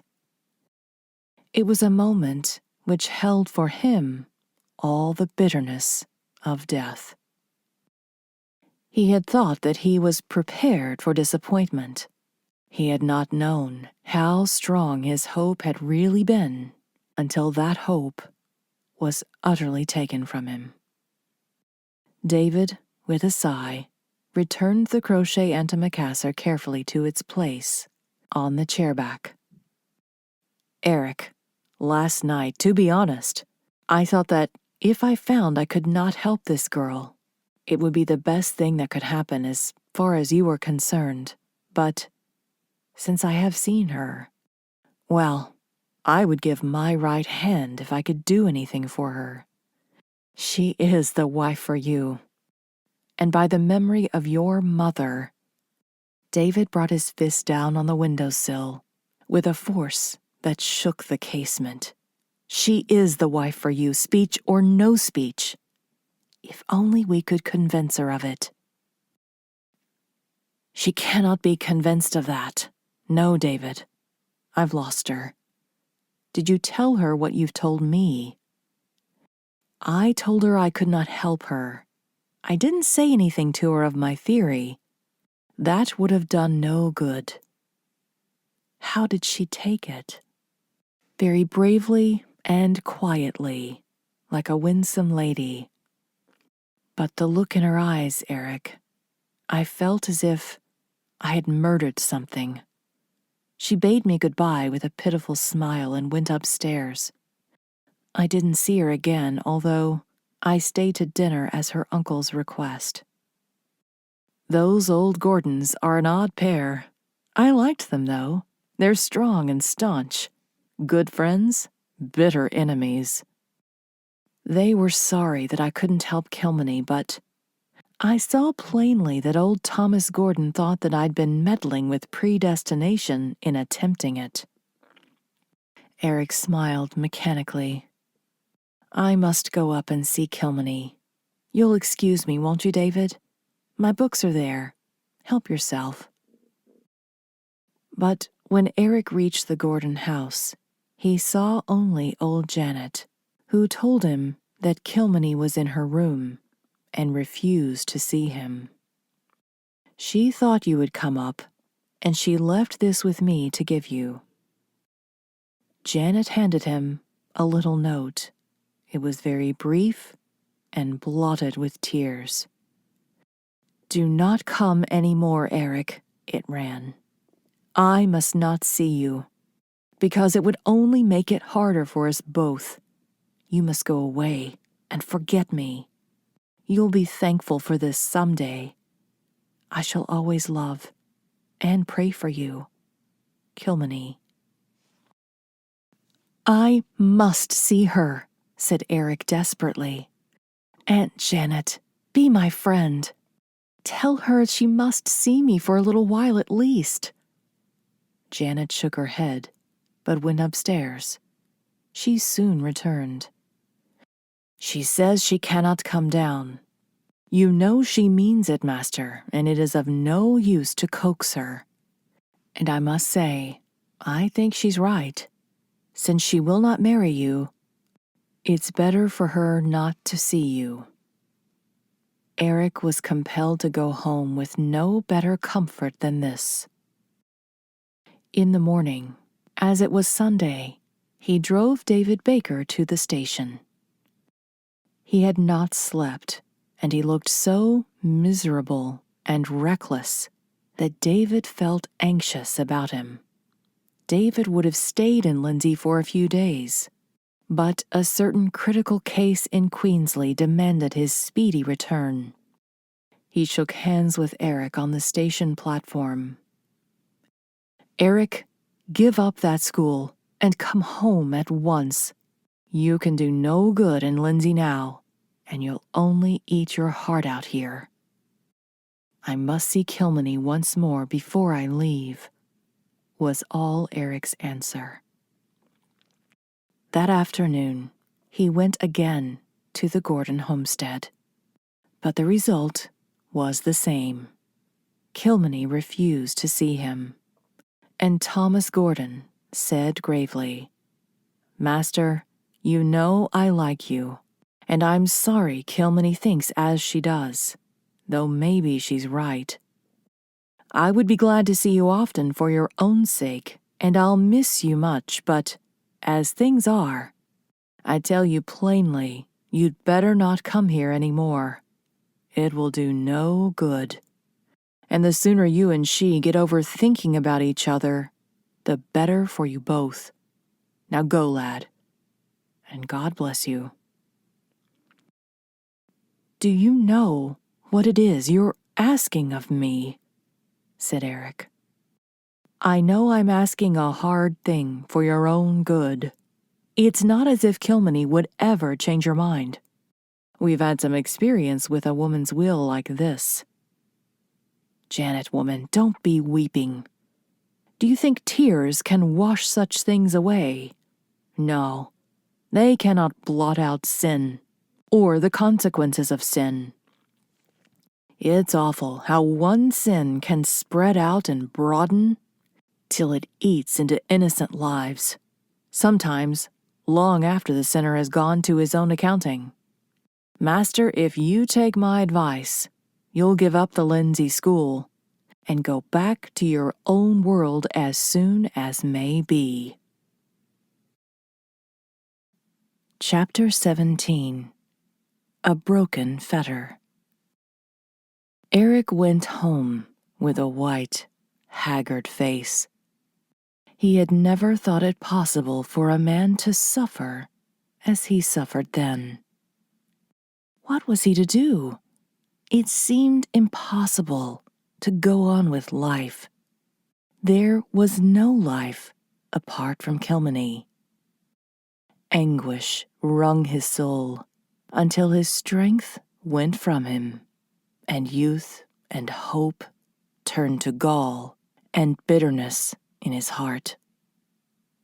He never afterwards could tell how he lived through the following Sunday, or how he taught school as usual on Monday.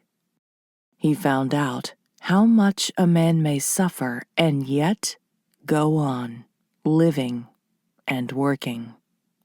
His body seemed to him an automaton that moved and spoke mechanically, while his tortured spirit, pent up within, endured pain that left its impress on him forever. Out of that fiery furnace of agony, Eric Marshall was to go forth a man who had put boyhood behind him forever and looked out on life with eyes that saw into it and beyond. On Tuesday afternoon, there was a funeral in the district, and, according to custom, the school was closed. Eric went again to the old orchard. He had no expectation of seeing Kilmeny there, for he thought she would avoid the spot lest she might meet him. But he could not keep away from it, although the thought of it was an added torment, and he vibrated between a wild wish that he might never see it again and a sick wonder how he could possibly go away and leave it. That strange old orchard where he had met and wooed his sweetheart, watching her develop and blossom under his eyes, like some rare flower. As he crossed the pasture field before the spruce wood, he came upon Neil Gordon, building a longer fence. Neil did not look up as Eric passed, but sullenly went on, driving poles. Before this, Eric had pitied Neil. Now, he was conscious of feeling sympathy with him. Had Neil suffered as he was suffering? Eric had entered into a new fellowship, whereupon the passport was pain. The orchard was very silent and dreamy in the thick, deep-tinted sunshine of the September afternoon. A sunshine which seemed to possess the power of extracting the very essence of all the odors which summer has stored up in wood and field. There were few flowers now. Most of the lilies, which had queened it so bravely along the central path a few days before, were withered. The grass had become ragged and sere and unkempt. But in the corners, the torches of the goldenrod were kindling, and a few misty purple asters nodded here and there. The orchard kept its own strange attractiveness. Eric walked drearily and carelessly about it, and finally sat down on a half-fallen fence panel in the shadow of the overhanging spruce boughs. There he gave himself up to a reverie, poignant and bittersweet, in which he lived over again everything that had passed in the orchard since his first meeting there with Kilmeny. So deep was his abstraction that he was conscious of nothing around him. He did not hear stealthy footsteps behind him in the dim spruce wood. He did not even see Kilmeny as she came slowly around the curve of the wild cherry lane. Kilmeny had sought the old orchard for the healing of her heartbreak, if healing were possible for her. She had no fear of encountering Eric there at that time of day, for she did not know that it was the district custom to close the school for a funeral. She would never have gone to it in the evening, but she longed for it continually. It and her memories were all that was left to her now. Years seemed to have passed over the girl in those few days. She had drunk of pain and broken bread with sorrow. Her face was pale and strained, with bluish, transparent shadows under her large, wistful eyes, out of which the dream and laughter of girlhood had gone, but into which had come the potent charm of grief and patience. Thomas Gordon had shaken his head bodingly when he had looked at her that morning at the breakfast table. She won't stand it, he thought. She isn't long for this world. Maybe it's all for the best, poor lass. But I wish that young master had never set foot in the Connors orchard or in this house. Margaret, it's hard that your child should have to be paying the reckoning of a sin that was sinned before her birth. Kilmeny walked through the lane, slowly and absently, like a woman in a dream. When she came to the gap in the fence where the lane ran into the orchard, she lifted her wan, drooping face and saw Eric sitting in the shadow of the wood at the other side of the orchard, with his bowed head in his hands. She stopped quickly, and the blood rushed wildly over her face. The next moment, it ebbed, leaving her white as marble. Horror filled her eyes, blank, deadly horror, as the livid shadow of a cloud might fill two blue pools. Behind Eric, Neil Gordon was standing, tense, crouched, murderous. Even at that distance, Kilmeny saw the look on his face, saw what he held in his hand, and realized, in one agonized flash of comprehension, what it meant. All this photographed itself in her brain in an instant. She knew that by the time she could run across the orchard to warn Eric by a touch, it would be too late. Yet, she must warn him. She must. A mighty surge of desire seemed to rise up within her and overwhelm her like a wave of the sea. A surge that swept everything before it in an irresistible flood. as Neil Gordon, swiftly and vindictively, with the face of a demon, lifted the axe he held in his hand. Kilmeny sprang forward through the gap. "Eric, Eric, look behind you! Look behind you!" Eric started up, confused, bewildered, as the voice came shrieking across the orchard.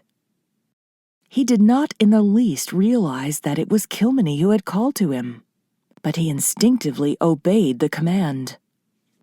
He wheeled around and saw Neil Gordon, who was looking not at him, but past him, at Kilmeny. The boy's face was ashen, and his eyes were filled with terror and incredulity, as if he had been checked in his murderous purpose by some supernatural interposition. The axe, lying at his feet where he had dropped it, in his unutterable consternation on hearing Kilmeny's cry, told the whole tale.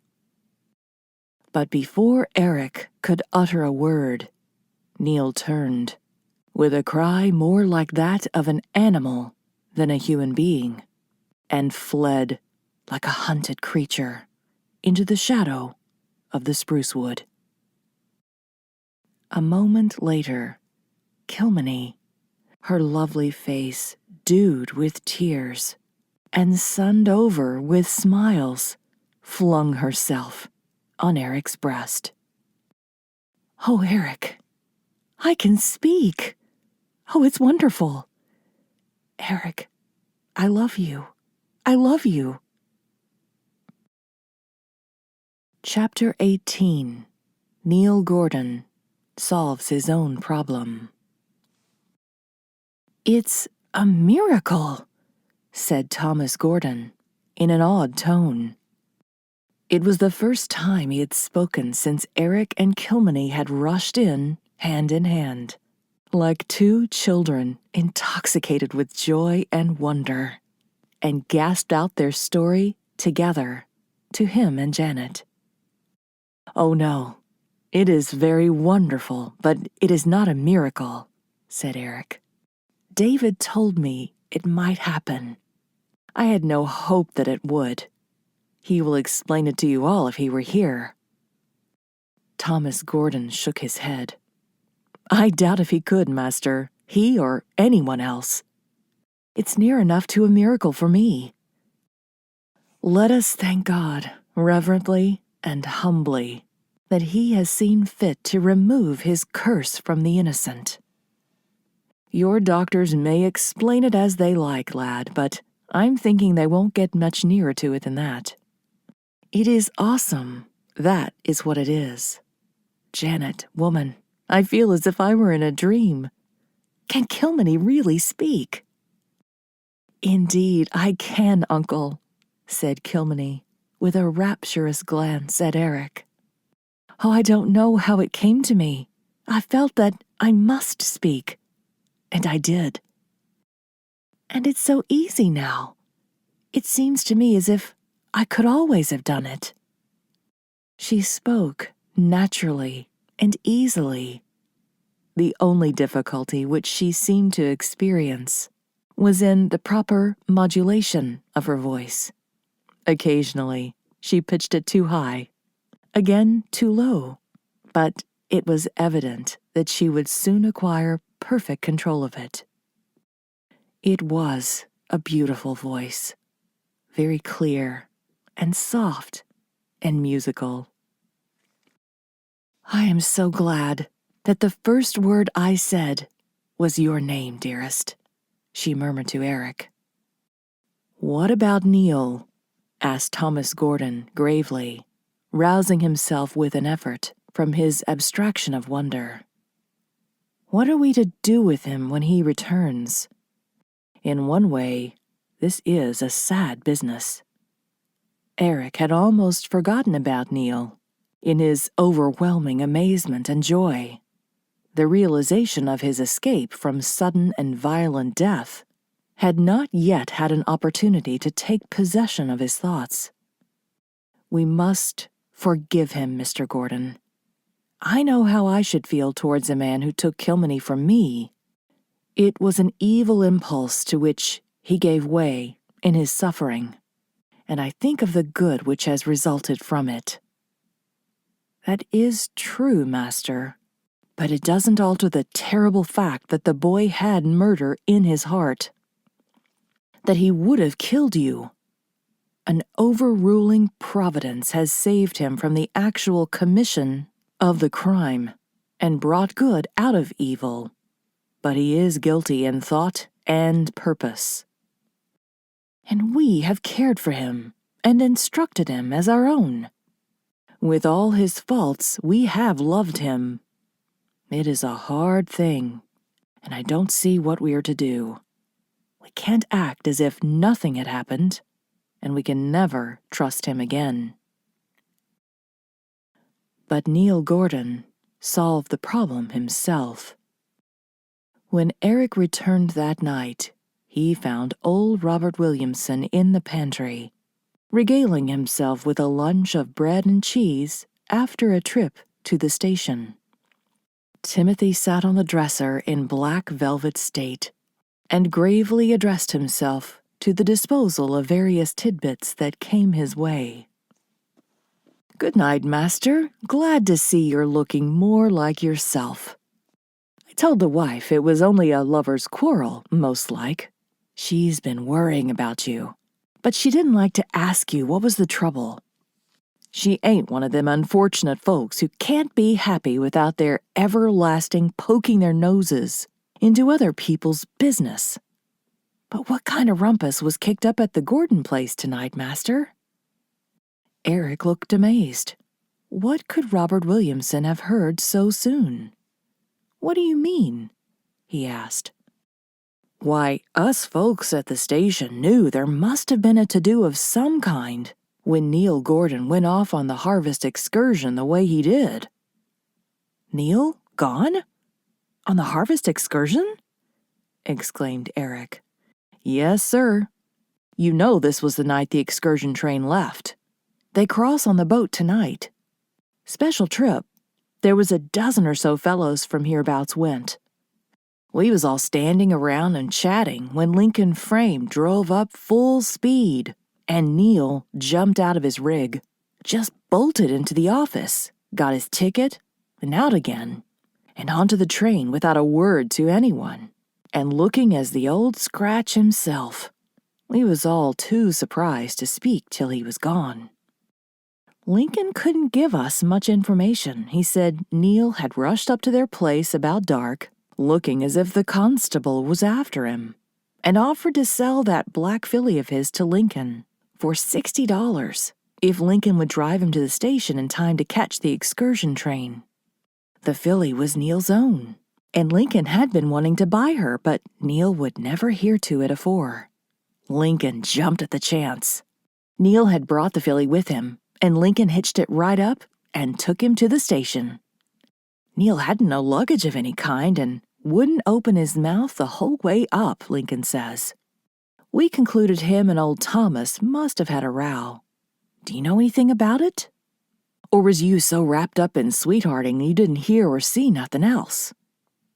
Eric reflected rapidly. He was greatly relieved to find that Neil had gone. He would never return, and this was best for all concerned. Old Robert must be told a part of the truth at least, since it would soon become known that Kilmeny could speak. "There was some trouble at the Gordon place tonight, Mr. Williamson," he said quietly. "Neil Gordon behaved rather badly and frightened Kilmeny terribly. So terribly that a very surprising thing has happened. She has found herself able to speak, and can speak perfectly." Old Robert laid down the piece of cheese he was conveying to his mouth on the point of a knife, and stared at Eric in blank amazement. "God bless my soul, Master. What an extraordinary thing! Are you in earnest? Or are you trying to see how much of a fool you can make of the old man?" "No, Mr. Williamson. I assure you, it's no more than the simple truth. Dr. Baker told me that a shock might cure her, and it has. As for Neil, he has gone, no doubt for good, and I think it well that he has. Not caring to discuss the matter further, Eric left the kitchen. But as he mounted the stairs to his room, he heard old Robert muttering, like a man in hopeless bewilderment. "Well, I never heard anything like this in all my born days. Never. Timothy, did you ever hear the like? Them Gordons are an unaccountable lot and no mistake. They couldn't act like other people if they tried. I must wake Mother up and tell her about this, or I'll never be able to sleep." Chapter 19. Victor from Vanquished Issues. Now that everything was settled, Eric wished to give up teaching and go back to his own place. True, he had signed papers to teach the school for a year, but he knew that the trustees would let him off if he procured a suitable substitute. He resolved to teach until the fall vacation, which came in October, and then go. Kilmeny had promised that their marriage should take place in the following spring. Eric had pleaded for an earlier date, but Kilmeny was sweetly resolute, and Thomas and Janet agreed with her. "There are so many things that I must learn yet before I shall be ready to be married," Kilmeny had said. "And I want to get accustomed to seeing people. I feel a little frightened yet whenever I see anyone I don't know, although I don't think I show it. I'm going to church with Uncle and Aunt after this, and to the Missionary Society meetings. And Uncle Thomas says that he will send me to a boarding school in town this winter, if you think it advisable." Eric vetoed this promptly. The idea of Kilmeny in a boarding school was something that could not be thought of without laughter. "I can't see why she can't learn all she needs to learn after she's married to me, just as well as before," he grumbled to her uncle and aunt. "But we want to keep her with us for another winter yet," explained Thomas Gordon patiently. "We're going to miss her terrible when she goes, Master. She's never been away from us for a day. She is all the brightness there is in our lives. It's very kind of you to say that she can come home whenever she likes. But there will be a great difference. She will belong to your world, and not to ours. That is for the best, and we wouldn't have it otherwise. But let us keep her as our own for this one winter yet." Eric yielded with the best grace he could muster. After all, he reflected, Lindsay was not so far from Queensly, and there were such things as boats and trains. "Have you told your father about all this yet?" asked Janet anxiously. No, he had not, but he went home and wrote a full account of his summer to old Mr. Marshall that night. Mr. Marshall Sr. answered the letter in person. A few days later, Eric, coming home from school, found his father sitting in Mrs. Williamson's prim, fleckless parlor. Nothing was said about Eric's letter, however, until after tea. When they found themselves alone, Mr. Marshall said abruptly, "Eric, what about this girl? I hope you haven't gone and made a fool of yourself. It sounds remarkably like it. A girl who hasn't been able to speak all her life? A girl with no right to her father's name? A country girl brought up in a place like Lindsay. Your wife will have to fill your mother's place, and your mother was a pearl among women. Do you think this girl is worthy of it? It isn't possible. You've been led away by a pretty face and dairy-maid freshness. I expected some trouble out of this coming over here to teach school. "Wait until you see Kilmeny, father," said Eric, smiling. "Huh, that's just exactly what David Baker said. I went straight to him when I got your letter, for I knew that there was some connection between it and that mysterious visit of his over here, concerning which I never could drag a word out of him by hook or crook. And all he said was, 'Wait until you see Kilmeny Gordon, sir.' Well, I will wait till I see her, but I shall look at her with the eyes of 65, mind you, not the eyes of 24. And if she isn't what your wife ought to be, sir, you give her up or paddle your own canoe. I shan't aid or abet you in making a fool of yourself and spoiling your life." Eric bit his lip, but only said quietly, "Come with me, father. We will go see her now." They went around by way of the main road and the Gordon Lane. Kilmeny was not in when they reached the house. "She's up in the old orchard, master," said Janet.